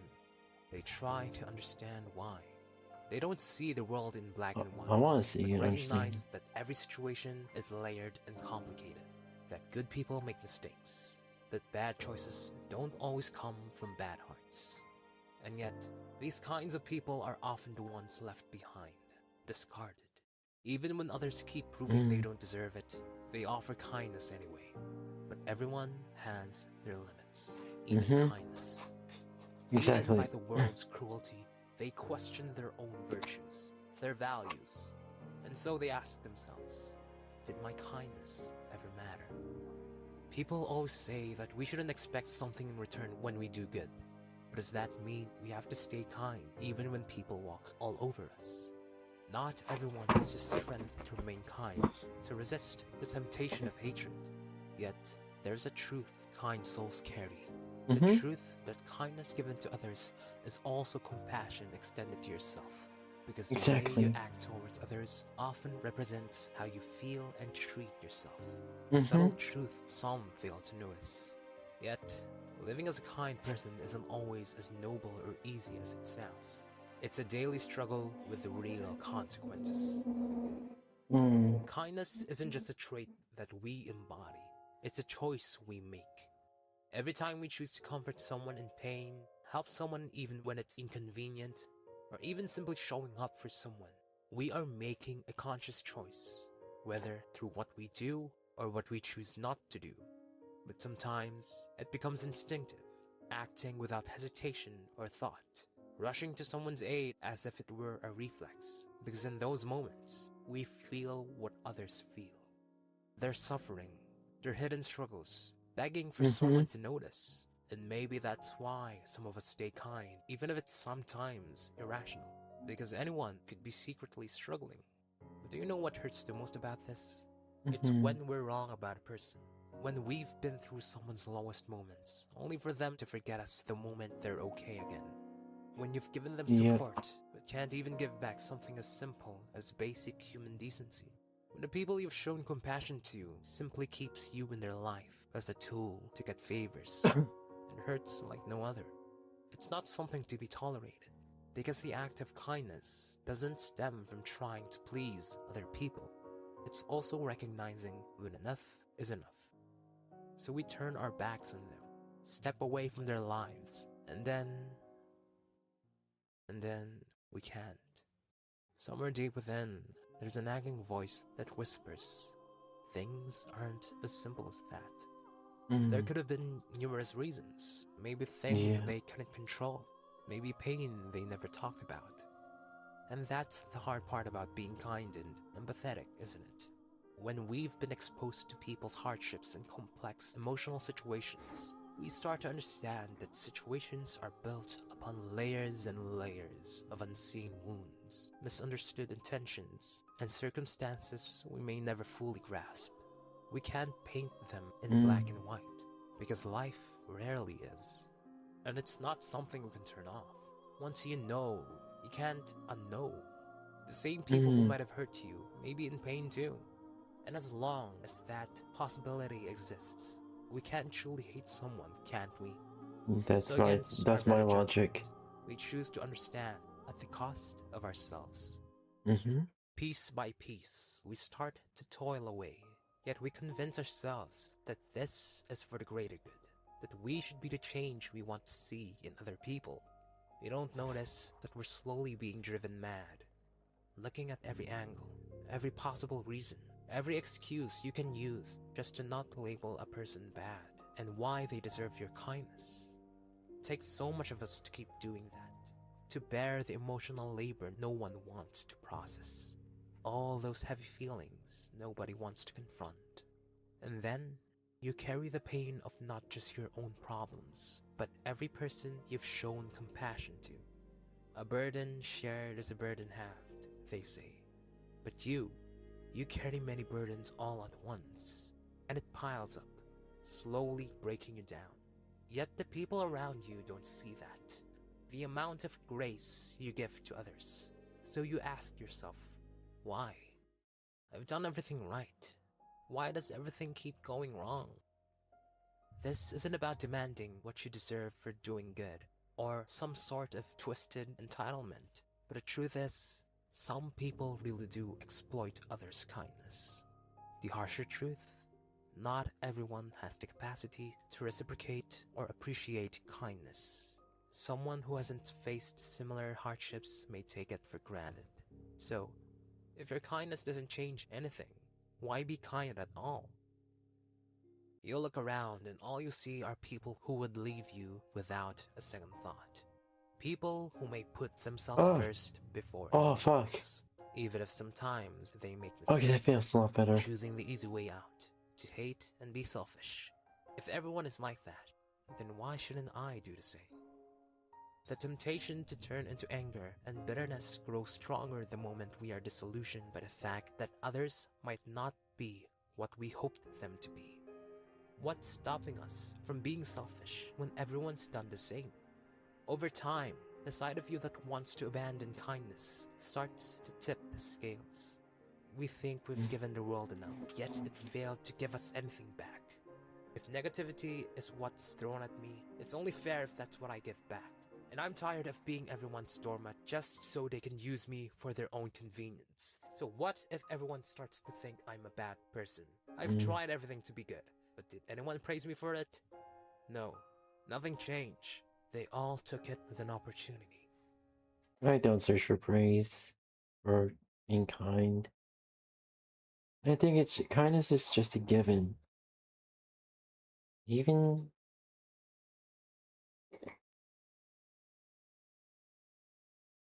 the moment you stop giving someone kindness is a moment you realize that a specific person, whoever in particular you may be thinking of, that a specific person truly does not deserve any kindness or any sort of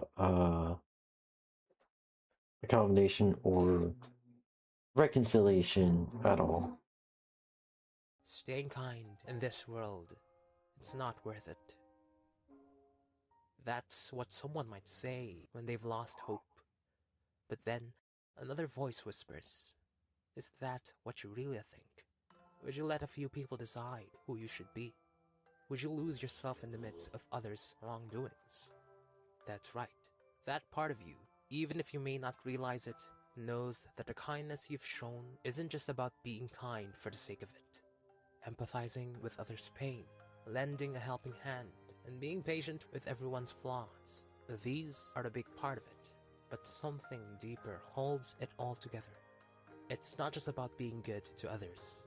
It's also about who you are when no one else is watching. How you treat yourself often reflects how you feel about yourself. If you treat people without respect and decency, what would that say about you? It's the same with kindness. Practicing compassion means you don't attach yourself to feelings of bitterness and hatred. Those negative feelings don't swirl inside you. Instead, you associate yourself with positive emotions. But no one's perfect. We all feel resentment and other negative emotions. But what matters is that we don't let it consume us and change who we are, even if we feel too deeply. And if ever you feel like the kindness you give doesn't matter to anyone, then give it to someone who it matters to, yourself. Give yourself grace, empathy, and patience without losing and extending yourself too much to others.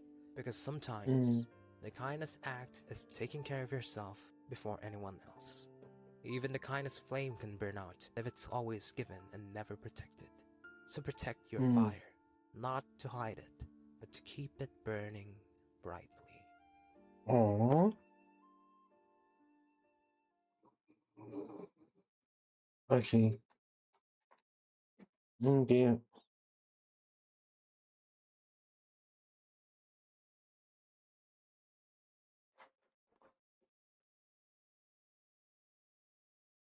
Ooh.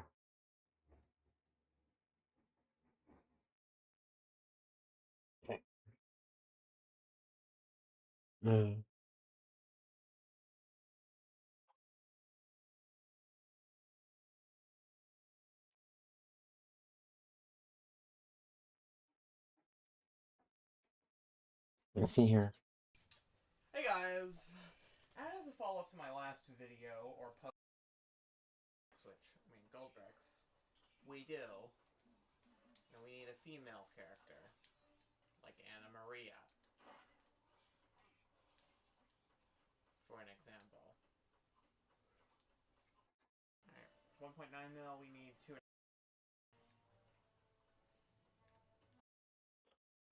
Never mind.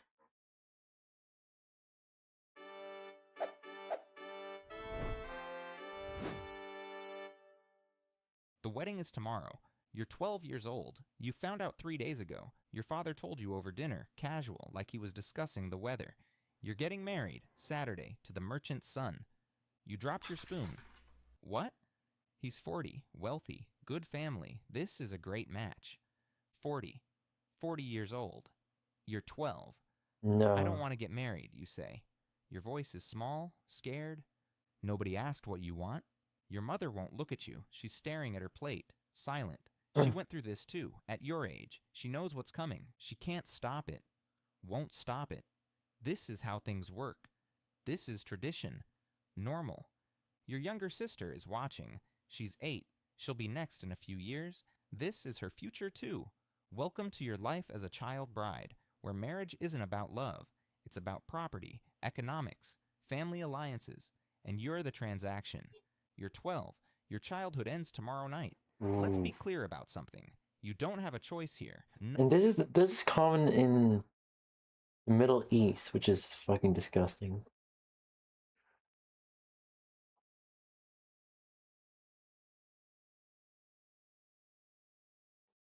Mm.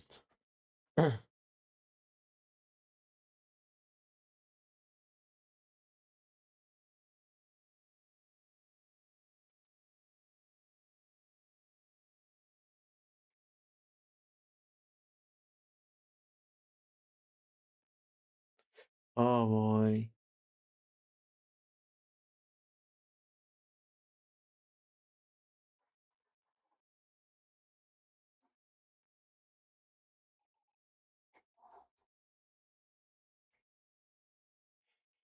Yeah. Bruh. You watch it.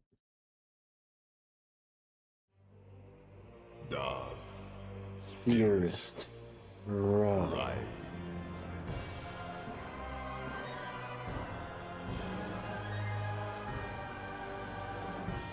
Darth What if Theorist. Anakin Skywalker refused to duel Obi-Wan on Mustafar? Ooh. Let's explore the depths of it in the video. You're going down a path I can't follow. Because of Obi-Wan. Because of what you've done. What you plan to do. Stop. Stop now. Come back. I love you. Liar! The heat from Mustafar's volcanic surface shimmers and waves across the landing platform. Anakin Skywalker stands motionless, his yellow-tinged eyes fixed on the figure descending the ship's ramp. Obi-Wan Kenobi, his former master, his brother. It was already a shock to see Padme, her face twisted in betrayal and horror when she realized what he'd become. But now, seeing Obi-Wan emerge from her ship, his weathered features set in grim determination, something inside Anakin fractures in a way it hasn't before. Not an explosive anger he felt toward the Tusken Raiders who killed his mother. Not the cold fury that drove his lightsaber through Mace Windu's arm. Something quieter, more devastating. Shame. His hand rises slowly to his forehead, fingers pressed against his temples, as if he could physically contain the warring thoughts threatening to tear his mind apart. The pressure builds behind his eyes. His breathing becomes shallow, rapid. The dark side seizes the moment, whispering its poison with renewed urgency. He's given up on you. Look at his face. He's not here to save you. He's here to execute you, just like the Council always wanted. Mace Windu tried, didn't he? And now Obi-Wan will finish what Windu started. They never trusted you, never believed you. You were always the outsider, the slave boy who didn't belong. The words slither through his consciousness, each one finding purchase in old wounds. The Council's reluctance to train him, their suspicion, the way they denied him the rank of master even after everything he'd sacrificed. He brought Padme here to watch, to witness your destruction. She's already turned against you. You saw her face. Disgust. Horror. She doesn't love you anymore. No one does. You're alone. You've always been alone. But another voice cuts through, quieter, deeper, harder to dismiss. No, that's not true. Obi-Wan raised you. He believed in you, even when Qui-Gon was gone. He fought for you, stood beside you in 1,000 battles, called you brother. He's the closest thing to a father you've ever known since... The thought of Qui-Gon sends a spasm of pain through his chest, and his mother, Shmi, both gone, both dead because he wasn't strong enough, fast enough, good enough to save them. But you can save Padme. The power is yours now. Obi-Wan wants to take that away. He wants her to die. No, he came because he loves you, because he's trying to save you. From what? From power? From the strength to protect what you love? No, from yourself. Anakin's hand drops from his forehead. His fingers tremble. The two voices war inside him, each one screaming for dominance. He stands paralyzed between them, unable to choose, unable to breathe. What have I done? The snap hiss of an igniting lightsaber cuts through Anakin's spiraling thoughts. Blue plasma bathes the platform in cool light, a stark contrast to the hellish orange glow surrounding them. Anakin turns slowly. Obi-Wan's face is carved from stone, but his eyes betray him. Grief, anger, and something worse, disappointment. The two men stand facing each other across the platform, master and apprentice. Brothers, the distance between them might as well be a parsec. The fury I've seen. That's not what it says. I've seen what you've done, Anakin. I've seen the temple, the halls where we trained together, where you took your trials, where younglings learned to touch the Force for the first time. Bodies scattered like broken dolls across the floors that should have been sacred. But it wasn't just the knights, was it? The warriors who chose to fight in this war. It was the archivists, the healers, the ones who had nothing to do with politics or battles, or the council's decisions. The younglings, Anakin. Children. Some no older than you were when I first took you as my Padawan. When I promised Qui-Gon I would train you. When I swore to protect you. The word children lands like a physical blow. Behind Anakin, Padme gasps. The sound cuts deeper than any lightsaber ever could.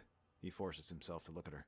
Her hand covers her mouth, tears streaming down her face as understanding dawns like a terrible sunrise. She's shaking her head, silently pleading with him to deny it. Annie, no. Please. Please tell me he's wrong. Tell me you didn't. But Anakin can't. He can't lie to her. Not anymore. He sees the exact moment her heart breaks, the way her face crumbles, the way her whole body seems to collapse in on itself. She knew he'd changed, knew he'd done dark things. But this is beyond her worst nightmares. The silence stretches between the three of them. Obi-Wan's lightsaber doesn't waver. Padme's sobs fill the space, echoing off the platform's durasteel surface. Anakin stands frozen, caught between the two people he loves most, unable to defend himself because there's no defense. Every word is an eternal battle. The dark side urges him to justify it, to explain how their deaths were necessary, how they were casualties in this war to save Padme, how the Jedi were traitors who would have killed him anyway. But looking at her now, at the horror and betrayal in her eyes, all his justifications crumble to ash. Finally, Anakin's voice emerges, hollow, broken, barely recognizable as his own. It was all to save Padme. The visions, every night for weeks. I couldn't escape them, couldn't make them stop. I watched her die over and over, in childbirth, screaming my name, reaching for me while I stood helpless. If there was any way to save her, any possibility at all, I needed to take it. The Chancellor said, "Visions?" The word echoes across the platform, swallowed by the rumble of distant volcanic eruptions. Lava spray hisses against the edges of the landing platform. You destroyed the entire Jedi Order because of visions? Possibilities? Dreams that might never come true? He takes another step forward, and for a moment it looks like he might strike Anakin down where he stands. The Jedi Order was my life, Anakin. My home. My family. Everything I've known since I was 4 years old. And you took it all away. You took the lives of hundreds, no, thousands of innocents, for one person. One person who wasn't even truly in danger except in your mind. The truth crashes over Anakin like a wave of molten lava. His knees nearly buckle. Get it? Platform Mr. Fard? seems to tilt beneath his feet. Obi-Wan is right. Padme stands before him now, alive, healthy despite her grief and her swollen belly. The visions were just that. Visions. Possibilities. Shadows of potential futures. Not certainties. Not guarantees. And he had burned the galaxy for them. How many younglings? He remembers their faces now, without the red haze of rage that clouded his vision in the temple. Small faces. Frightened faces. They recognized him. Some even smiled, thinking he'd come to save them from the clone troopers. And then Anakin turns away sharply, unable to bear Obi-Wan's gaze any longer. He can't look at the face of the man who taught him everything, who stood before the council and demanded they honor Qui-Gon's dying wish, who risked his life beside him in 1,000 battles, always trusting to watch his back. I won't fight you. Obi-Wan blinks, momentarily thrown off balance. This isn't what he expected. You're one of the only people who ever believed in me, who I'd look to as a father. I can't raise my blade against you. I won't. Obi-Wan stands frozen, his lightsaber humming in his hand. The blue blade casts strange shadows across his weathered face. He came here prepared for one of two outcomes. Save Anakin, or kill him. Those were the only options. Yoda had been clear. The boy he had trained was gone, consumed by Darth Vader. But this, Anakin surrendering, acknowledging his crimes, showing genuine remorse. The dark side still radiates from his former Padawan like heat from the lava rivers below. Obi-Wan can feel it pressing against his senses, thick and oppressive, but it feels different now, less chaotic than when he first landed on this hellish planet. Less like a man drowning in darkness and more like a man actively fighting against the current pulling him under. Anakin, I can sense you're conflicted. The darkness is still strong in you, still consuming you. But Padme's sharp intake of breath cuts him off like a blade. She doubles over, clutching her swollen belly with both hands. Her face goes pale, then flushed. A pained gasp escapes her lips. Obi-Wan, something's... the baby. I can feel... Contractions. She's going into labor. Now. Here. Everything changes in an instant. Training and instinct override everything else. Obi-Wan's lightsaber deactivates with a snap hiss as he rushes to Padme's side, catching her as she stumbles. Obi-Wan moves too, every paternal instinct screaming at him to help, to protect, to save his wife and unborn child. But before he can take 3 steps, Obi-Wan's hand shoots out. The Force gathers around it like an invisible wave. No! The Force slams into Anakin's chest with the power of a speeder collision. He flies backward across the platform, his boots leaving skid marks in the durasteel. He crashes near the edge, lava spray hissing against the metal plates mere meters from his head. The heat sears his face. Obi-Wan scoops Padme into his arms with practiced efficiency. She's still conscious, gritting her teeth against the pain. But her eyes find Anakin's across the platform. So much passes between them in that single look. Love, betrayal, longing, goodbye. Anakin scrambles to his feet, reaching out with both hands and the Force. Wait, Obi-Wan, wait. She's my wife. Those are my children. You can't... I don't trust you around her. Not yet. Not like this. I can still feel the dark side in you, Anakin. It's writhing, fighting for control. I know you refuse to fight me, and that means something. But I won't risk Padme's life. I won't risk your children's lives. Not until you truly come back to us. The ship's ramp begins to raise. Anakin runs forward. Please, I need to be there. I need to... Obi-Wan turns at the top of the ramp, Padme cradled in his arms. His face is torn between duty and friendship, between the Council's teachings and his love for the brother he's losing. Then prove it. Prove you're still the man I trained. The man Qui-Gon believed you could be. Not with words, Anakin. With actions. The ramp seals shut. The last thing Anakin sees is Obi-Wan's face, grief-stricken and resolute, before the metal door cuts off his view. The ship's engines roar to life. The repulsor lifts engage. Dust and ash swirl across the platform as the Naboo cruiser lifts off. Rage, pure, undiluted rage, surges through Anakin's veins like liquid fire. How dare he? How dare he think he can take his wife, his children? They're his family, his responsibility. The dark side feeds on his fury, growing stronger with every breath, urging him to pursue, to destroy, to reclaim what is rightfully his. Hope you sleep well. Anakin sprints to his own ship. His hands fly across the controls with the muscle memory of 1,000 flights. The engines scream as he lifts off the platform. He scans the sky desperately for Obi-Wan's vessel, but the Naboo cruiser is fast, and Obi-Wan has precious seconds of lead time. By the time Anakin breaks through Mustafar's ash-choked atmosphere, there's nothing but empty space and scattered stars. Gone. Anakin sits in the pilot's seat, Mustafar's angry red surface shrinking in the viewport below him. His hands grip the controls so tightly his knuckles turn white. The leather of his glove creaks under the pressure. A dozen emotions war inside him, each one screaming for attention, tearing him in different directions. Rage at Obi-Wan for taking Padme, for daring to separate him from his wife in her moment of greatest need. The dark side seizes this, amplifying it, painting vivid pictures of revenge, but shame drowns it out almost immediately. Shame at what he's done, at the temple burning, at the younglings' faces, at the betrayal in Padme's eyes when she realized the truth. He sees them now, clearly, without the dark side's justifications clouding his vision. Regret follows, a crushing weight on his chest that makes it hard to breathe. If only he'd talked to Yoda about the visions instead of hiding them. If only he'd trusted Obi-Wan. If only he'd questioned Palpatine's easy answers. Yearning comes next, a physical ache in his chest. He wants to hold Padme, to feel their children kicking against his palm, to tell her he's sorry, that he'll find a way back, that he'll be the man she fell in love with again. Disgust follows, disgust at the monster he's become. He can still feel the dark side coursing through him, thick and oily and wrong. He's powerful now, yes, strong enough to choke someone across the galaxy, strong enough to slaughter an entire temple full of Jedi. But more than anything else, more than rage or shame or regret, he feels lost, completely, utterly lost. The silence in the cockpit feels profound. Outside, stars drift past in their ancient patterns, uncaring of the drama playing out in this single small ship. Inside, Anakin Skywalker sits alone with his thoughts, and they're eating him alive. What now? What is he supposed to do? Go back to Palpatine, report his success, continue down this dark path until he's unrecognizable even to himself? The Emperor will have new tasks for him, new enemies to destroy, new threats to the Empire that need eliminating. He thinks of the younglings again, wonders if any of them reminded Palpatine of threats. Then, like drawing a breath through darkness, a thought emerges. Simple, obvious, but somehow revolutionary. Padme is with Obi-Wan, safe, protected. Obi-Wan will take her to the best medical facilities in the galaxy. She'll have proper care, proper monitoring.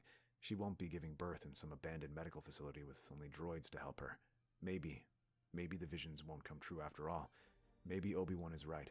Maybe it was all in his head, a manipulation by Palpatine to turn him toward darkness, to make him desperate enough to do anything, to burn any bridge, kill any friend, destroy any bond.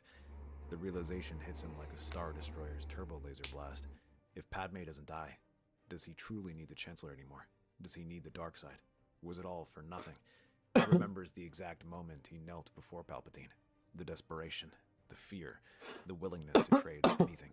His soul, his honor, his very identity, for the power to save the woman he loved. And Palpatine's smile, that knowing, satisfied smile. It was all manipulation. All of it, from the very beginning. The power wasn't a tool, it was a leash.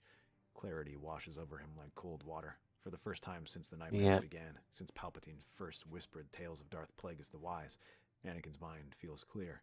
The two warring voices in his head quiet. The dark side's grip loosens, just slightly. And in that moment of clarity, something impossible happens. A presence materializes in the Force. Familiar. Warm. Anakin. Anakin's breath catches in his throat. His eyes dart around the empty cockpit. He knows that voice. It's impossible, but he knows it as surely as he knows his own heartbeat. Qui-Gon? Master? Is that you? Yes, my young friend. The clarity you've found has opened you to the Force. Opened you to me. The words hit Anakin like a physical blow. Tears spring to his eyes. Not the angry tears of rage, but something purer.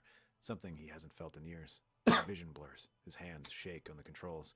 He hasn't cried like this since his mother died in his arms on Tatooine. No, longer than that. Since he was 9 years old, leaving his mother behind in slavery, hoping against hope he'd see her again. Master, I've done terrible things. Unforgivable things. The temple, the younglings. I betrayed everything you believed I could be. The words pour out now, unstoppable. Years of pain and regret flooding through him. You found me on Tatooine. You told me I was meant for something greater. You believed in me when no one else did. You died so I could become a Jedi. And I destroyed them. I destroyed everything you fought for. Yes, you have. The simple acknowledgement should hurt, but somehow it doesn't. It's honest, real, not sugar-coated or deflected, just truth. You've done terrible deeds, Anakin. Deeds that will haunt you for the rest of your life. The younglings' faces. They're trusting you. You betrayed that trust in the worst way imaginable. Each word is a knife, but Anakin doesn't shy away. He deserves this. Deserves to hear the truth from the one man whose opinion mattered more than anyone except Obi-Wan and Padme. I remember leaving Tatooine with you. I remember the ship, the conversations we had. You asked me if I'd missed my mother. The memory floods back with perfect clarity. He can see Qui-Gon's face, patient and kind, can feel the gentle hand on his shoulder. I said I didn't know, but I did know. I missed her the moment we took off, and I never saw her again. Not until it was too late. Until she died in my arms. I know. You told me I had a power you'd never seen before. That I could help people, make their lives better. That's why I wanted to become a Jedi in the first place. To help people, to free slaves, to make the galaxy safer. But instead, I've hurt so many people. Scarred the galaxy. Allowed a Sith Lord to seize power and twist everything into an empire. I've become the very thing I swore to destroy. Silence fills the cockpit. Outside, the stars continue their ancient dance. Inside, Anakin Skywalker sits broken, waiting for judgment from a ghost. You're correct about all of it. The pain you've caused, the lives you've taken, the darkness you've spread. There's no denying it, no excusing it. Anakin closes his eyes. accepting the truth. But Anakin, it's not too late. Anakin's eyes snap open. You cannot turn back time. You cannot undo what you've done. Those younglings will not come back. The temple will not rebuild itself. The order you knew is gone forever. But you can make it right. Not erase it, not fix it, but balance the scales. One act of redemption at a time. How? How can I possibly make this right? You must face Palpatine. The name sends a chill through the Force. Anakin's hand unconsciously moves to his lightsaber. He is the source, the spider at the center of the web. He orchestrated this war, manipulated both sides, used your fear and your love as weapons against you. As long as he lives, the darkness will continue to spread. I'm his apprentice now. His weapon. What makes you think I can defeat him? Because you're not fighting him with the darkness in your heart, Anakin. You're not going to face him with rage or fear or the corrupted power he's taught you. Then how? With the light. With the power I recognized in you from the beginning. The power the Jedi Order tried to mold and control, but couldn't. The raw connection to the Force that exists within you. You are the chosen one, Anakin. The one prophesized to bring balance. This is your moment. As Qui-Gon speaks, something shifts inside Anakin. The Force responds, resonating with the words like a struck bell. He feels goosebumps race across his skin, the midichlorians in his cells awakening, singing in harmony with Qui-Gon's presence. The power he's always carried, the vast, terrible, and beautiful, rises to the surface. Not the corrupt dark side power Palpatine taught him, not even the rigid controlled power the Jedi demanded. Something else, something balanced between light and dark, between control and freedom.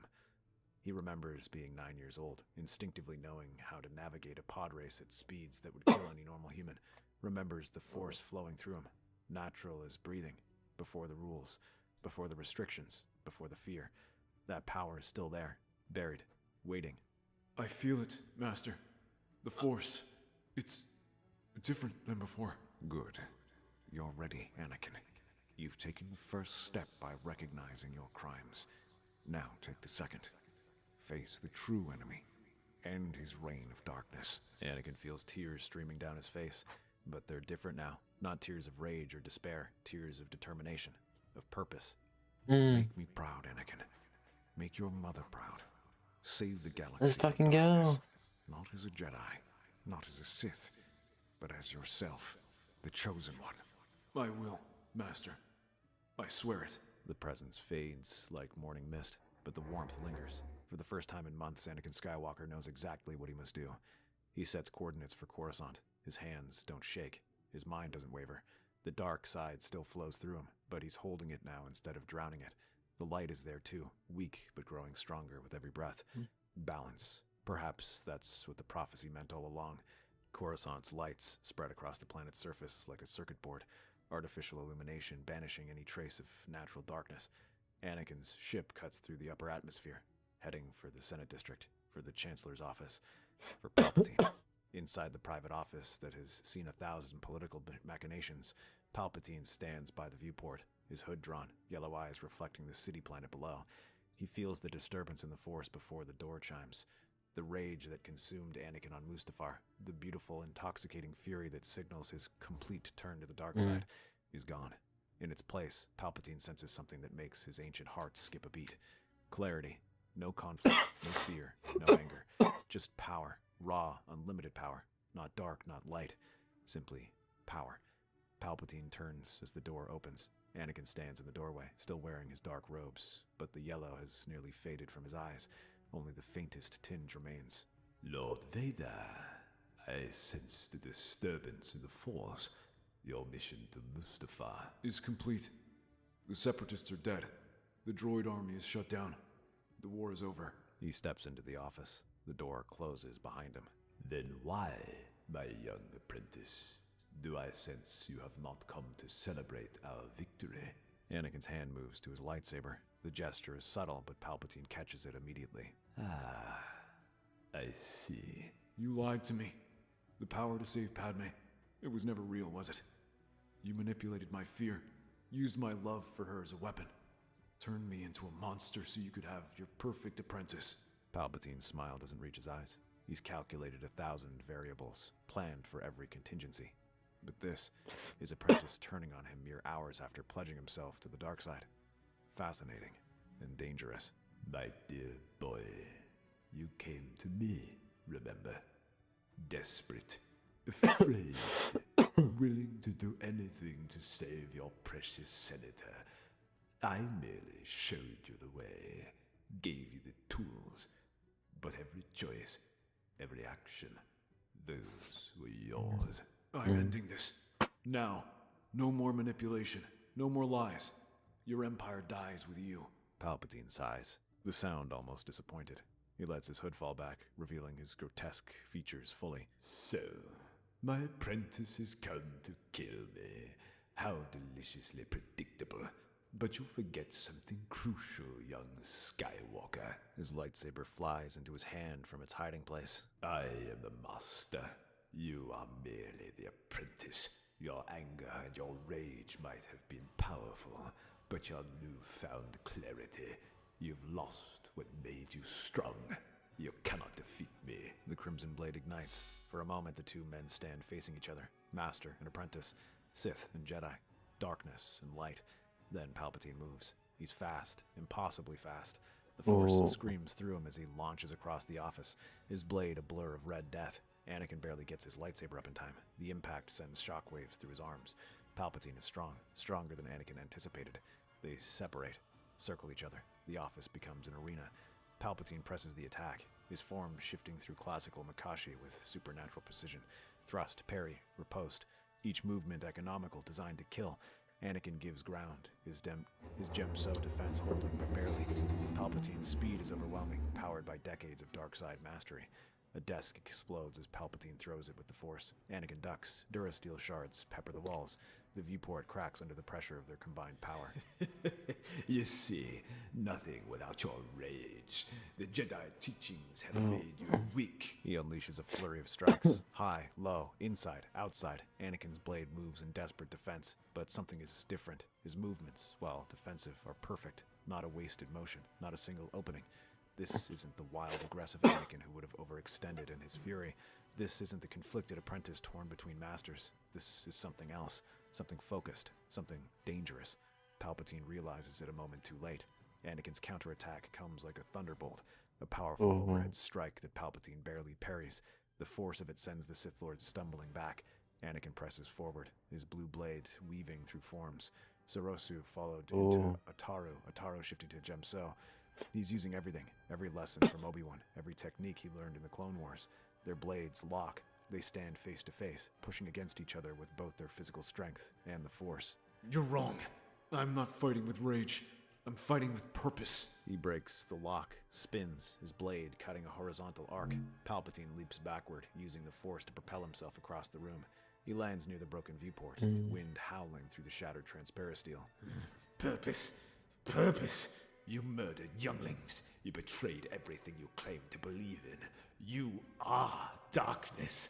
Red lightning erupts from his fingertips. Pure, concentrated dark side energy lancing across the office. Anakin raises his blade, catching the lightning on the plasma. It crackles and hisses, bending around him. His muscles scream with the effort of holding it back, but he is holding it, withstanding the Emperor's full power.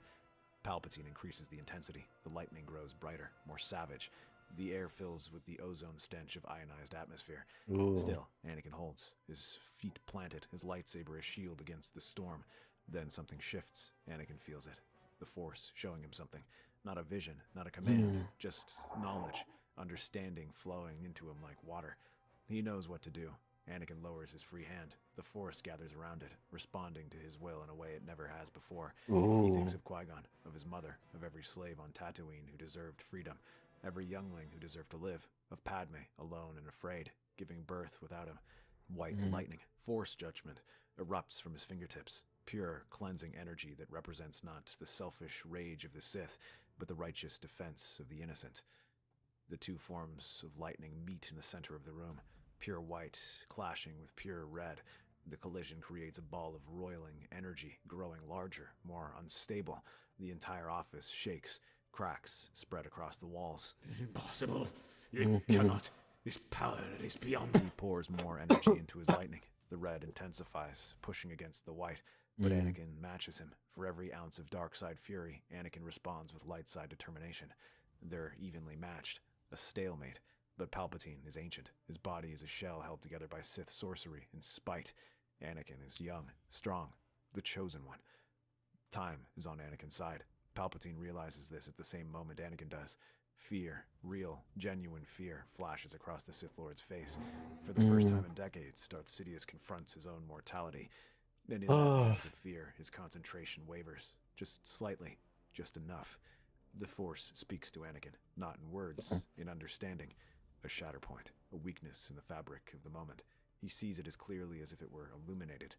The exact instant, the precise angle, a singular opportunity. He moves. Cutting off his Force lightning, Anakin ducks under Palpatine's red energy stream. It scorches the air where his head was a millisecond before. He closes the distance in a single Force-enhanced leap, his lightsaber humming. Palpatine tries to redirect his lightning, but he's a fraction too slow, committed to the wrong angle. Anakin's blade swings low, powered by perfect form and devastation. Let's see here. An ending. They'll decide for themselves what to think of their father. Anakin nods, unable to speak. He leans down slowly, pressing a gentle kiss to Luke's forehead, then Leia's. Memorizing their faces, their warmth, the way they smell, clean and new and full of possibility. He straightens and turns to Obi-Wan, who has been standing silently by the door. Protect them. Both of them. Teach them. Help them understand that I wasn't always this. That once, a long time ago, I wanted to help people. To make the galaxy better. They'll know, Anakin. When they're ready. They'll know everything. The good and the bad. The hero and the monster. All of it. Will you train them? In the Force? Obi-Wan glances at Padme, who nods slightly. Yes. They'll be the first students of the New Order, along with any other Force-sensitive children we find. Luke will train with me. Leia with Yoda. They'll grow strong, balanced, learning from our mistakes. Anakin feels a flicker of hope through the crushing guilt. Padme, I love you. I've always loved you. Even when I was lost in darkness. Even when I couldn't see clearly, I loved you. And I know that doesn't excuse anything. I know. I know, Annie. I know you love me. I love you too. I wish things had been different. I wish we could have the life we dreamed about. But that's not possible now. I know. The guards appear in the doorway. Time's up. Anakin takes one last look at his children, memorizing every detail. Luke's tiny nose, Leia's peaceful expression, the way they fit perfectly in Padme's arms. A family he'll never truly be a part of. He turns and walks towards the door. Each step feels like tearing away from his own heart. But he doesn't look back. Looking back won't change anything. Won't undo his crimes. Won't restore what he's destroyed. The unmarked transport ship is small, unarmed and anonymous. Perfect for someone who needs to disappear. Anakin sits in the pilot's seat, his hands finally free of binders, watching Polis Massa shrink in the viewport. He sets coordinates at random. The Outer Rim territories, the unknown regions, places where the Republic's reach is weak and the Empire's shadow hasn't fallen, places where people need help but have no one to turn to. He will wander. He will meditate with the living Force. He will commune with Qui-Gon and learn the secrets of immortality through the Force. And most importantly, he will help people, one life at a time, one village saved, one injustice prevented, one act of kindness offered freely. It won't balance the scales. Nothing can, but it's something. The hyperspace lever sits ready under his hand, but before he engages it, Qui-Gon's voice whispers through the Force once more. The journey of redemption is long, Anakin. Longer than any hyperspace route. More difficult than any battle. But you've taken the first step, and that's what matters. I won't stop, Master. I promise you. I promise my mother. I promise Padme, and Luke and Leia. I'll spend the rest of my life trying to make this right. I know you will. May the Force be with you, young one. Always. The presence fades, but the warmth remains. Anakin pulls the hyperspace lever. The stars stretch into lines. The ship leaps forward into the unknown. Behind him, the galaxy begins to heal. Bail Organa takes his place as Chancellor, immediately setting reforms into motion. The Jedi establish their new temple on Dagobah, smaller, humbler, focused on serving the living force rather than political entities. Obi-Wan becomes Grand Master with Yoda as his advisor, ensuring the transition honors the old ways while embracing necessary change. Padme Amidala retires from politics completely. She returns to Naboo with her children, living quietly in her family's lake country home. Aww. She will never return to the Senate, never again speak before crowds or negotiate treaties. She focuses entirely on Luke and Leia, watching them grow strong and healthy and loved. Oh. Oh. I love that. Mm-hmm.